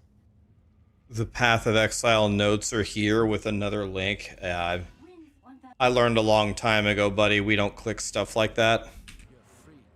You know, it's funny. I invited or tried to make Bex come to an interview or to a podcast, and eventually I finally made her say yes, and she was so happy about it. And we talked about it the last Exile call, and she's like, "Oh yeah, we'll finally make it happen." And then it was like a week later or whatever it was, or it was a week before. I forgot which order it was, but she said yes, and then she quit and joined another company. So, pardon my stupidity. It sounds like I should know this person. Who is Bex? I thought she was there when you started playing PoE. Oh. Who is? Bex was the she was the former community manager, and like handling with like the tweets and teasers, leaks, communication with us content creators. That was her. We have Nick now and Kelly that's been taking over. But that was Bex. So like the teasers we saw from Kelly, before the reveal for 0.5, what Kelly was doing is basically the exact same thing that Bex was doing for years upon years upon years. I don't think I know any of the people that you just named. I don't know Bex or Kelly or Nick. I don't know anybody, man. I don't know any of these names. I'm linking you Kelly's Twitter. You haven't seen any of this and like made reaction content to it, like all the teasers and comments that she has? No, I haven't. Wow. Okay. Okay. Well, that's the community manager lead. Okay. Kiwi juicing. Yeah, so, yeah. Okay. So Bex was basically Kelly back in the day. I thought she was there when you were around. No, I don't know anybody, man. I mean, it's been a while now because it's been a few years where Nick, or has it been a few years? It's been quite some time that Nick has been taking that role, but he hasn't had that same kind of like presence on Twitter. And then Kelly came in and she's doing the same stuff that we saw Bex doing. It's been really fun. Nobody ever talks to me, and honestly, I don't blame them. Why would anybody talk to me? Hey, I'm talking to you right now, bro. Oh yeah, I did. I wasn't looping you in that, Gazzy. Don't worry, don't worry. I wasn't meaning you. Oh, just sitting here like, what have I, chopped liver? God damn. Not you, Gazzy. I already get a lethal dose of you every day, and wow, Jesus Christ. I know you talk to me. Dude, I remember the first raid we had on the SSCTK, like you and I were like helping out with some of the raid lead stuff and call outs. I was like, maybe I should just be quiet. Like, I don't know how they want to run it. I feel like I'm just stepping over them. Like on the Vash, it was just you and me and Cody talking. You want to know what was funny is when we went to SSC yesterday, so we kill Lurker and we're walking toward Leo Ferris. We kill the first pack. We go left. We go up the ramp. We kill the Bog Lord. And now we're looking down at the ramp to go into Leo Ferris's room. And then we have the pack on the left and we have the pack on the right with the mages that need to be purged, right? So I said, shitters, yeah. So I go, remember guys, pull this pack back. So they pulled it back. Nobody healed Raken, and he died. And then the raid goes, Rax, that was really the wrong call. It's like, do you guys remember what happened last week? Last week, you all ran up to the monster, and then you got knocked back into the water and into the other pack, and our whole raid wiped. This time, all you had to do was heal Raken, and we would have been fine. And even though he died, we still cleared the pack without wiping. And they're like, that was the wrong call, Rax. I'm like, do you guys have amnesia from what happened last week? I was about to unmute my mic and go nuclear, but I didn't. I just didn't say anything. I'm like, so next time when we go to Tempest Keep and we go to that pack and be like, all right, guys, well, we got two choices. We can either run up there and die, or we can pull back and you guys can heal the main tank. Whichever one you guys want to do, I'll let you guys make the call. Holy fuck, man. Oh, well, what server? We're playing on Dream Scythe Alliance. Dream Scythe Alliance. I'm just like, okay. Bro, dude, when you persuaded me is how I portray it. But basically, Rex asked me if I wanted to play WoW. That was it. I'm already sold. He has now persuaded me officially. Yeah, I literally I did said nothing. yes. I'm like, you ever played WoW before? It's like, oh yeah, I'll log in and play. Oh yeah, I'm already max level. I'm like, wait, what? Oh, okay. It's like, Jesus Christ, man, settle down. Keep it in your pants for a second. Oh man. And then I buy the subscription, and then I'm like, oh, what server? Dreamside, West Coast. I'm like, oh god, okay, I'll find a way to fix the ping, which I did, so it's okay. And then I was like, oh, and then you said Alliance, and I'm like, fuck, man. And then you said PvE server. I'm like, fuck, man. What are we doing? But Dude, I didn't pick any of this. My I know friends. it's not your fault. Yeah, I would have picked Horde PvP instantly. Yeah, and East Coast for personally, like that is just. But that's where the PvP server is. But I mean, Classic Plus though, right in the corner. Yeah, I've heard the rumors, like a bunch of. So I don't know if you're interested in this, and I'm not trying to leave Disconnected at all, and I'm not gonna leave Disconnected. I'm gonna stay, but I'm pretty good friends with the guy in the actual #1 guild, like rank 1 speed, rank 1, the guild that got the 6-second Mulgar kill. Oh shit. Yeah, I'm really good friends with them. They offered they said that they would pay for my boost or pay for my transfer if there was a transfer there and we could go over there. But they were also rank 1 in Classic Plus. And I believe they're Horde PvP, I believe. So if we want to go over there, my buddy Mark is one of the main guys in that guild. But I'm not trying. Yeah. Yeah, I mean, what I think is going to happen is some people will go Wrath, and I think some people will go Classic Plus. That's what I believe will happen. Because I think it's going to be a bit of a split if they do both at the same time, which I actually think that might actually happen. And if that happens, I'm probably just going to prioritize Wrath at that point. And I mean, then it sounds pretty interesting, especially if they're on an East Coast server, because I would fuck my sleep schedule less. Because I think that in Disconnected, we might see a pretty divided roster if they do Classic Plus at the same time as Wrath. And I think most guilds will suffer that, not just the guild we're in. Yeah, I didn't This is play. a bit unfortunate. I didn't play Season of Discovery at all, but people said it was very fun. I feel like if I play like if we do Classic Plus, then are they like, is Classic Plus supposed to like, I don't even know what it's supposed to be. Is it supposed to be classic WoW with like the whole meta shaken up, or what is it even? I don't even know what it is. I don't know. Like I will say this. My best case scenario in my book is they announce Classic Plus and BlizzCon, and then they let Wrath go through with a sped up progression so people can play Wrath. And then after Wrath, launch Classic Plus and utilize that time to market it. And then Classic Plus, in my world, best case scenario, it would have Wrath of the Lich King character balance and no down ranking of skills to make it more better for new player onboarding, and go through Classic with new content, new raids, new zones, and with that kind of character balance, the mana system they used in Wrath as well, and having that as to go to. That's in my book the best case scenario. But I mean, this is one of those situations where everyone has different takes on it. So, speaking of BlizzCon mentioned, are you going to BlizzCon? So yes, I am actually. I've never been to BlizzCon, and I was invited.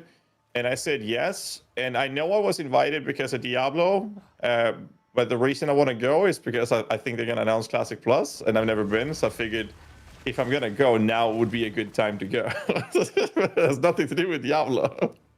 Yeah, so they have offered for me to go, and I told them I love you guys, thank you for offering, I don't want to go anywhere. Same thing with Grinding Your Games. They offered me to go to Exile Con, honored for the invite, but I hate traveling.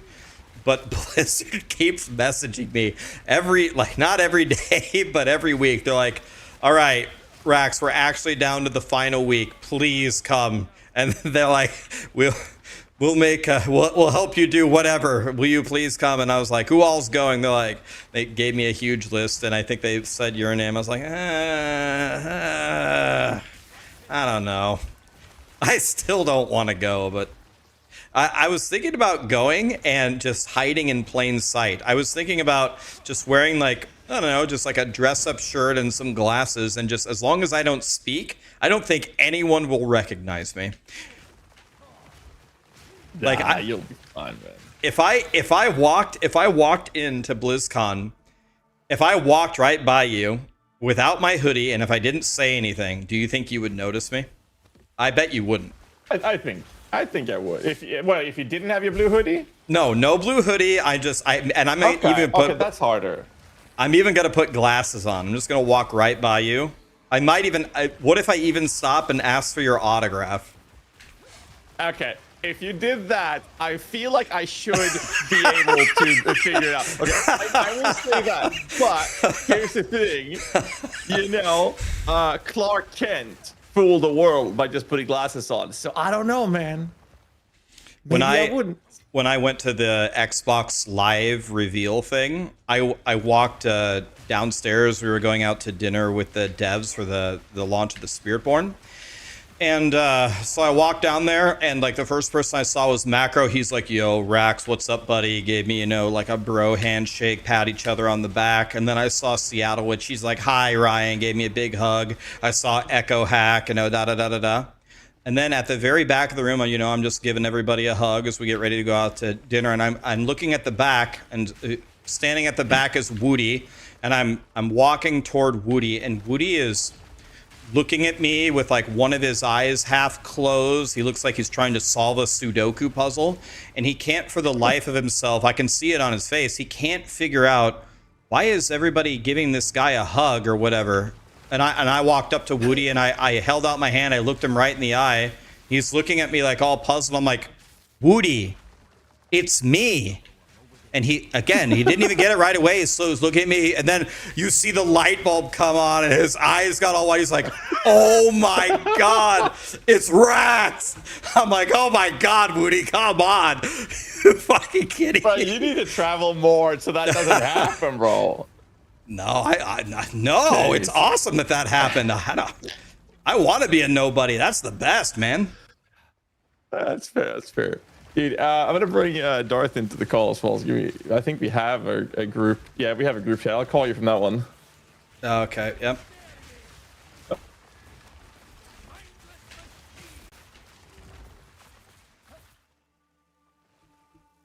Okay, guys, we're going to another call here.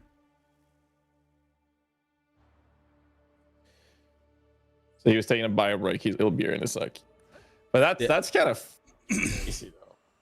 I feel like I should. I mean, you and I have been playing games off stream and hanging out like for so long now. I feel like I should be able to recognize your voice at the very least. And I mean, I know how you look, but like if you go with a Clark Kent disguise, then that's gonna be hard to spot, The very first thing that happened when Macro saw me, he got like a big smile on his face. He's like looking me up and down. He's like, not nice, Rax. And he put his hand on my stomach like I was his pregnant girlfriend or something, like we're about to take a picture or something. And I looked at Macro dead in the eye. I'm like, can I ask you a question and you give me an honest answer? And he's got a big smile on his face. He's like, okay, go for it. And I go, you thought I was a fat fuck, didn't you? You thought I was going to be like a 300-pound fat bastard. And he started laughing. He's like, no, but yeah, I think the hoodie adds like 50 pounds. I'm like, yeah, you thought I was a fat fuck, didn't you? I'm way more fit than you thought I was going to be. He's like, it really surprised me. I was like, yeah, gotcha, bitch. Holy shit. Fucking got his ass. Is that the rank 1 rogue? Holy shit, dude. He's rank 1 world, bro. Dude, DM's putting his SRs on my shaman. That's how much he loves me. Hey, shit, you're gonna come fucking rat me out? Like I'm trying to help you out on the DM. You're just fucking ratting me out on live, bro? DM, I was joking. That never happened. I was kidding. What the fuck? Yo, you're reacting like you actually did that, man. Jesus. It was a joke. Yeah. Yeah, DM never did that. Funny. You guys helping each other and getting gear, and we're No, just no, sitting no, no, here no. watching- DM never won anything for me. No, no, no, no. He tried, but I never get anything. No, no, no. Your Don't shit would get have it to drop confused. first, bro. Yeah. Oh man, I was sitting here, and Karn is getting all the loot because he's a fucking mage. And then when we get to roll on the cloak on KT, I was so mad. So I used that price I got from the gear competition so I could do another roll. That's the only way I got the cloak from Karn. Wait, they actually gave it to you? Yeah, I used the You letter. do, I'm not gonna lie. I'm not gonna lie. You fucking stole that shit from him. You fucking. I stole it so. You stole that hard. shit. Like that was some DGen behavior, bro. I didn't even think they were going to give it to you. I thought that was just a bunch of bullshit. No. Well, so my reasoning was this. I'm Oh, gonna yeah. use Let's it hear in the 3D. reasoning. This is going to be great. Yeah, okay. let's hear this. Okay. So for people who don't know, there was a gear competition, and before phase 1 started, and one of the rewards was I got a letter I could use or redeem on an item I rolled for to roll again once. And then I was thinking of saving it to phase 3. So here's my reasoning. But it wouldn't have felt good to steal it from someone that I don't know, you know? Like, I can't really do that. So when I ended up in a position where I could roll against Karn, who's a friend, it wouldn't feel that much of an ass to do it. So that's what it is. But now I can't do it again. That was my only letter. I don't know how DM feels, but I still think that was bullshit. Okay, he's already been Gazi's fed. a horrible He's got person. tons of gear, man. That was my first item. He's a mage. No, I You think- want to win or not? Well, Yeah, I had a you were- green black cloak, and that one liter- gave me so much I, stamina. So I, I don't wanna literally die. do the opposite of what Gazi just did. Gazi steals, he loses the cloak to a mage and finds a way to steal it from him. I was tied for Prio 1 with Karn on the Nexus key and voluntarily removed myself so he could have it first. Wow. Well, you're This an elemental Shabi. That's different. That is so different. Explain to me how that's different. Okay, my Bisque cloak before that one was green. And I was dying because my healers aren't keeping me up But when I'm Shadow or Death. that's extremely misleading, though. The green cloak for the Shadow Priest with just the flat spell damage is God tier. What do you mean? It is, but it's no stamina. So the new cloak I got allows me Shadow or Death, so I don't die, and I generate mana for the mages. You see, DM, it is are for you the mages. fucking listening to this? Gazi is Gazi is talking about taking an upgrade from our top DPSing mage to get stamina on his DPSing priest. What the fuck am I Well, even listening to? What I'm telling you is he needs it. If he wants to keep up with me, then he's gonna need literally to steal everything he can from the top performer. He needs the help. All right. But my real question for you guys is, have you talked about PoE yet, or have you guys just been talking about World of Warcraft and 19-year-old expansion for the last 3 hours? No, we have been talking about PoE. We started with a lot of plant data discussion, but you're right. On the topic of PoE, we have talked about getting together sometime after launch to do some high juice content together, and the Chronomancer and like the Hewn Mask, the new helmet, seems to allow some pretty cool support play. So what do you guys feel about doing that? Maybe a few days, maybe a week into the launch? Like, what are you guys feeling? It's not going to be a few days. It's going to be like a while into the launch for me, because I'm opening with Pokemon Master Hardcore Trade, and then if that goes dog shit, I'm going to move to Softcore Trade Pokemon Master. I'm going to finish that. What is then Pokemon I'm gonna play. Master? Okay, so the Pokemon Master build is objectively the best build in the game. Oh, okay. Because it'll be the most fun. It is the That one, okay. the full-on Monkey Slam Spirit Walker capturing the unique tame beast. So the first week of the game is me capturing all of the unique bosses in the game, and then going between all of them to figure out which of them is the most dog shit and the most bait, and which of them are not. So you're playing Pokemon Trainer from Smash Ultimate in PoE 2. Correct. I will be opening Pokemon Master, and I expect out of the 12 or something that we can capture, 11 of them are dog shit, and one I might be able to do something with. That's my plan so far. I mean, Accurate. the entertainment factor there is going to be very high. hopefully. Yeah. So But you said, well, no, your guys' build. You're doing Plant Daddy again, or what are you doing? Oh yeah, I got to make it even better and even more brain dead because the older I get, the less skill and the less intelligence I have. So I got to go even more into the brain dead stuff. Perfect. Plant Daddy, run it back, baby. And Ghazi's playing minions, surely.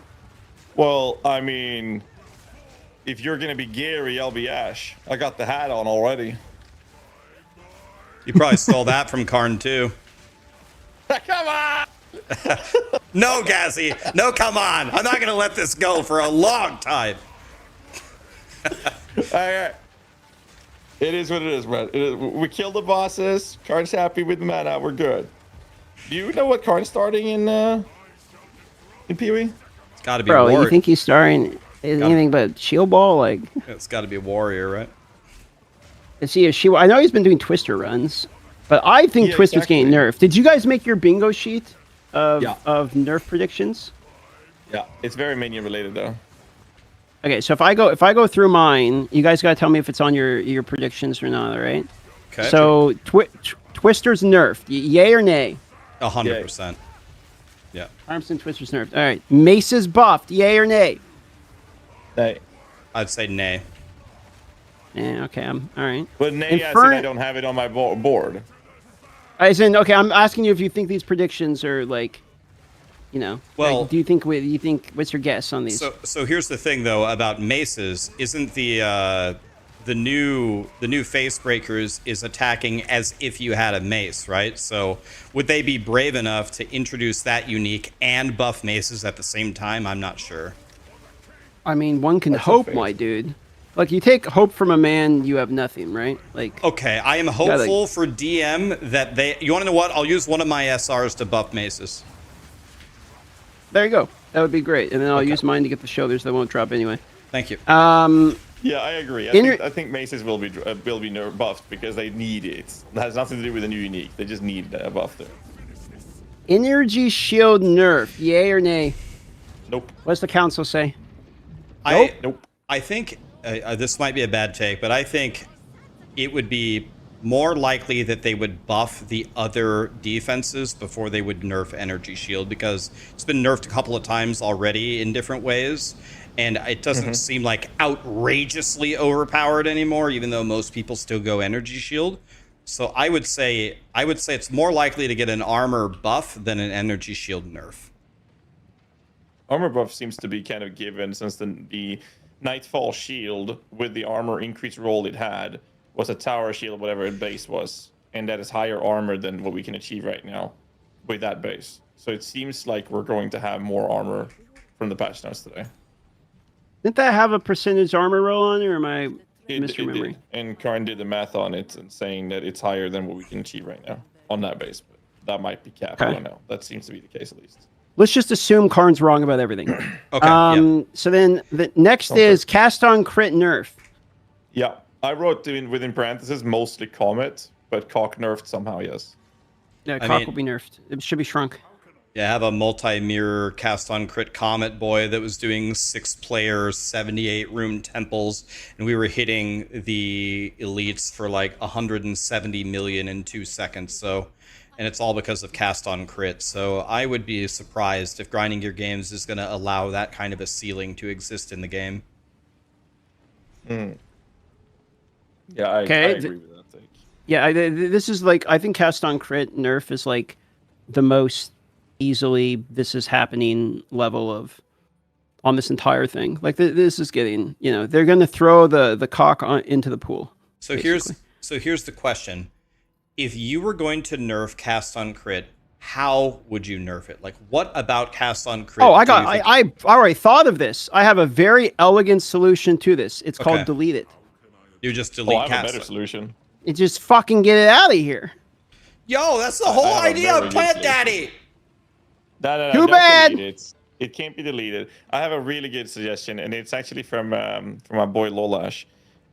What they would do is they would base the internal the ICD of the spell triggered based on the cast speed of the skill. So Comet having a larger cast speed would it be able to trigger considerably fewer times per second than the other skills.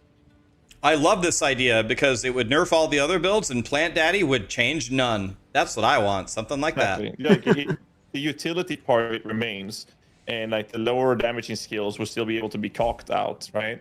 So you stroke the cock and you just spews out all the damage. But if you can't do the big ones, because they're not supposed to go out that way, they're supposed to come out the other way by self-casting it. I love how Gazzy said, get your cock out, but you can't do the big ones. Wow. Very nice. Okay, so I think my solution's better, but I'll allow it. Evasion buffs. Yes, I have that as well. Evasion / deflection, actually. But yeah. Yeah, they Yeah, said the low end of investment was like they thought too good, and the high end was too bad. Yeah.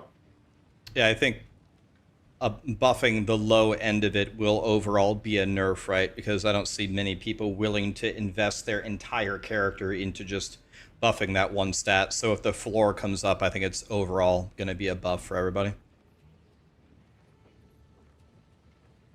Chronomancer has already like happened. I made this sheet yesterday, so that one already happened. Blood Mage nerfs. What are you thinking about Blood Mage? Yep. 100%. There's no way it's not happening, right?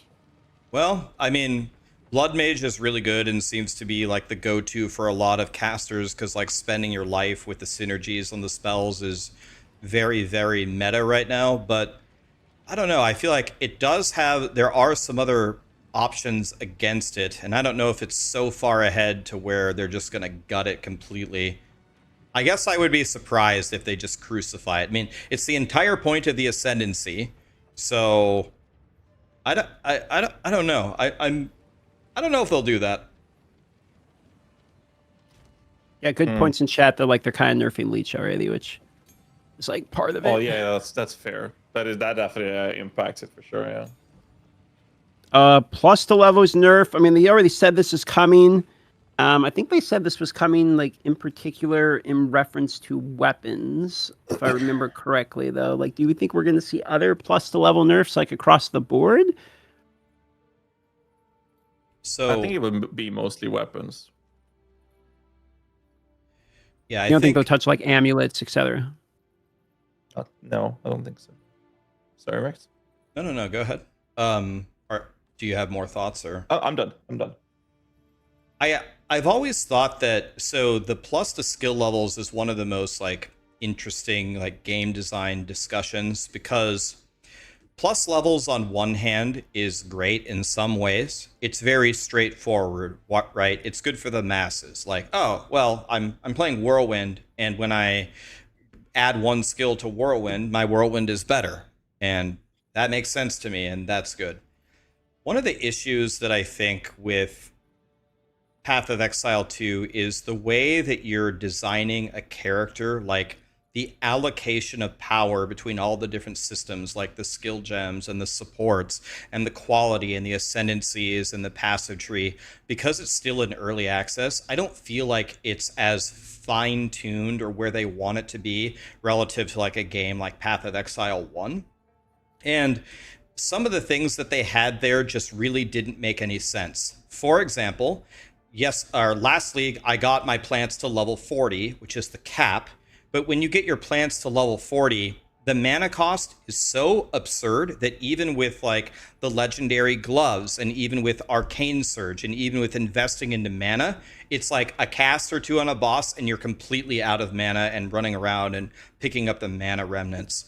So like with stacking double the amount of levels possible for the base skill and how some of the systems are not like perfectly interacting with each other, I think now is the time to nerf plus skills and get it exactly where they want. I think the system that they currently have does not work the way that they want it to. All right, Gimli Legionnaire buffs we already know. Smith the Katava Manifest Weapon. Now, there's two dog shit skills in Smith the Katava. It's Manifest Weapon and it's Temper Anvil. And I think that we're going to see some buffs. I'd love to see some of the Manifest Weapon actually be like something that anybody uses? Because I don't know about you, I've never seen anybody use either of these skills and like actually turn it into a build. I mean, normally with some skills, you see somebody out there makes a build, and the build is at least got, you know, one or two guys that cook something up, no matter how much money or time they invested into, at least cook something up that's cool. I've never seen anybody do fucking anything with either of these moves. So, like, I do have my argument and another take on that, and that is that when they announced Manifest Weapon, my face is lit up. I was like, finally, we're getting Animate Weapon into PoE 2. And then 3 sentences later, I'm like, this is not Animate Weapon. What is happening? And then I never touched it. So I think that if they were going to rework it, I really do hope they make like an Animate Weapon version of it. Because there's a lot of people that like Animate Weapon, even though it is a minion build per se, but it would be so cool to see that being a playstyle. I've never seen anybody use these skills. Agree it needs a buff. I think it will get a buff or a change at some point. Not sure if it's super high on the priority list right now. I would imagine it's pretty low on the priority list, so I'd say no for that reason. All right, major Chalupa buffs. I'm kind of thinking maybe we get some buffs to things like Void Illusion. I know there's believers in this, like Prada, for instance, is a big believer in Chalupa and did some good builds with it, but like just generically, I feel like Chalupa could use a little bit of buffs. I mean, Chalupa might actually, before patch notes, current information we have right now is telling me that Chalupa is very likely going to be the #1 best performing minion build ascendancy, hands down, with the information we have right now. Okay, but no one cares about minions. Yeah, so we don't care about minions, so let's talk about the real stuff here. No, I'm just kidding. But Chalupa, so we're talking about Acolyte of Chalupa, right? The Ascendancy. So it's already been reworked once, and I league started it, I believe, last time, and I did a bunch of theory crafting, and I didn't think anything that I built was going to be good, and I cleared the campaign, and it really wasn't good, and it wasn't really making a whole lot of sense to me.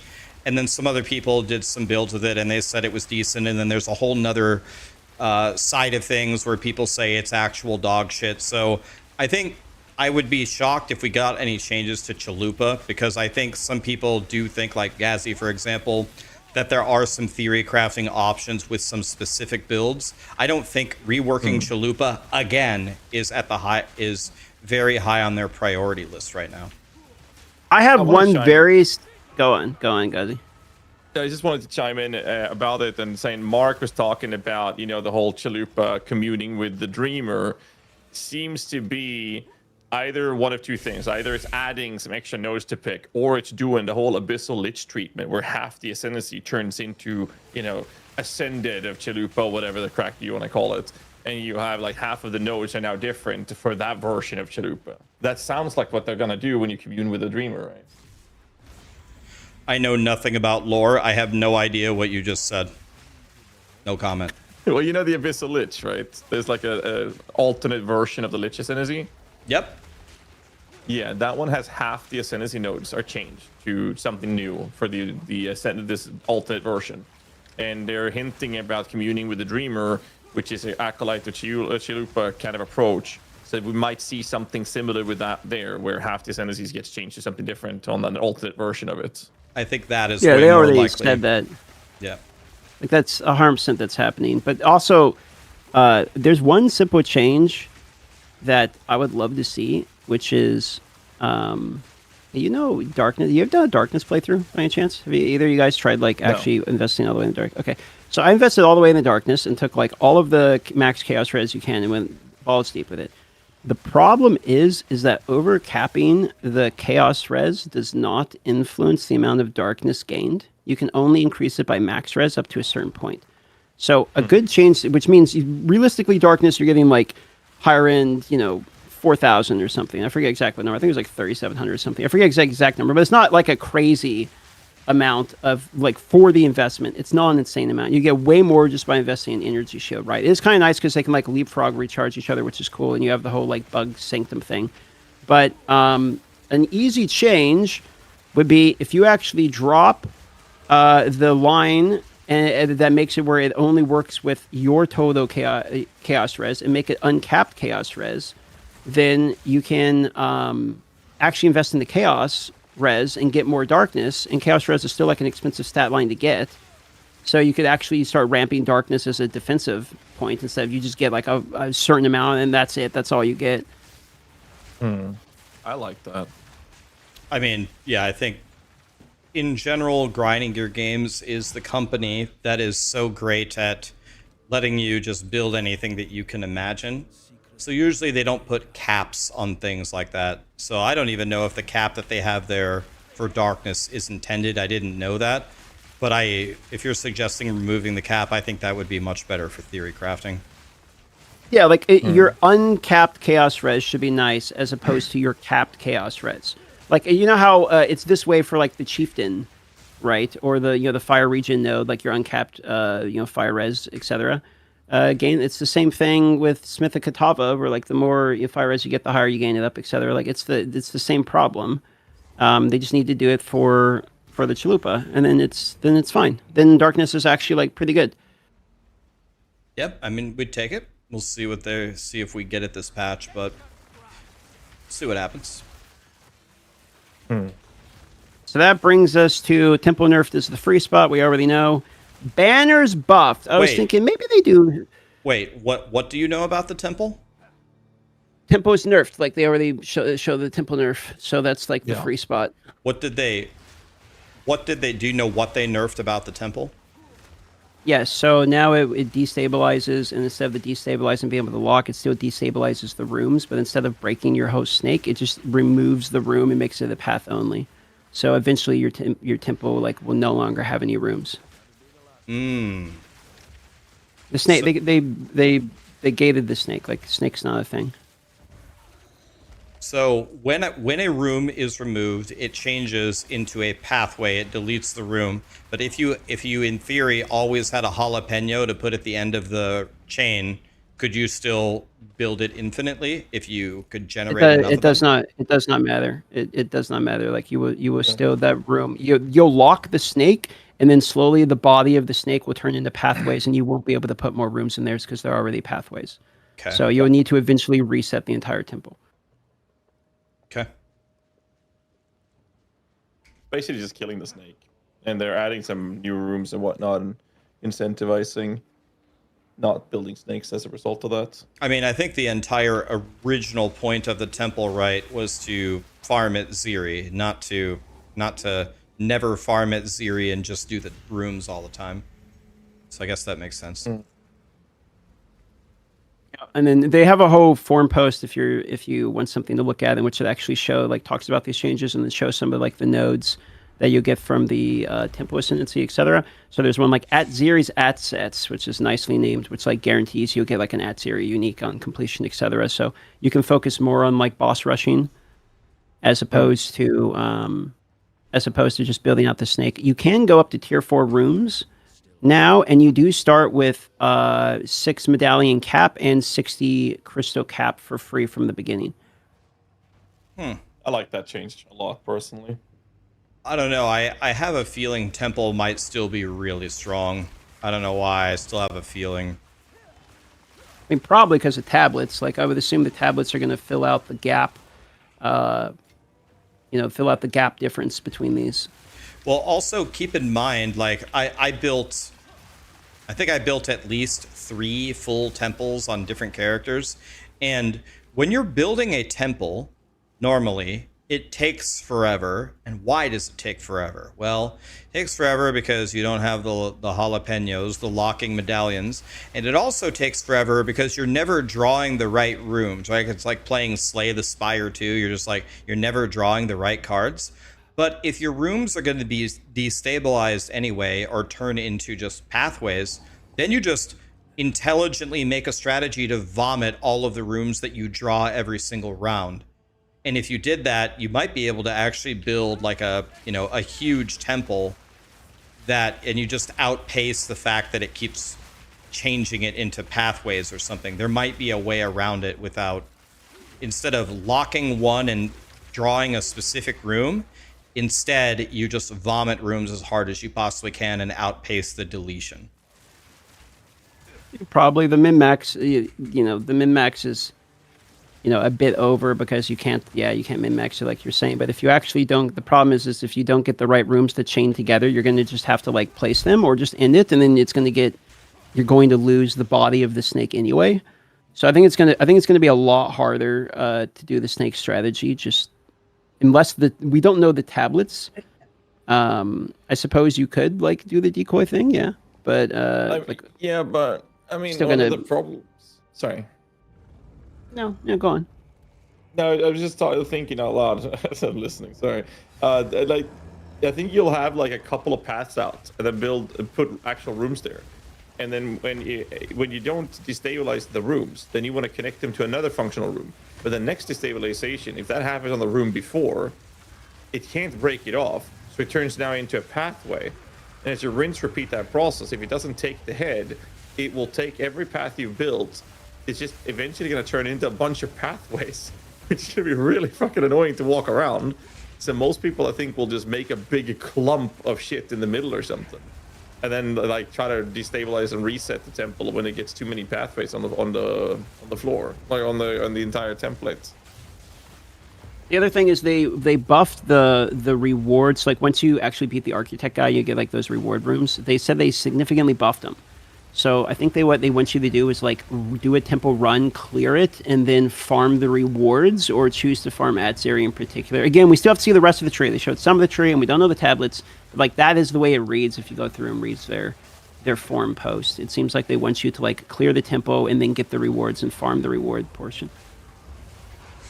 Yeah, I think either way, I think it is going to be more. Well, I already thought it was pretty interesting before, but it was interesting, like the solution that people found, right? And it was fun to build it over multiple days and then have a temple where you're printing 300 divines a run. But I think with mixing in actually killing the architect and Atzeri as part of the strategy, it's going to be better. Agreed. Yeah, 100%. Next. All right, next I had banners buffed. It'd be cool to see banners get a little bit more use. I know there's some builds that use them, but I thought maybe just across the board get some better like banner nodes on the tree, get some banner buffs, maybe a new banner or two get added into the game.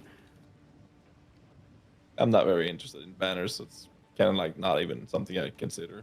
Maybe I should, because they have some pretty cool stuff we can do in PoE1. Well, I agree with. Go ahead. Go on. No, go ahead. I was just gonna say, you get more attack damage, like in AoE. I know you kind of can't use them because they compete with spirit for your summoning your minions, but I'm gonna use it for companions if I have spare spirit. I'm gonna try to fit in a war banner, so that my monkey gets 25% more. Not a bad idea. Yeah, so I have the same feeling that Gazi has, but it's for exactly that reason that I think banners should be buffed. Like, I never think about them, I never use them, I never consider them, but I think that's an excellent reason why I think that they do deserve a buff. Again, same logic as before. I wouldn't consider this to be like a top priority thing with them trying to rush to get the game out for November, but I would definitely like them to buff banners to where, like, currently I can't be bothered to throw down a banner, man. Like, I'm trying to do one button if I can. So they're going to have to be pretty juicy for me to want to drop them. I agree. Sorry, go ahead. I was just gonna say I agree, but also like I don't like that it's like tied to glory. Like glory is the worst feeling system in the game for me. It's the meme of builder spender from Diablo 4, but like the worst possible variant of it. Like I'm really not a fan of having to build up glory by doing a certain thing to be able to use the move. I think that introduction was just a bad mechanic introduction period. See, I mean, I was just gonna add to it, like the whole glory thing, that you have to hit enemies yourself to generate the stuff as well. So like if you do that with the companion stuff, you need to play like some sort of hybrid approach where you're actively fighting as well to generate the glory to be able to place the banners, right? Unless I'm missing something. And that's the way it works. So whenever a topic like this comes up, like, I'm trying not to be just like a dumbass here, right? I'm not trying to be just like a worthless member of the Path of Exile community. So it's I think that grinding your games in general with these games does the best job of creating interesting problems for us to solve. And then when you solve them, you feel like $1,000,000. So grinding your games is great at that. When we don't have that, like, 1 year ago, Diablo 4, you have no friction in your way the whole path to the top, I don't even think you're playing a video game anymore. So on one hand, I love their ability to generate these problems for us to solve. On the other hand, grinding your games, at least at the start of PoE 2, is so in love with do these 5 actions in order to generate these 3 things in order to cast this one empowered thing. I mean, it was literally placed everywhere. Like, maces originally did damage, but they're so effing slow, even on the passive tree nodes. Picking up the elemental infusions as an early game sorcerer is absolute cancer. The glory system, when the Amazon Huntress first came out, the swing, swing, swing, and then generate this frenzy charge in order to unleash this thing, standing on this thing to do this damage. I think they are very, very overused, and especially in the early game, far too annoying and punishing for me to even be bothered to try to solve them as a player. So it's half and half. It's I think they're very overused and I'm sick of them, but I don't want them to remove every single obstacle in my way, because then we're not even playing a game anymore. I will say this, that the combo gameplay, I don't have a problem with the combo gameplay. I do have a problem with the poorly designed combo gameplay, like the maces. Because the entirety of the druid is just all combo, and it's one of the best. It's probably the best new class that they've added in terms of gameplay feel. I played the wolf version; it was fantastic, and everything I did was combo gameplay. But all of those individual combo actions I did not only felt good, but they had impact, and therefore it felt good to play. And it was not a problem at all for me to do that. But if I touch the warrior, every step along the way feels annoying, frustrating, and lacks impact till I've done the whole up, left, right, XP, left, right trigger, and then I can do some damage.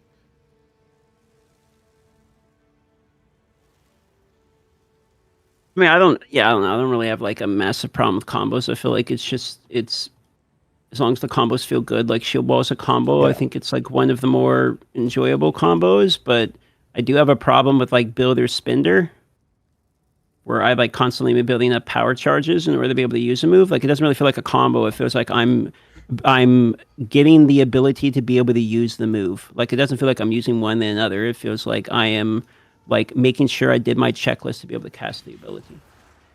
Yeah, that's a good way to put it. What's weird is do you have this problem right now? If I refresh or pull up any chat, I don't have the send a message on both computers. It's really you have weird. that too? I have to refresh several times. I refreshed a bunch, but I can't send a message in my own chat right now unless I already had a chat screen popped up. Fuck, is anyone else having that problem? I've been having different issues with Twitch, some of the features just stop working, and I've never been able to. I thought it was something on my end. I was did I get fucking chat banned? What's going on right now?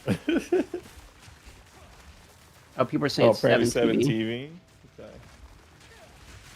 Gotta update it. How do you update that, or where do you go? I don't know. I do not know. It's probably your extension. Check your extensions in Google Chrome.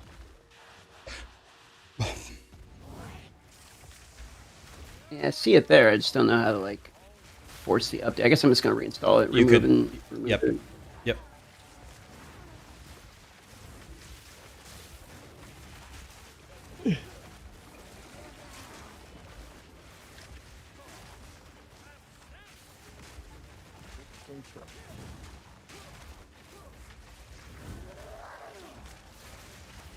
TV. There it is. Add to Chrome. I was wondering what the fuck was going on. I was bro, why can't I even chat in my own chat right now? What the hell is going on?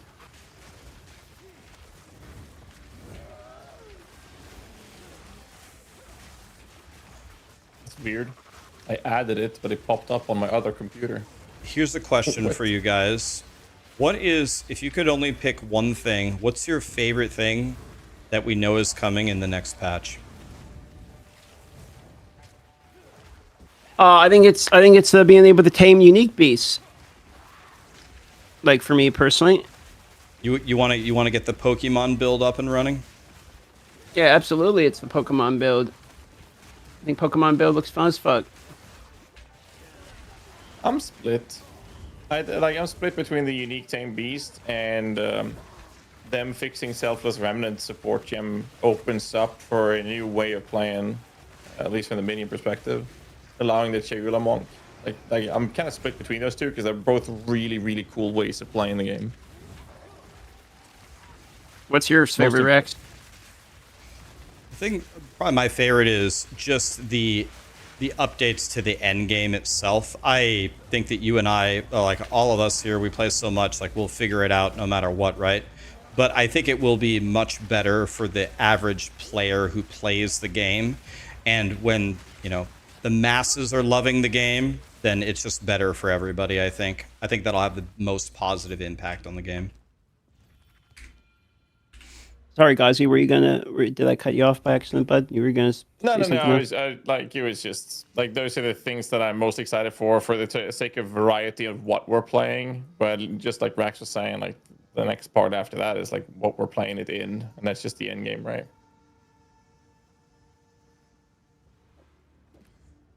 That's kind of where I'm split. You know, I'll tell you one thing that surprised me, and I don't know if I had the wrong idea going in.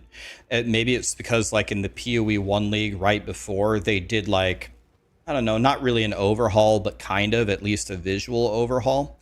I actually thought that they were going to come up with an entirely new system for PoE 2's endgame.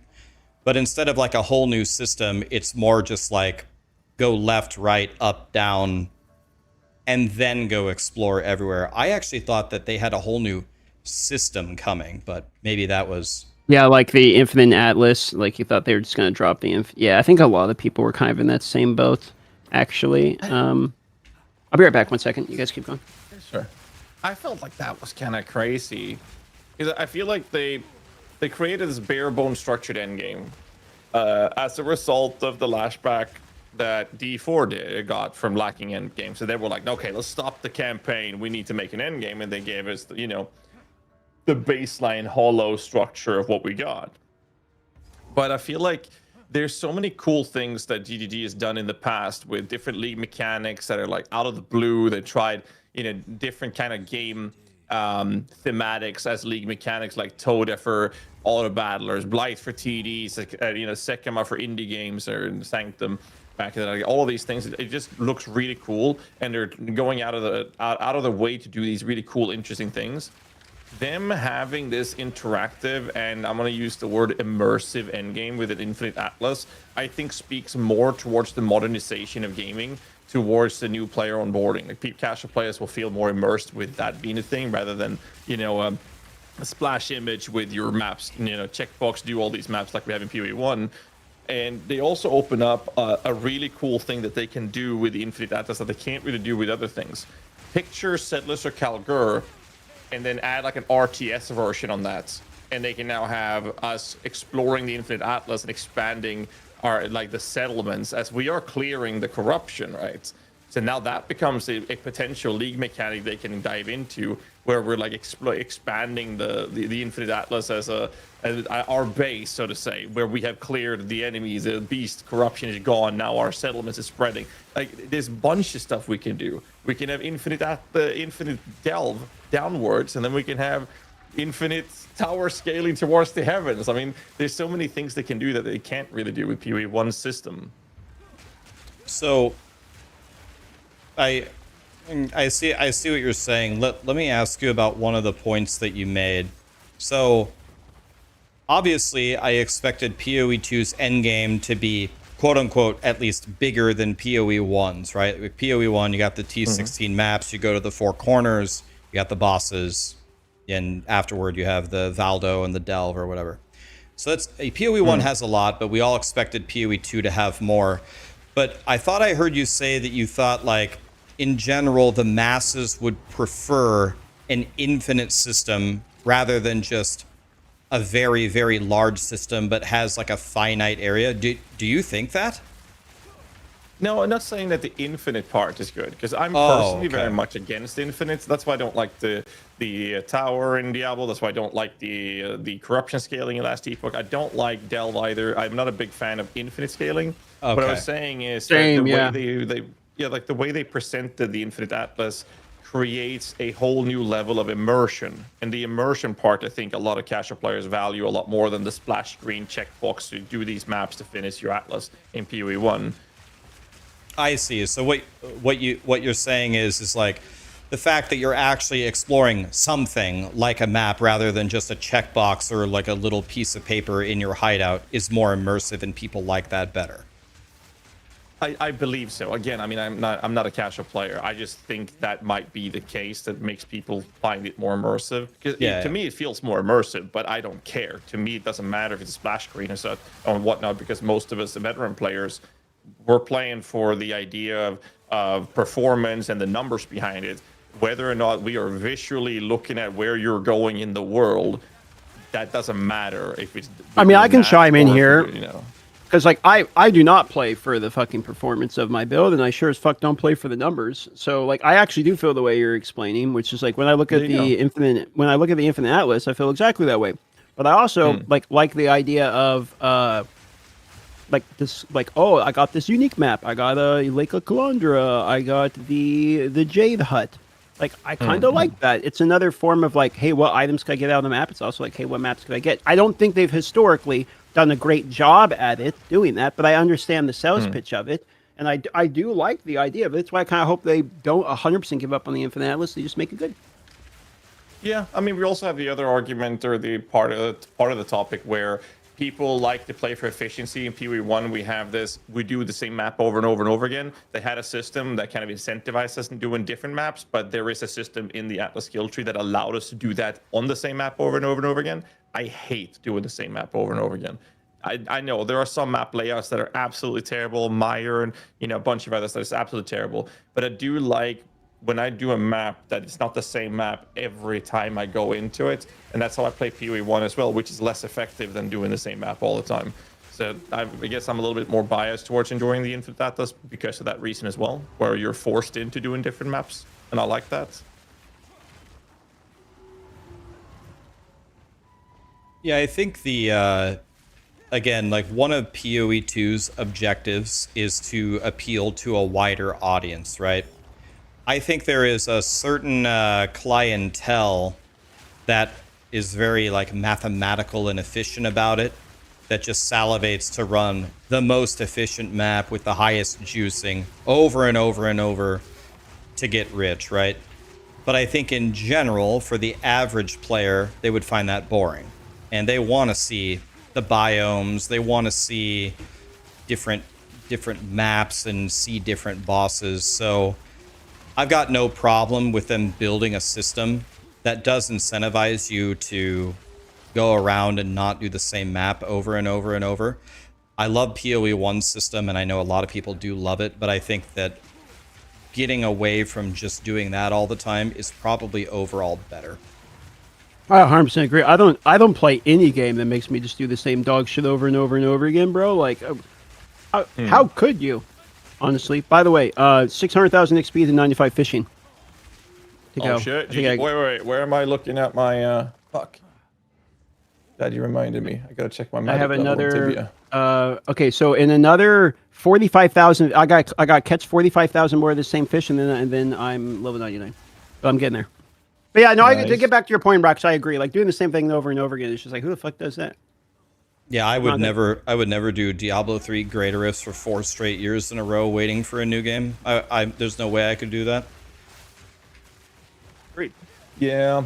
Okay, so one of the things that I really like about it is like the future capabilities or possibilities of them stepping out of the box and doing these crazy things. Like I talked about it earlier, like, settlements thing. We play Risk on the Infinite Atlas, or we play Catan. or colony league. I think that would be so cool to see things like that. Unless if you want to take it one step further, I saw somebody in chat mention it. I missed the name, so shout out to whoever that was. World bosses roaming on the map. I mean, Bestiary League could be something like that as well, where you visually see beasts running around and you're chasing it down. Like, there's so many immersive, cool things they can do with this that we don't have the possibility to have to the same immersive extent in PoE1. Before D2 JSP kind of ruined it by solving how it actually happens. You remember the feeling that you would have in Diablo 2 when you just be randomly playing, you're on BattleNet, and all of a sudden it says Uber Diablo walks the earth. You instantly call all your friends. Oh my God, he's here. Guys, everyone get in here for your charm. Does anybody have monsters cannot heal? Who has these gloves? Holy shit, I can't leave this game. If I DC, I'm going to kill myself, It's kind of like that. Like if you saw the world boss on the map, like, oh my God, Uber had Ceres on my Atlas. Oh my God, it's the first time I've ever seen her. Who's my strongest friend? Who can help me kill her? That would be sick. It would be really cool, right? Yeah, that would be sick. You That's guys a really good idea. Have friends? Yeah, back in elementary school, hell yeah. In elementary school, everybody was friends with everybody. Yeah, I come from home from school and play by myself in the corner in the closet. Did you watch Power Rangers or Teenage Mutant Ninja Turtles? Nah, we didn't have TV. I mean, I watched them from Blockbuster, but we didn't have TV because, TV was like the devil or something. So instead, we rented everything on VHS. TV was the devil, huh? That explains a lot, DM. No Teletubbies for me. I'm pretty sure Teletubbies were believed to be like a bunch of witches made them or something. Well, that part was actually true. Yeah. Yeah. Holy shit. What's the next on the bingo sheet? All right. Sorry, I'm stuffed. You caught me right as the McDonald's was entering my. I was gonna say, is it a Dave's double or what? No, it's it's the little shitty dollar menu burgers. The McDouble? No, just the normal cheeseburger. Dude, you got to get the McDoubles. They're way cheaper, man. Dude, I gotta. Oh my God, Pat's Notes are! Holy shit, Pat's Notes are here!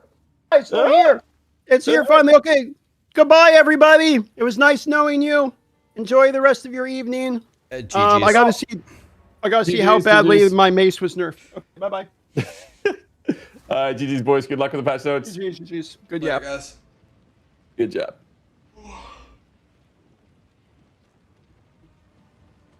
All right, boys. That was DM and Gazzy. All right, let's check it out here. Okay, first thing, Control F for I guess, should we just read it or Control F for entangle? What do you guys want to do? Just read it or start randomly Control Fing? Just read them? Read. Okay. All right, here we go. Let's read out the whole patch notes. Let me pull up a Word document so I can take some notes as well. I might need to take some notes here to I've got to make a video, right? So let me open up a document so we can write down some words here.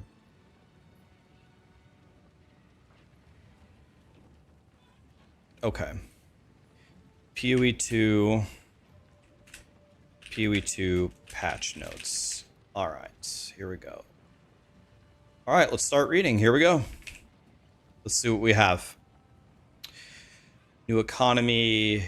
We know about these. We know about this new Aldor League. It's like you fight these things and then you get a reward, and the rewards that they showed were really bad, but that doesn't mean that they're going to be bad in the actual launch. Let's make the text bigger.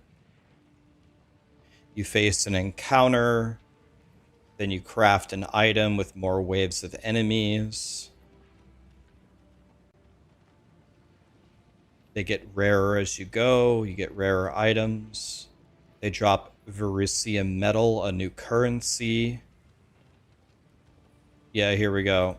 Yeah, we're starting the patch notes right now, guys. New NPC with 4 quests in the campaign. to check out the crafting features. So with the new currency, we're going to have rune forging. You add runic armor to armors. You get runic ward with no downside if the armor is lower than level 55. And armors above 55 trade their regular base defenses for runic ward. Okay, so you don't just get to add it for free. The defense kicks in when you reach 1 life. And you will continue to survive while your runic ward takes damage. And it regenerates independently. 13 new currencies. You get it through the remnant encounters. They add various new crafted modifiers to items. Okay. After unlocking unique rune forging in Act 3, you can upgrade the base type of a unique armor that drops lower than level 55. This is like in Diablo 2, how you take Hotspur boots and level them up. So it increases the base defenses. Okay, that's cool. They have additional properties when used on Kalguran uniques. Okay. Let's see what those are. 13 ancient runes can be unlocked to be crafted by remnant encounters. Okay, we get new runes.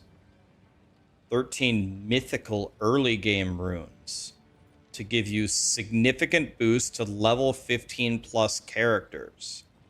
So we can get mythical early game runes for leveling up. Maybe that's good for alt leveling.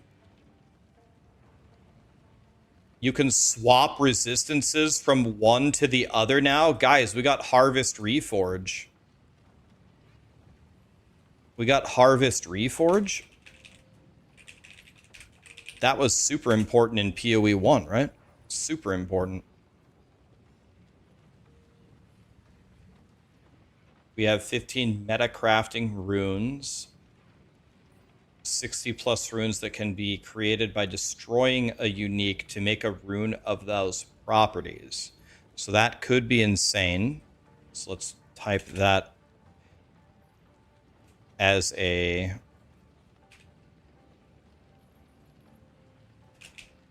awesome thing that we're getting.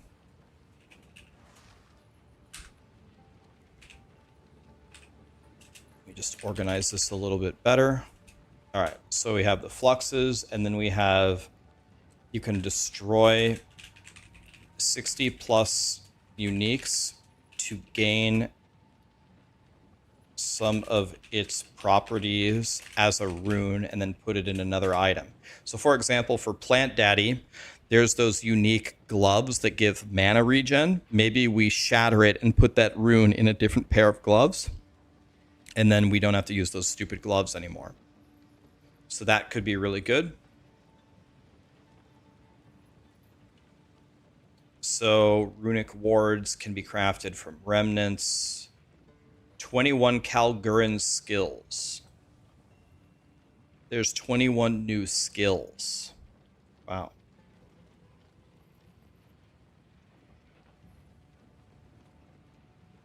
So there are 21 new craftable skills, 8 new craftable supports. We know about the new Endgame story. There's a new hub. We know that logbooks are now in the ocean. Underground areas. There's new underground areas for expeditions. That was one of the most fun things about expeditions. So that's cool. There's 4 faction leaders. Okay. We get a key to access the new pinnacle boss. I don't know who Olroth is, but killing Olroth gets you the key to fight the new pinnacle boss. I guess I'll write that down so at least we know how to do it. I just don't know who Olroth is. Anybody know who Olroth is? Gives you a key to fight the new pinnacle boss. I better write that down. So now we at least know how to do it. He's the expedition boss. Okay. So killing the expedition boss. Okay. Oh yeah, we have the new challenges in PoE 2. Where you win cosmetics, right?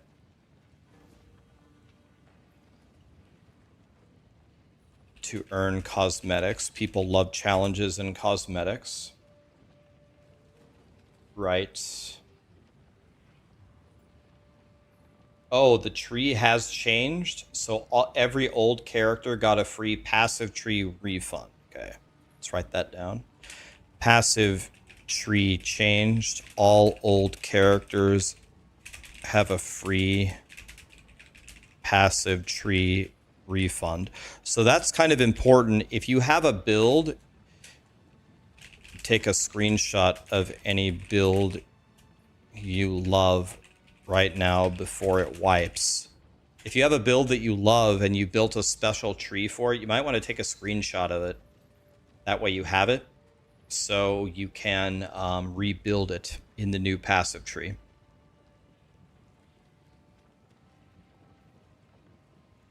Okay. These are giving us a respec token. Okay, we know this. We know this. Okay, Endgame. We know that the Atlas has fixed points. They have quests. We know this. 30 new Endgame maps. That's pretty sick. 30 new maps? That's a lot.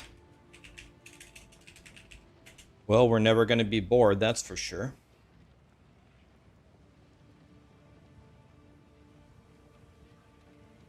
So we should also write down the pinnacle bosses have a quest chain to deterministically fight them, but you can fight them again in the future with a greater challenge. So the first one will be easier and the subsequent ones will be harder. And so she said, that's how it is in PoE 1 as well. All right. Okay, this is lore. We don't care about lore. Okay. Maps inside the fortress grant one or more passive points for your Atlas tree. This entirely replaces previous methods of gaining Atlas points. Okay, so you complete a tower to get a fortress. Maps inside of a fortress are the only way to gain passive points. So let's write that down. Completing your first tower unlocks or makes a fortress rise. Maps inside of a fortress grant one or more passive points for the tree. This entirely replaces the previous methods of gaining Atlas points. So the Atlas tree itself is reworked with over 300 nodes. You can allocate every node eventually, which is kind of an interesting decision. You can swap between choice nodes on the tree at any time. I also assume that that means it's free, but that, I guess they didn't say that, but I'm assuming that also means that it's free. Are plants nerfed? I don't know. I asked people if they wanted me to control F or just read the whole patch notes. They said read the whole patch notes. So that's what we're doing. We've gotten this far so far. So we're right here. We're reading everything. Okay.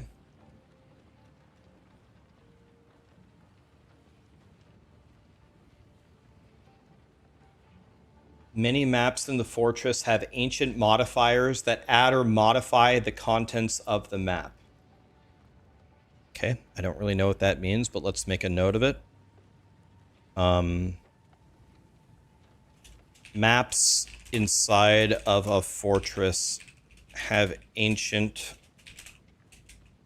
modifiers that add or modify the contents of the map. So we should expect to see different, I guess we see different things when we're in there. Yeah, like a corrupted map.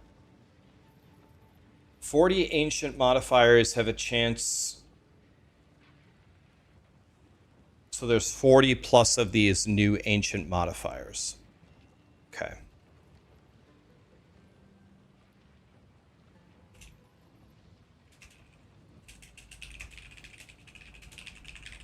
Okay. Added 3 gateway maps with 2 new bosses to access different sections of the fortress.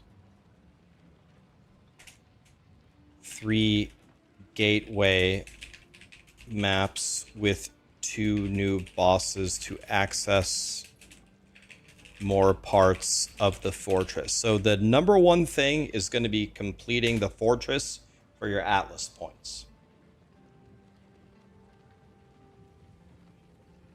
More tower maps added. I wonder how people are going to feel about that. The Arbiter, okay. The Arbiter of Ash is within the fortress. We already knew that, but I'm going to write it down anyway. The Arbiter of Ash is within the fortress. Okay.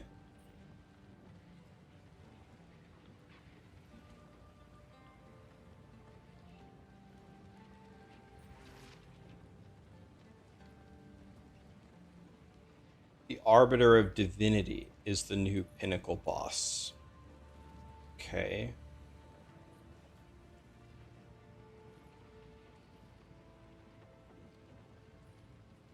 Instead of doing the maps in a fortress, instead you could kill the Arbiter of Divinity 5 times. That's interesting. So if you just want a pinnacle boss farm, you can complete your Atlas that way.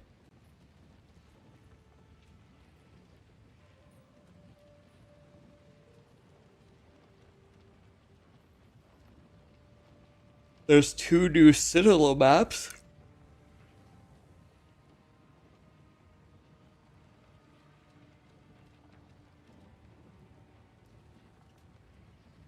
Let me organize this a little bit better. Endgame, 30 new endgame, pinnacle bosses. Let me put this section after this section. I think it will flow better if I go like this, and then move this back, back, back.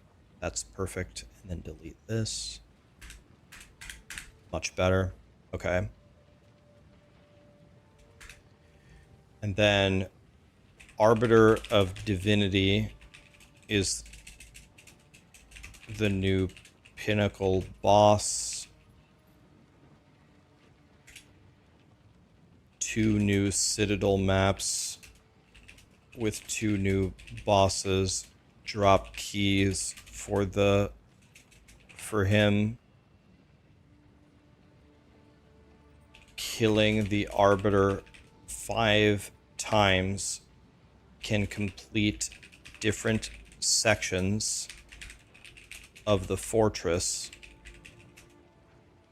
to gain those passive points. It's very important that I understand all of this because I'm sure people are going to need guides on how to actually unlock this as fast as possible. So I have to actually understand how this is all structured. Does Plant Daddy live? We don't know.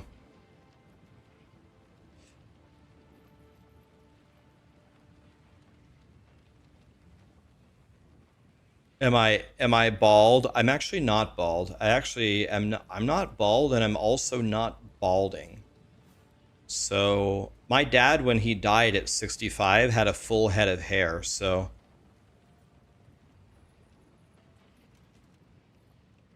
Plant Daddy stayed alive. There's no nerf to is there any changes for Entangle or Thrashing Vines, guys, or no?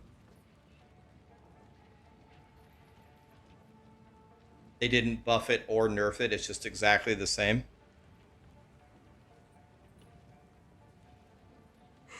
Awesome. Did they buff anything? Did they buff?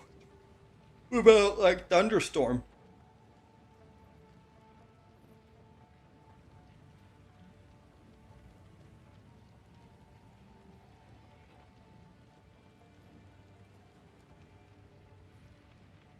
Okay, so nothing on Entangle, which is our entire build. Thrashing Vines just got a description update.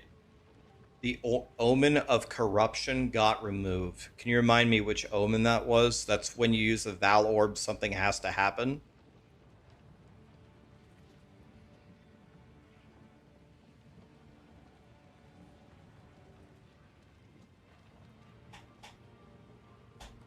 No!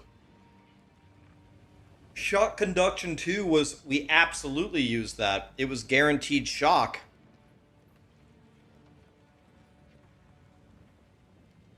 That is definitely a nerf. They deleted Shock Conduction 2? Why?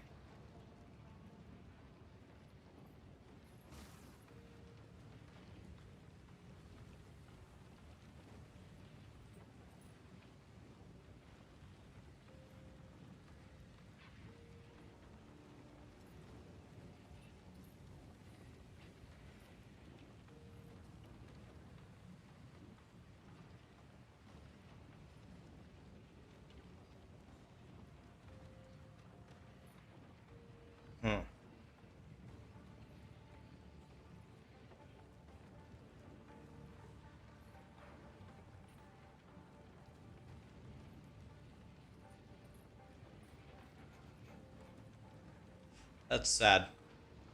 That is a nerf. We're not going to apply shock as reliably. So we need gain as extra. We need gain as extra lightning, boys. We need gain as extra lightning.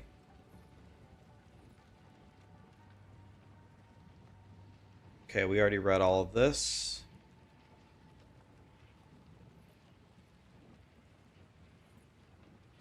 Okay, we're right here.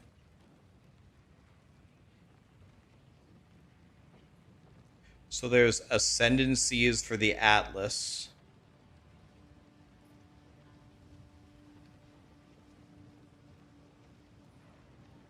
There's different ascendancies for the Atlas. Each ascendancy has 12 nodes, and you can pick 4 of them at a time.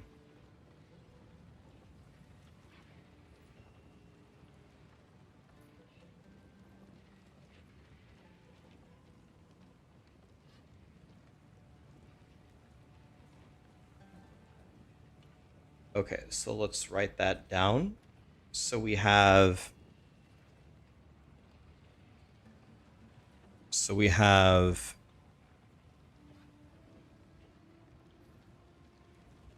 new Atlas ascendancies. Each has 12 nodes, 4 allocated at a time. Change selection anytime.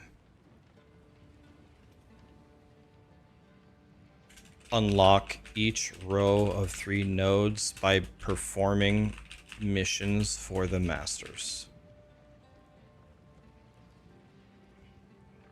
Okay, so we're going to pick our favorite way to build up our Atlas tree.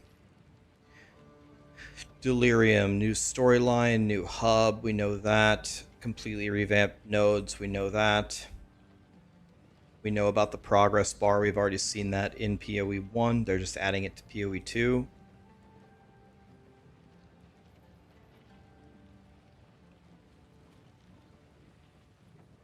Okay, we know about this. That's how it was before.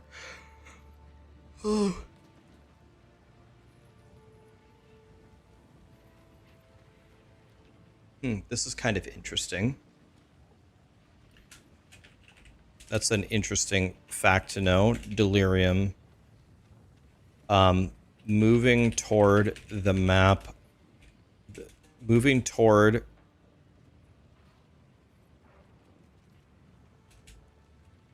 the direction of the fog always leads you to the map boss.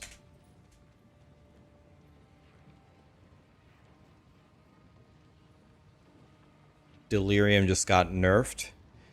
Damage and life of delirium monsters lowered. So they nerfed delirium. 5 new delirium elites.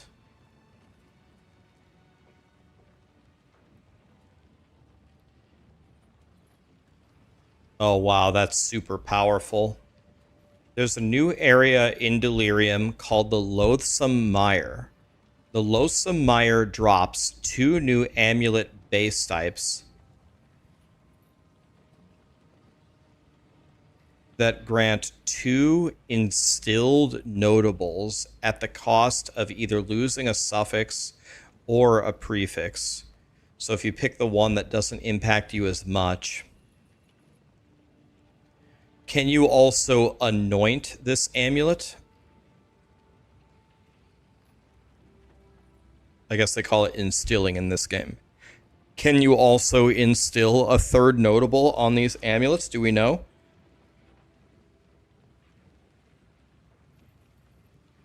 So this is going to be like the Giga Endgame amulet.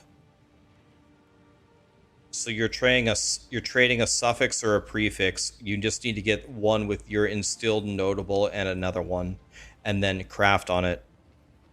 Yeah. Okay. So that's like Giga Endgame RNG, right? So new area, Loathsome Mire drops amulet bases with 2 instilled notables for losing 1 suffix or 1 prefix. It's going to be a Giga Endgame item that, like, if you find the right one, it's probably worth like 30 mirrors or something. Yeah, if you were... This is people who are very, very into like studying PoE Ninja and what everybody's playing, what the best builds are and what the best instills are, will probably just live in the Loathsome Mire trying to hit the miraculous amulet, and then they'll craft it up to be perfect and then sell it for 10 mirrors. But it would probably be very frustrating for like new players to go farm here because you don't even know what you're looking for. You would need a lot of knowledge to understand whether these amulets that you're dropping are good or not, right?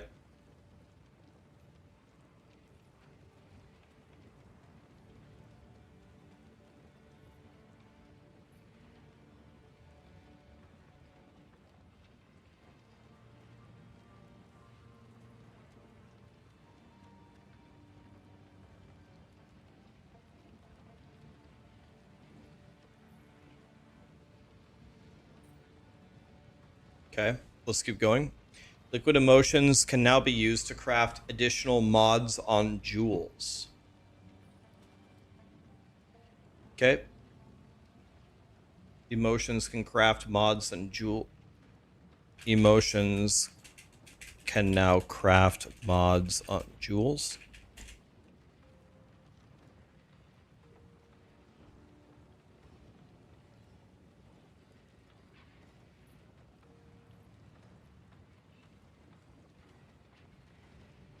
Wow.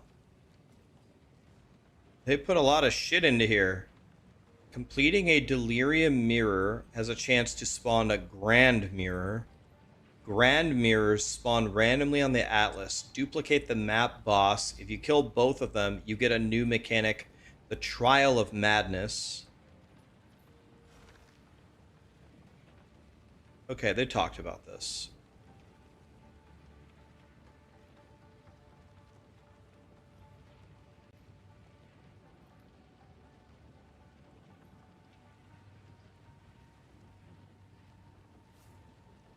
Wow, this is where all hardcore players are gonna go to die.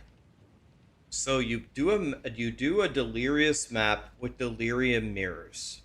The delirium mirror could spawn a grand mirror. The grand mirror will appear on a nearby map and duplicate the boss.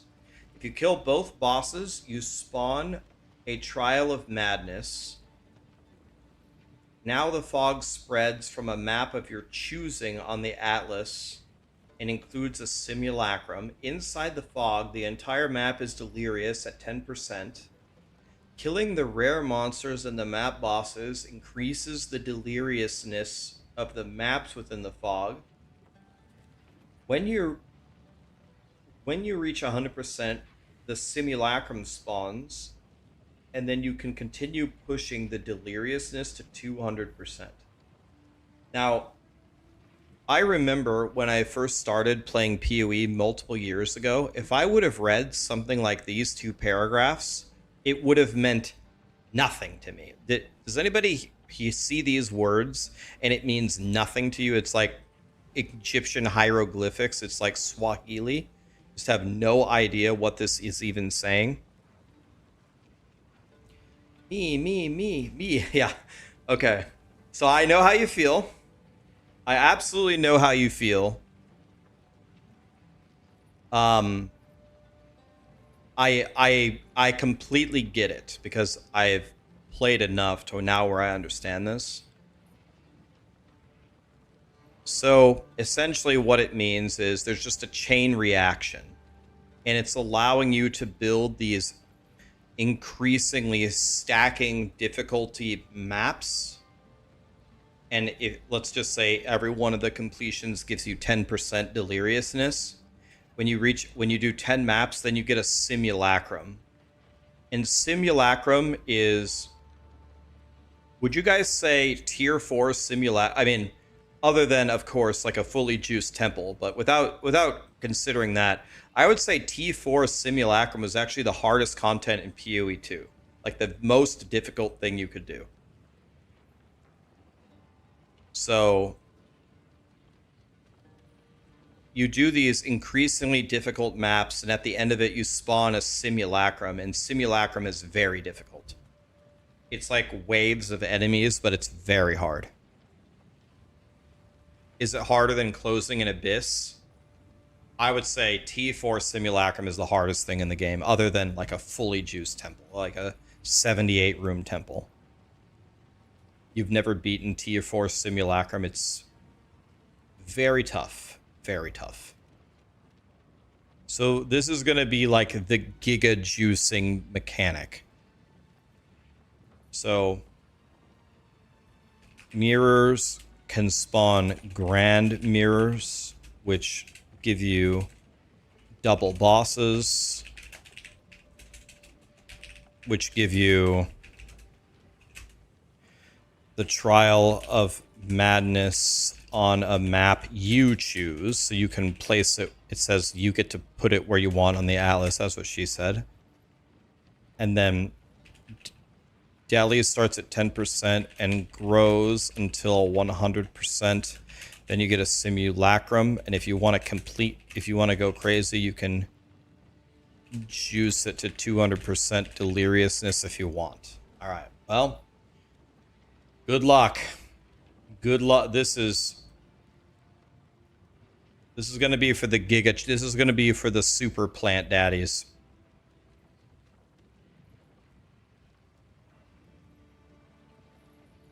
Rare and uniques have delirious modifiers. Does that mean we could steal them with Headhunter? Rare and unique deli monsters have new modifiers. First question, can we steal with Headhunter? First question, I have no idea. What if we could steal him with Headhunter? Oh, Simulacrum has been updated and it's now 7 waves. What was it before? What was it before? 15? How old is Rax? Guess how old I am, guys. Take your best guess, and then I'll tell you how old I am. Yeah, it used to be 15. 39, 37, 39, 67, 38, 6, 34, 41, 34, 37, 36, 39, 17, 15, 40, 42, 37, 15. I am 39 years old. I'll be 40 in August, which is terrifying.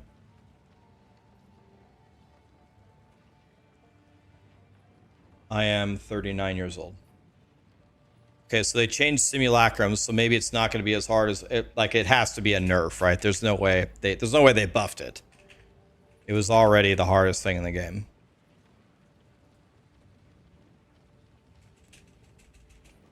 So let's write here that simulacrum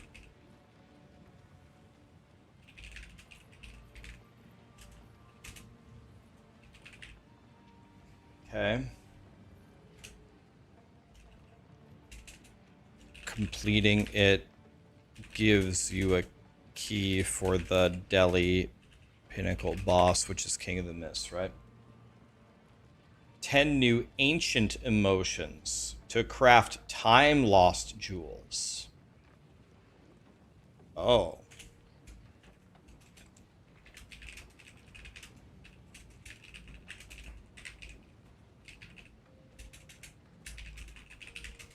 You know, I'm not worried about this for me. I'm chilling. I don't care at all. I'm used to it, but I wonder if they're adding so many mechanics to the game if it's going to turn some people away.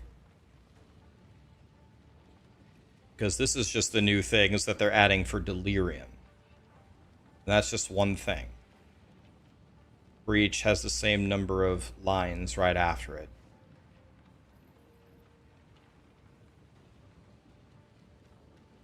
There's quite a bit.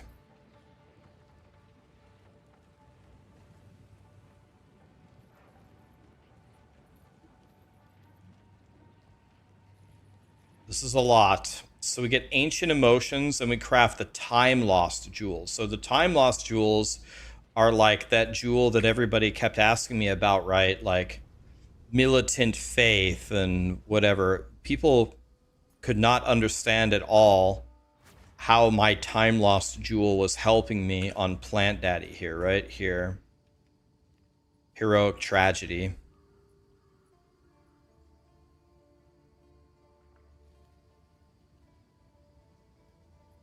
Rax, you're just gonna have to make a lot of paints to explain it. Yeah, so this is timeless jewel. Is there a difference between timeless and time lost? I assume these are time lost jewels, right? I'm definitely gonna have to make some videos explaining what the hell is going on here. Okay, I think that's what they mean. The time lost are the ones from Sekima. Do you mean like Adorned?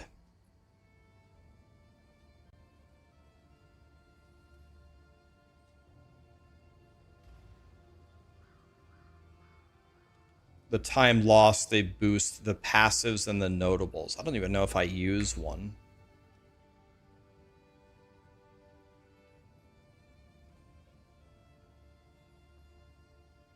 The time lost goes into the jewel socket and adds branches.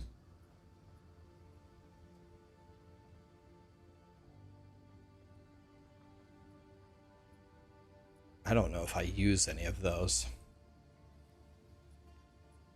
I don't know if I use any of those on any of my characters. That's from the Arbiter.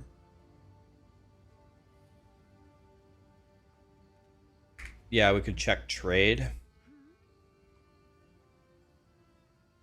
I don't know if I use any. Do you have to check actual trade though? Time lost emerald.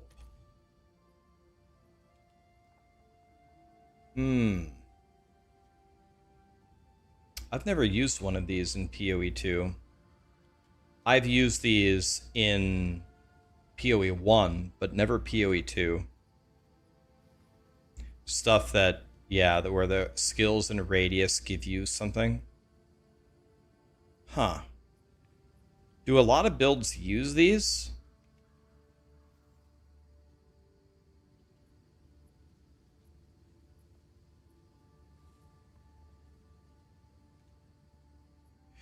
Yeah, you could do like a diamond for spirit for a minion build, right?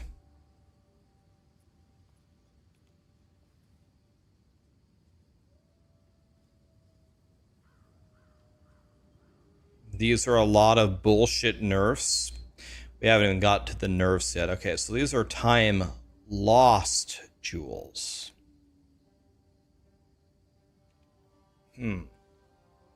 Okay.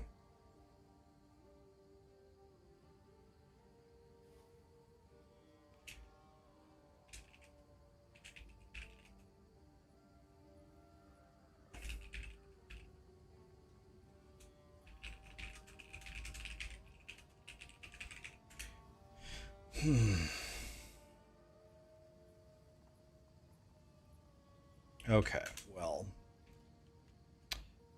Breach. We know we don't care about lore, new hub area. We know about the progress bar.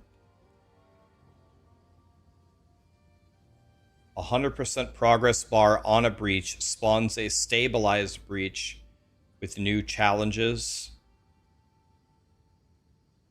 Okay. So reaching 100% spawns a stabilized breach with new challenges. Okay. Is that the same thing as the last PoE 1 league where they either spawned 5 elites or 1 boss?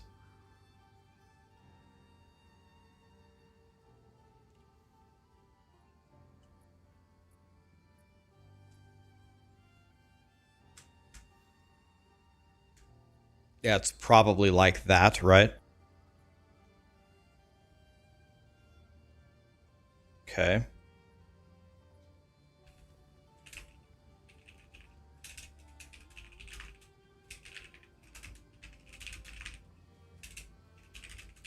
Okay, and then we have the new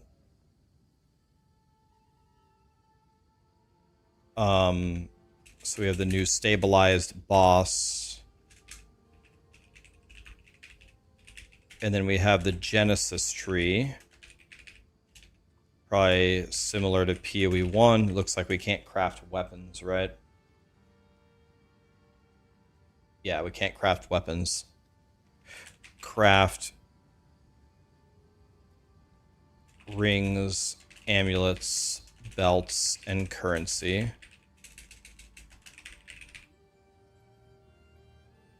With unique base types. Okay. Catalysts can no longer drop from monsters. They're solely obtained from the Genesis tree. So, a catalyst is what you use on jewelry to increase certain modifiers on jewelry. Is that what a catalyst is?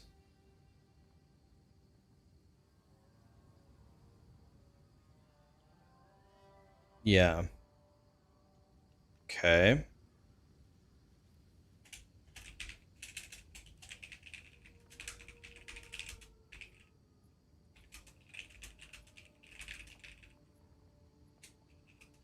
So it only dropped from the Genesis tree, nowhere else.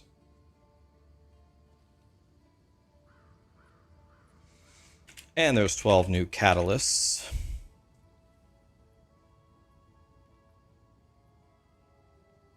turn in the breach stones at the tree. Okay.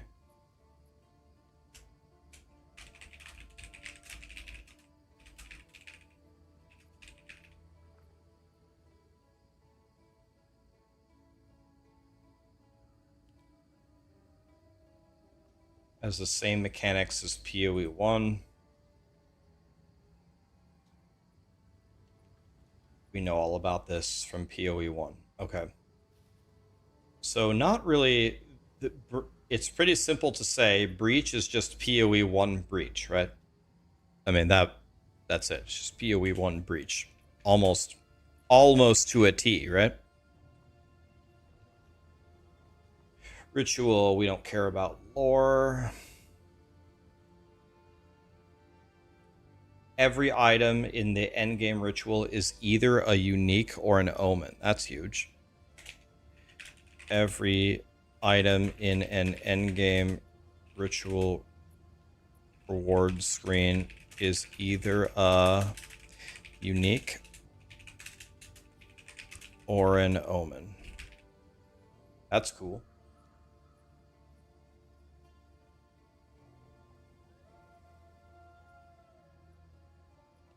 King of the Mist drops a key, the head of the king, that starts right at the nameless.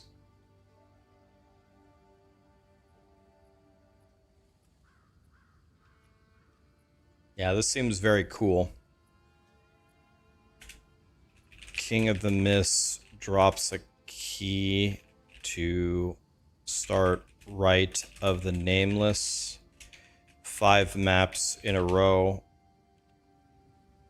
with continuous rituals where the map bosses keep spawning. That's gonna be the most fun thing. I think that's gonna be so sick.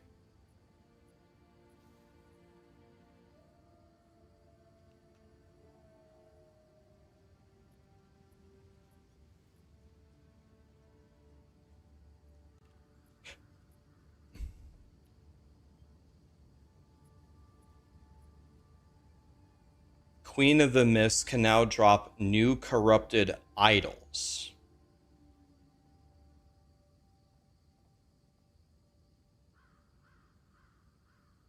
So I know what idols are in Last Epoch. Idol. What's an idol in PoE 2?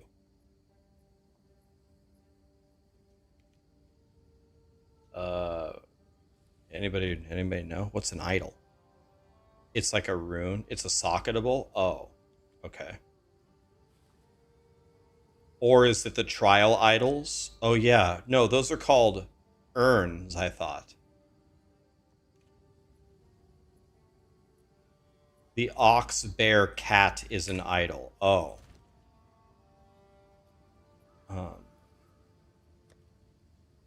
What's my name for the augments? This is a core. Okay, these. Okay. Corrupted idols. Okay, Queen of the Mist drops corrupted socketables. Okay. Nice.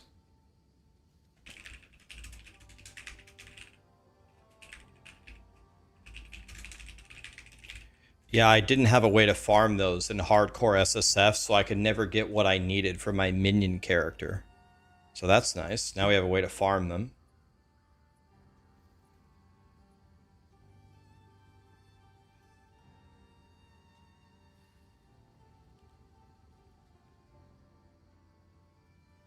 Okay.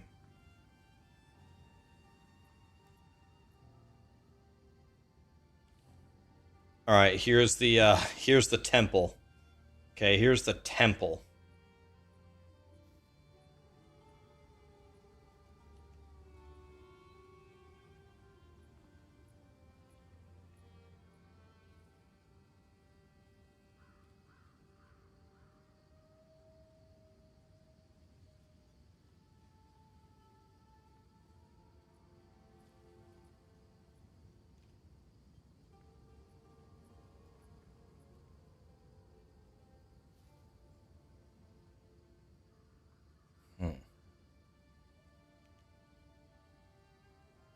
Okay, so the temple is core.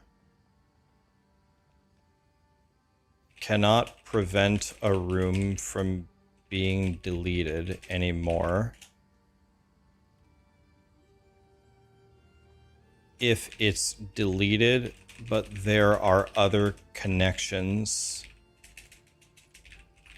it turns into a path.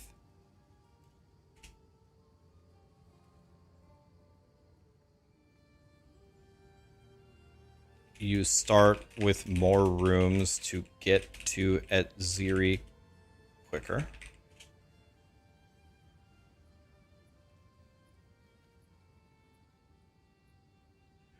Rooms can be upgraded to T4 now. I don't know why you would bother doing it if it could just be deleted, but maybe. Maybe that will still be interesting.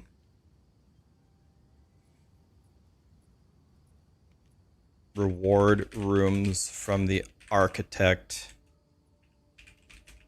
significantly buffed.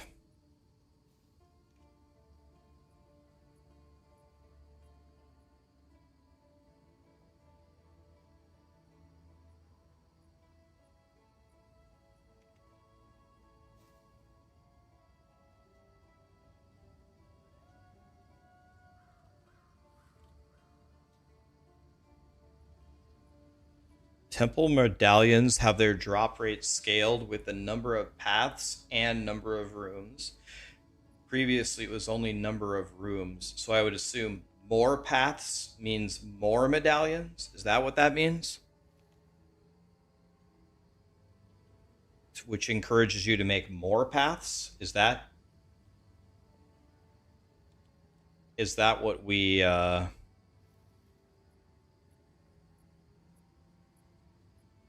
think that means?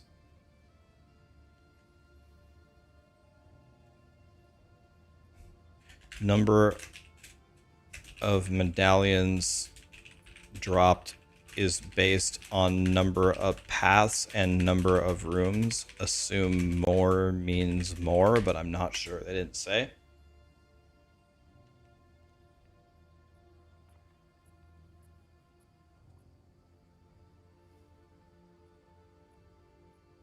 So you start with the maximum crystals and the maximum medallions.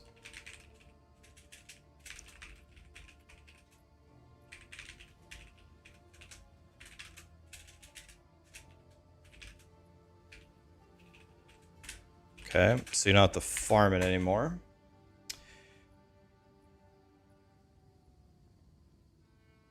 Aha! This is going to prevent you from making a temple in low-level rooms. Okay.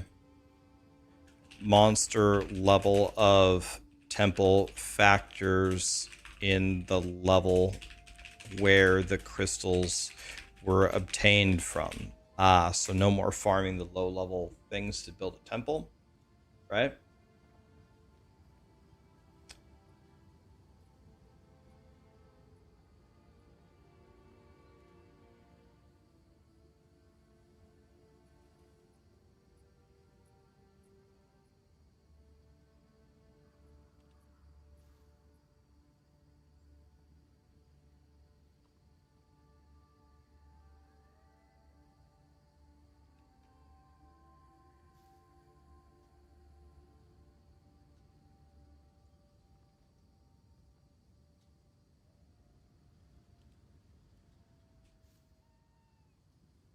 So they nerfed.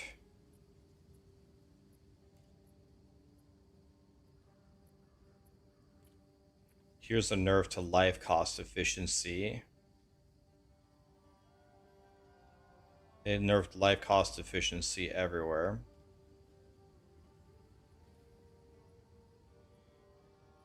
Wow. Vertex now, instead of rolling +2 to 4 all skill gems, now rolls 3 to 5 all curse skill gems. Jesus Christ.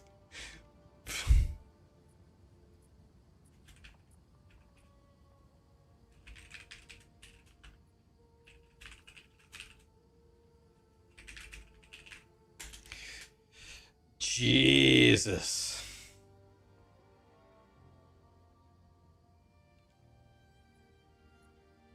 Okay, expedition.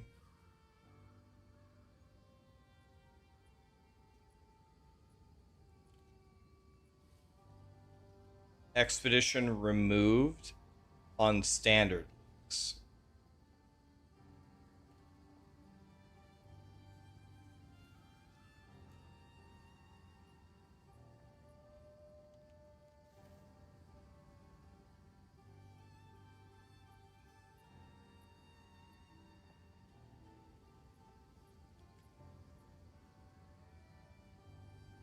Okay, nothing too crazy to list there, I don't think.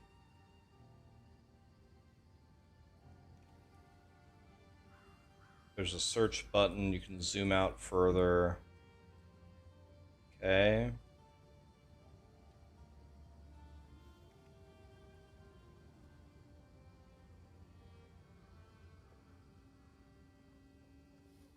Okay. Tablets of the same type can be used together to either increase the size of a single encounter or increase the number of encounters spawned. It's kind of interesting.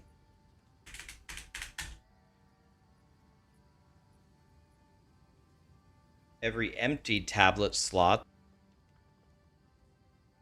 is going to give you random non-tablet spawn league content.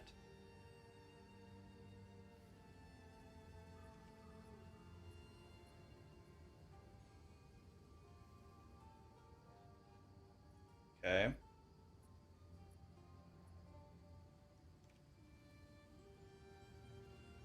Can't use tablets on unique maps. That makes sense. Okay. Okay.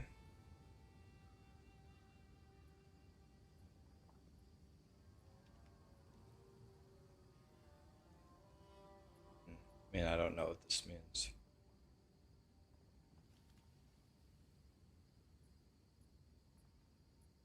Okay, they shuffled around the prefixes and suffixes. So this is that shuffling.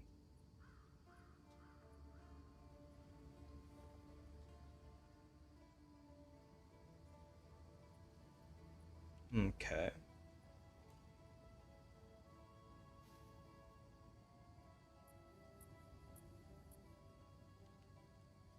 Okay. It's interesting for the math on the endgame.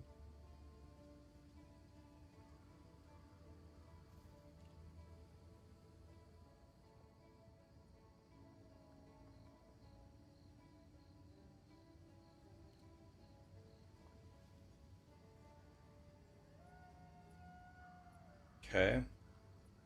Have the bonus to the quantity of item dropped.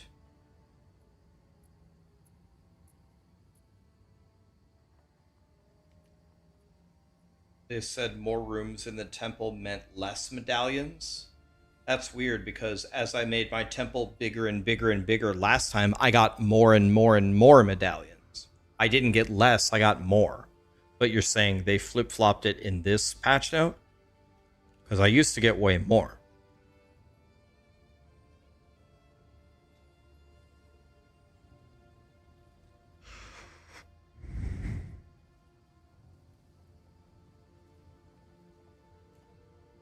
They halved the bonus. They halved the bonus to quantity of items dropped and experience gained provided by monster effectiveness.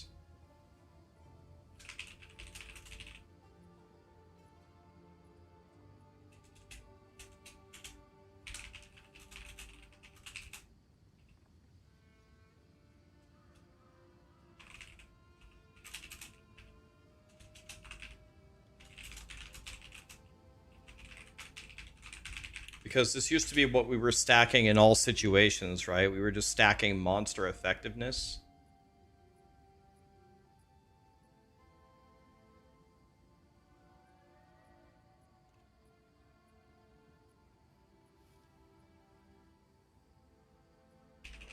Okay. That's interesting.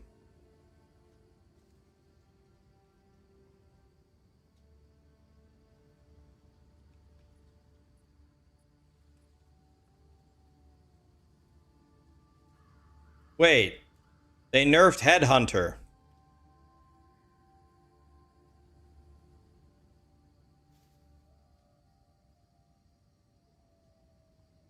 They halved the damage as extra buffs gained from the shrines.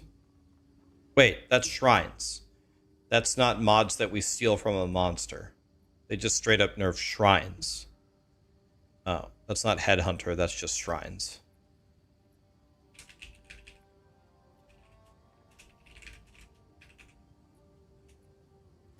Wait.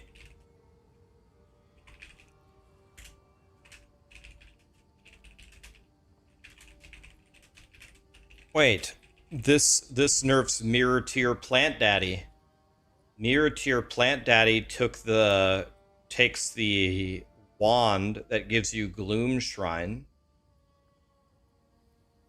So we get half of the damage as extra, but the main reason why we took the Gloom Shrine was for the explosion, right? So we get less on the damage as extra, but we still get the explosion, so it's still probably fine, right?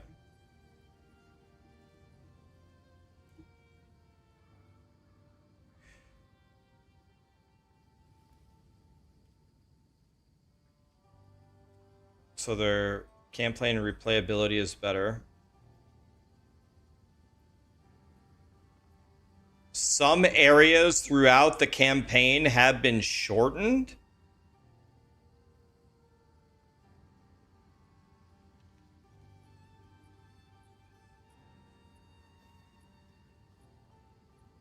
Oh, that's what we actually wanted, but I didn't hear them talk about that before. Campaign. New hints everywhere to get to the right spot.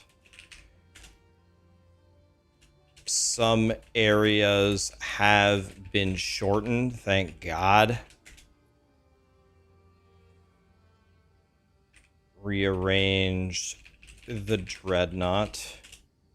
Rearranged Act 3.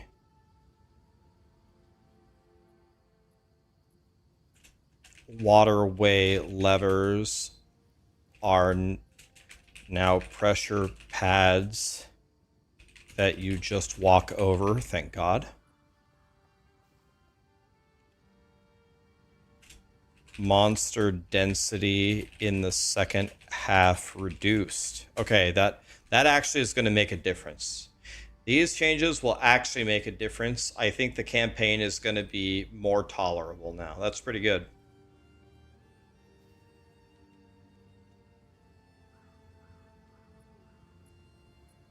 So on players, moving no longer increases bleed damage.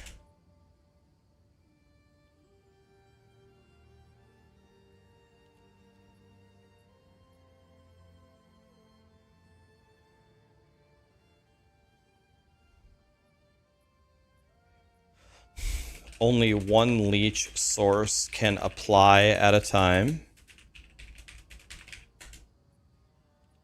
There's a limit. There's a limit to the maximum damage a hit can be considered to deal for leech.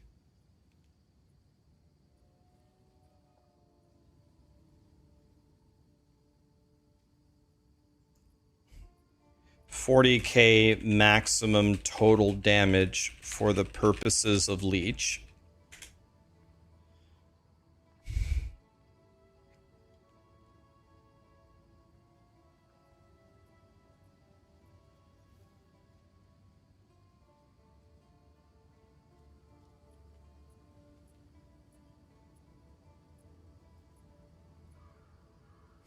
So deflection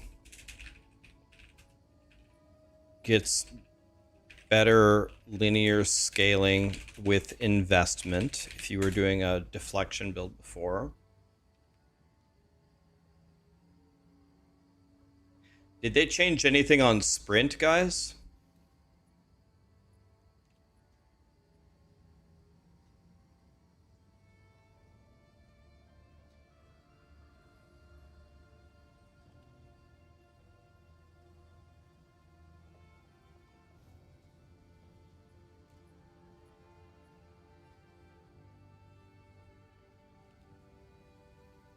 You can fix the key binding. Nice. They said they were going to do that.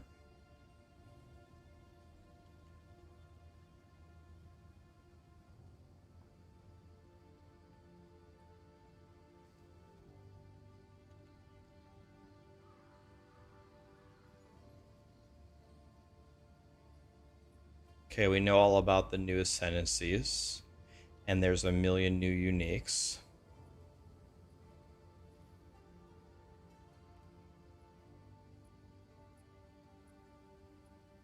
Eight new idols only from Izmirian spirits.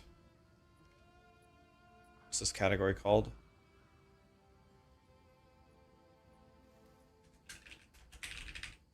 So 8 new idols from spirits. I hate these spirits. I think they suck. I hope they buff them.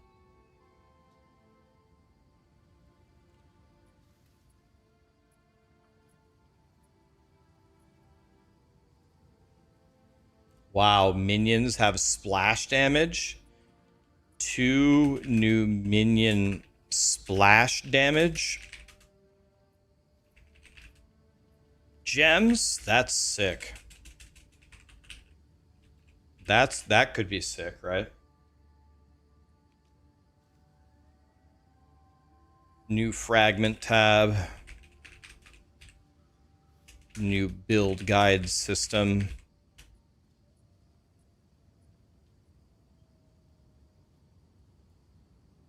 Shift alt clicking an item auto searches the trade market.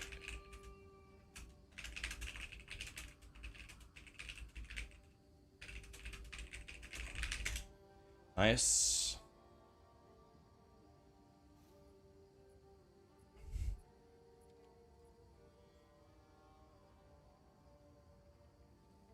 Can skip dialogue of NPCs by pressing escape. Does that mean I can skip the Viper RP?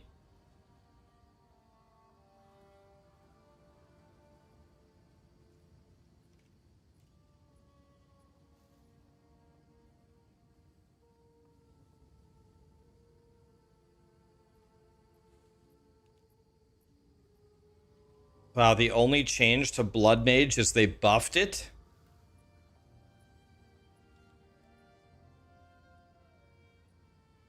We already watched the entire thing on the Chronomancers, so we know what's coming there. We already saw this as well.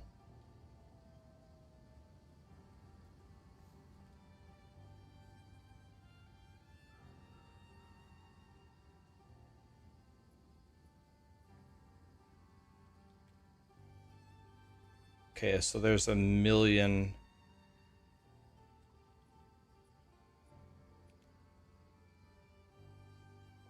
There's a million. How long is this? Oh my god.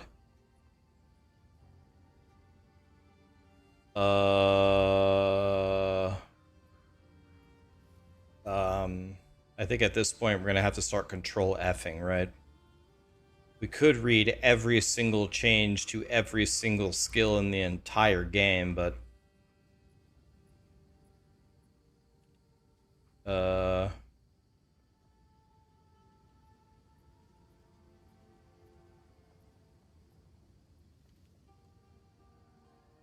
holy. Did they add any new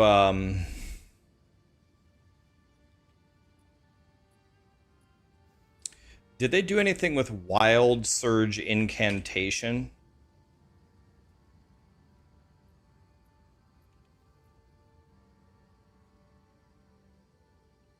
No. Did they do anything with Entangle? No. Did they do anything with Thrashing Vines?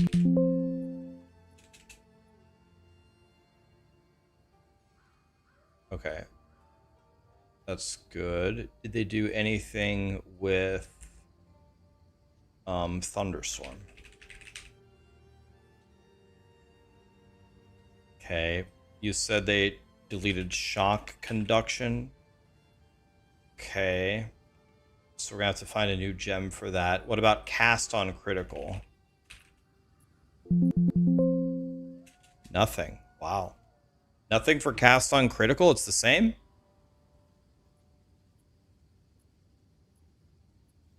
Okay. What about Twister? Wait, they didn't nerf Twister at all?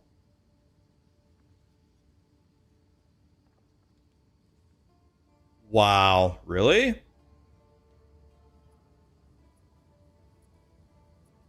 They nerfed Shield Wall pretty bad.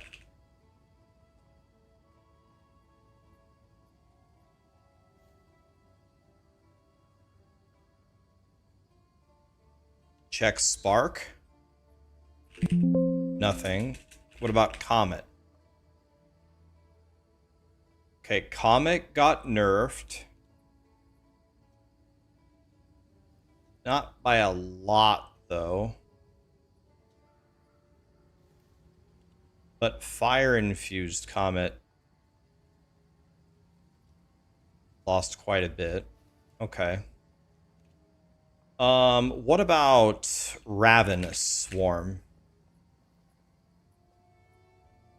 Okay, that's like nothing. What about Living Lightning?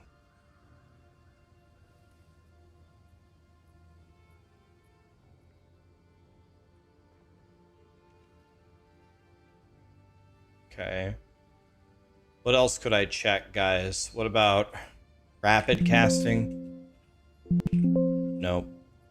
What about Fissure? Nothing. Yeah, let's check Dodge Roll. What about Sprint?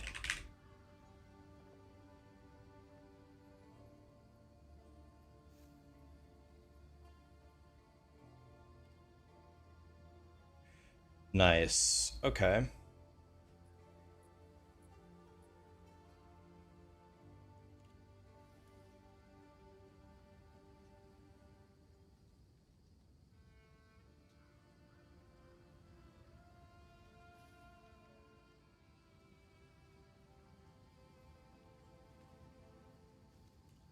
They made Viper easier.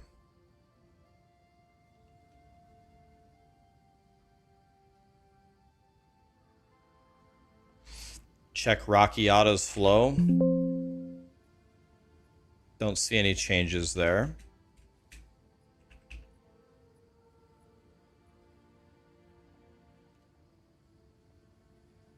Diala's Desire now adds 5% quality instead of a 10, so that's a bit of a nerf.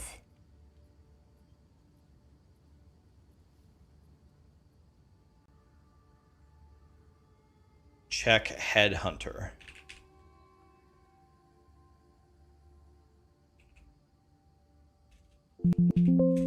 Don't see anything there.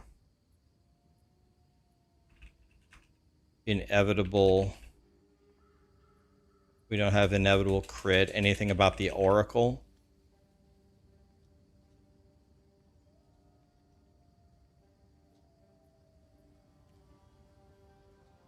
Yeah, also need to know, very important, we need to know what color the Helltide is for the next PoE League. That's very important. Does anybody know what color the Helltide is?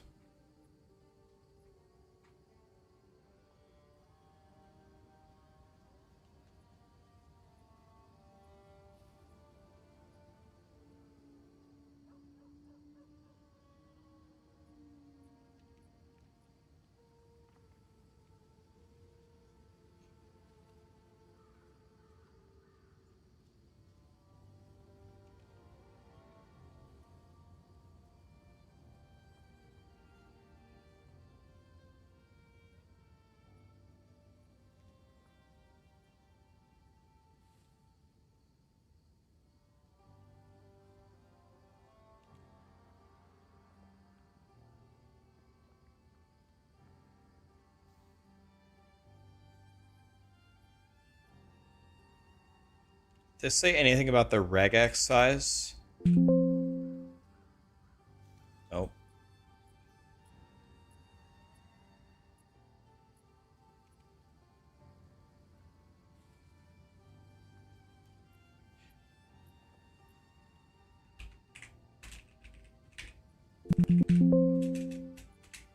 I'm searching for search, world first.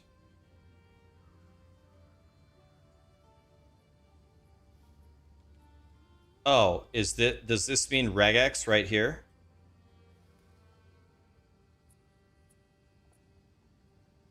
Check Essence Drain and Contagion. Did those get nerfed?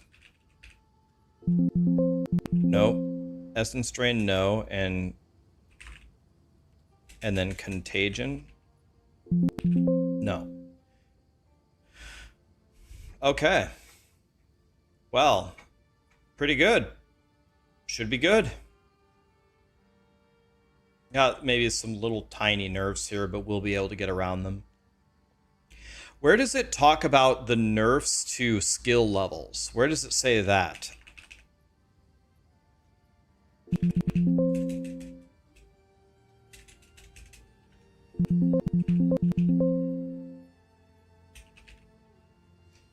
Let's see, how do I...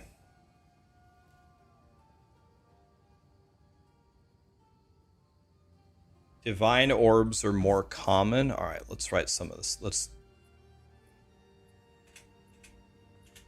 just write down in general. Item skill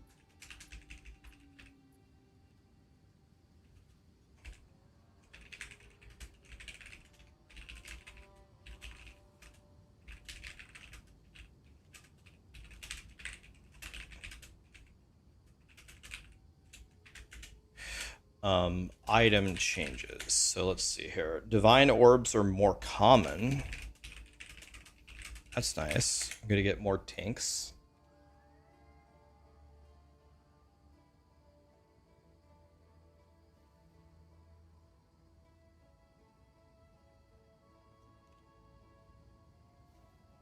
Let's see here.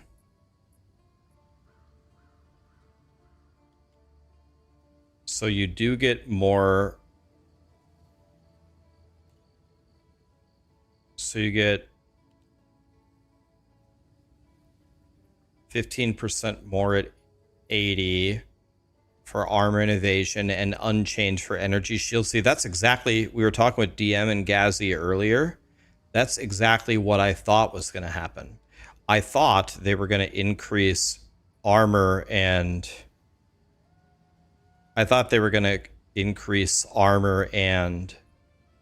evasion, but that they wouldn't increase energy shield, and that's exactly what they did. So let's write that down. Armor and evasion roughly 15% higher at 80 plus. Energy shield the same.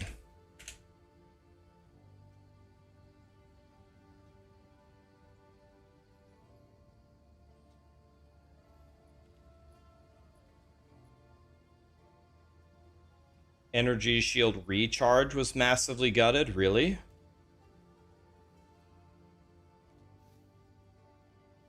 Plus to all skills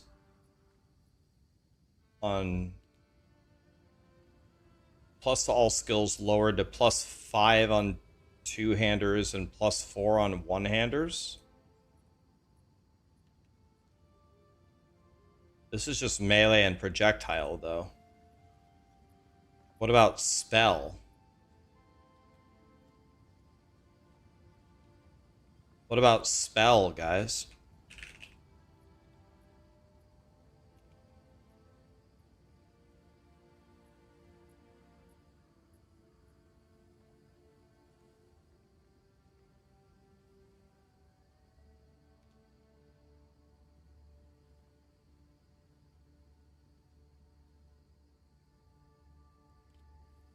Am I crazy? Did they not change the plus levels of spells? Spell levels unchanged. Lit! We ball, boys. Later, melee people. Get shit on. Got 'em, boys. So, you guys, if you do melee and projectile, you lost 2 levels or 1 level, and we lost nothing? Sick!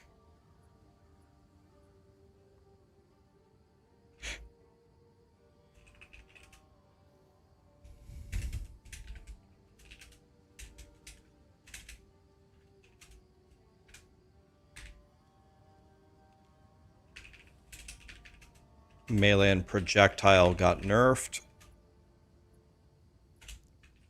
One-handed melee and projectile nerfed.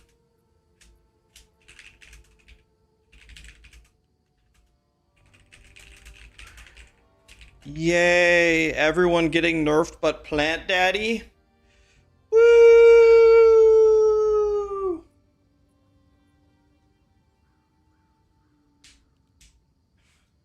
Jeff with the super chat. Guys, thank you so much for all the subs. And Benaissance gifted 5. He's going straight to heaven. Check Spectre. What happened to Spectre?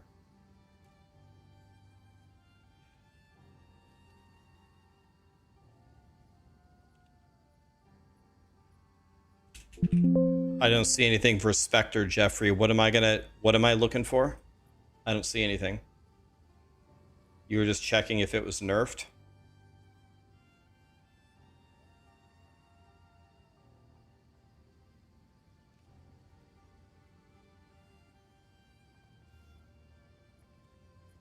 I'm so happy. So this is all the runes that they're changing. We don't really...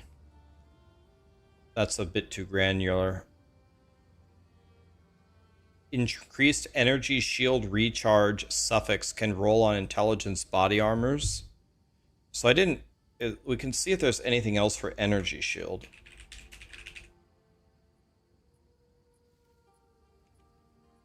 Let's type in recharge.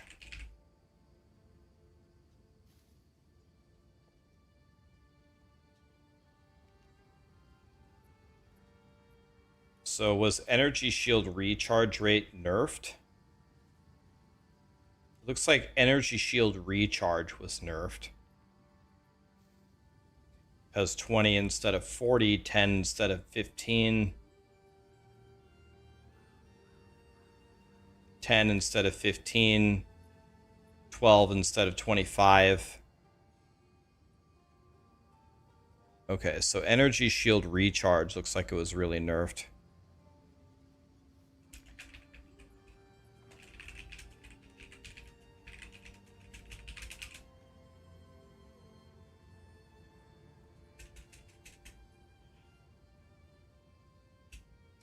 I'm going to put that there, that energy shield recharge nerfed in a lot of places.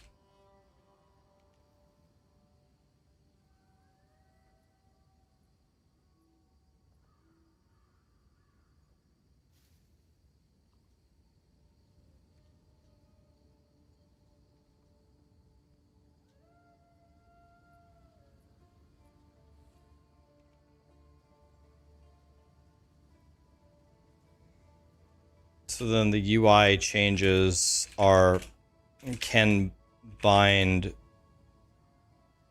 sprint and roll separately. That's nice.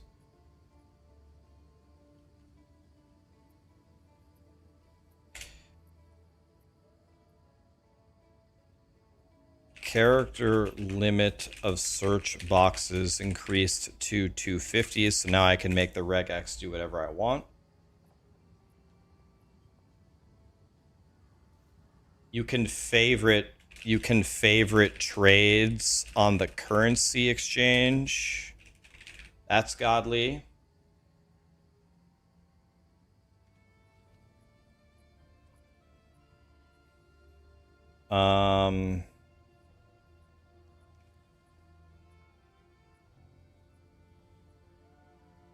Okay, well, is there any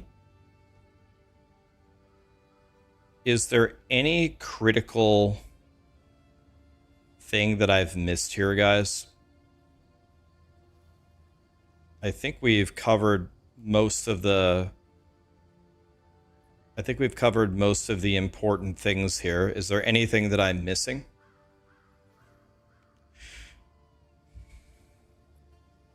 What about rolling magma? What, they added it into this game, or what? Is rolling magma even in the thing?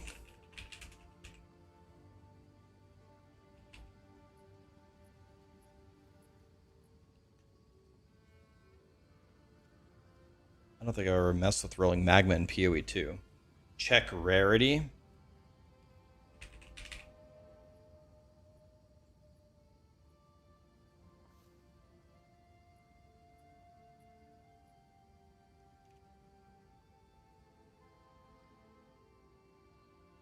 Don't see rarity getting a huge changes.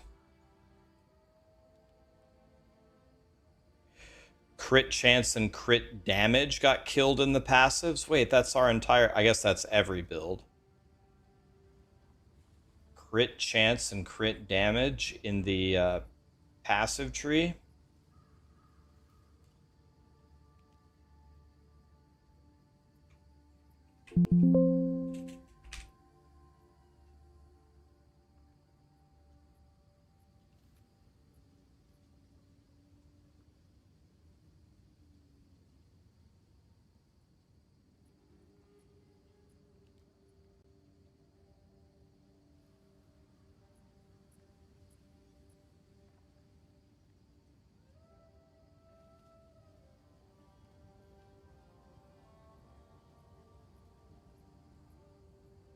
This is just straight up a buff.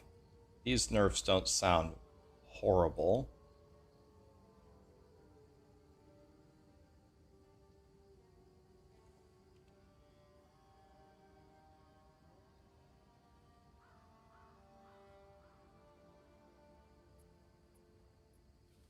Hopefully we didn't take this before, because we really like that node.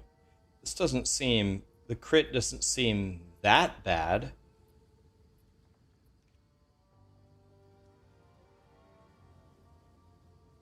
Yeah, it doesn't seem that bad.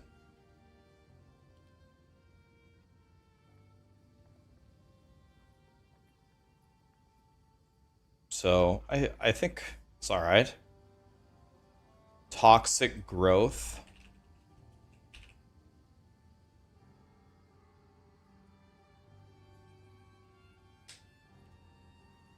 What build was toxic growth used in?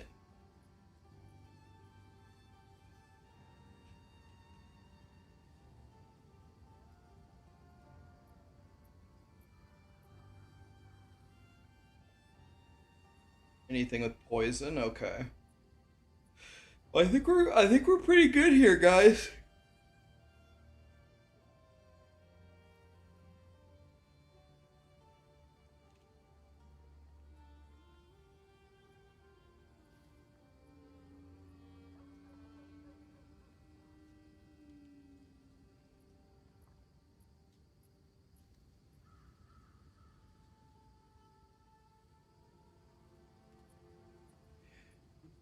I think we're in pretty good shape here, guys.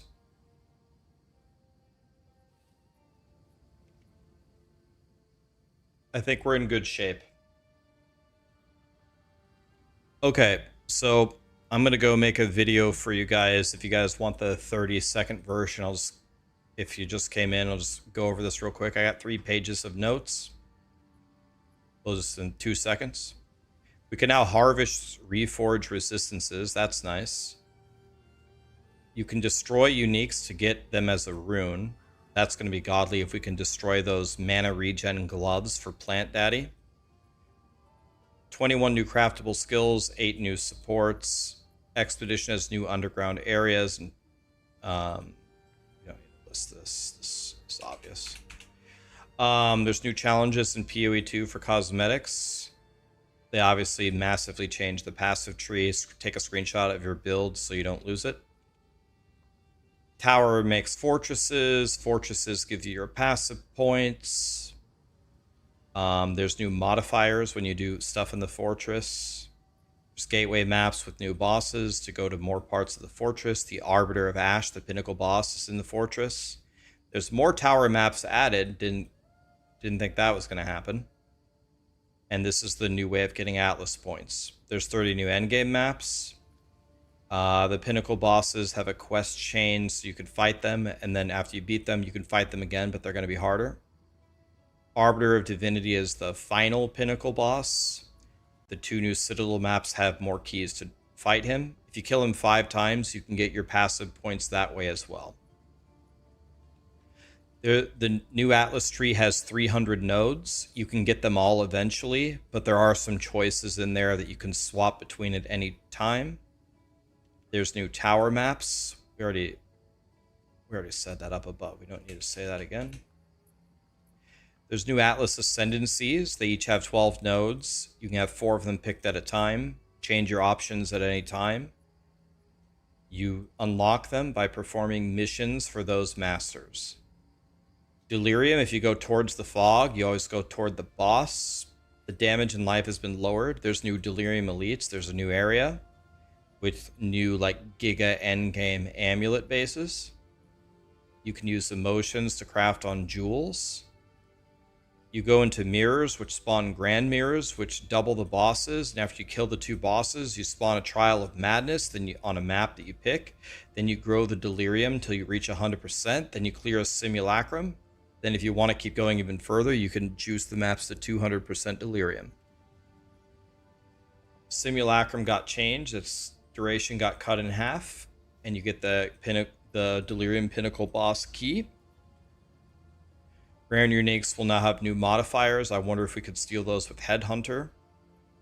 And then 10 new Ancient Emotions craft Time Lost jewels, which is not timeless jewels.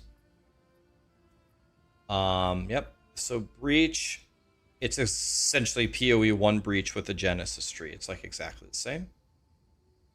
Ritual, every endgame reward item is either a unique or an omen. So that's interesting. It's like opening the Nameless Seer over and over. King of the Mist drops a key to start the Rite of the Nameless. That's 5 maps in a row where the bosses keep spawning. Queen of the Mist drops Corrupted Idols. Those are socketables. Temple is core, what we did last time. You can't stop a room from being deleted. If it is deleted and there are other connections, it turns into a path. You start with more rooms to get to the boss quicker. You can upgrade the rooms to T4. Reward rooms from the Architect are significantly buffed. The number of medallions dropped is based on the number of paths and rooms. Well, so we think the bigger the temple you have, the less medallions you'll get, we think. We start with the maximum crystal slots and medallion slots, so you don't have to farm it anymore. The monster level depends on the level where you got the crystals from, so you can't do the low-level farming strat anymore, and Vertex has been gutted. Tablets of the same type can be used together to either Giga Juice an encounter or spawn multiple of them. Less quantity and XP from monster effectiveness. This used to be the main way to juice the endgame. Now it got halved. We get half the damage from the shrines. And Mirror Tier Plant Daddy takes the Gloom Shrine, but the main reason we take it is for the explosion, so it might be fine. The campaign, there's new hints. Some of the areas have been shortened. They rearranged the Dreadnought at the end of Act 2. They rearranged Act 3. And the waterways are easy to do just by stepping on a pressure pad. And they reduced the monster density in the second half of the campaign. You no longer take more damage from bleed if you move. You can only have 1 leech source supplied at a time. You can only have a 40,000 hit for the calculation of leech. Deflection gets better as you scale it with your investments. There's 8 new idols from spirits. There's 2 new minion support gems. There's a new fragment tab and the new build guide system. Shift Alt on an item auto searches it on the trade market. That's godly. Can skip dialogue of NPCs. Hopefully we can skip the Viper talking to us. There's a million changes here. One of the main changes is to energy shield recharge. I think crit had some changes, but it's fine. You're going to see more divine orbs. Armor and evasion are better at the end game. Melee and projectile skills got lowered, but it didn't look like spell skills got lowered. That's good. And then the UI changes. You can keybind sprint and roll separately. You can now regex 250 characters. That's good because we'll be able to have a super good search. And you can favorite trades on the currency exchange if you keep doing the same trades all the time. It's pretty good. Plant Daddy is safe. Plant Daddy is good. Should be good.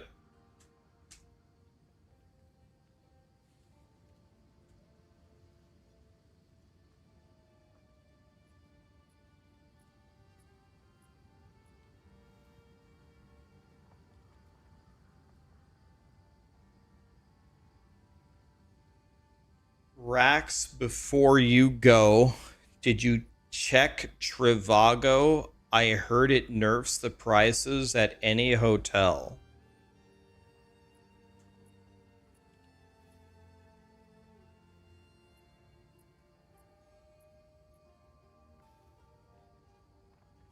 Okay, you guys have a good night. On that note, I've had enough for today.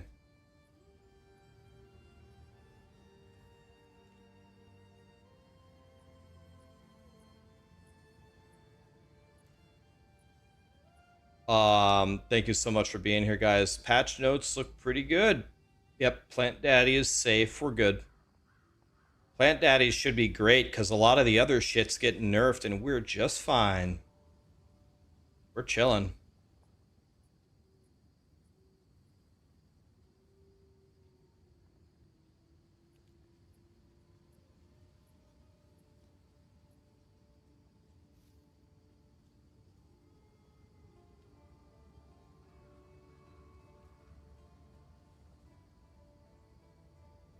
We're going to go ahead and get rid of this guy as well real quick on our way out. Okay. Thanks for being here, guys. Appreciate you. Let's throw him over to DM. Haven't rated DM in a while. Let's hook him up. He rated me 2 days in a row. Our totem's OP. I didn't see any huge changes to him. Should be roughly the same unless I missed something.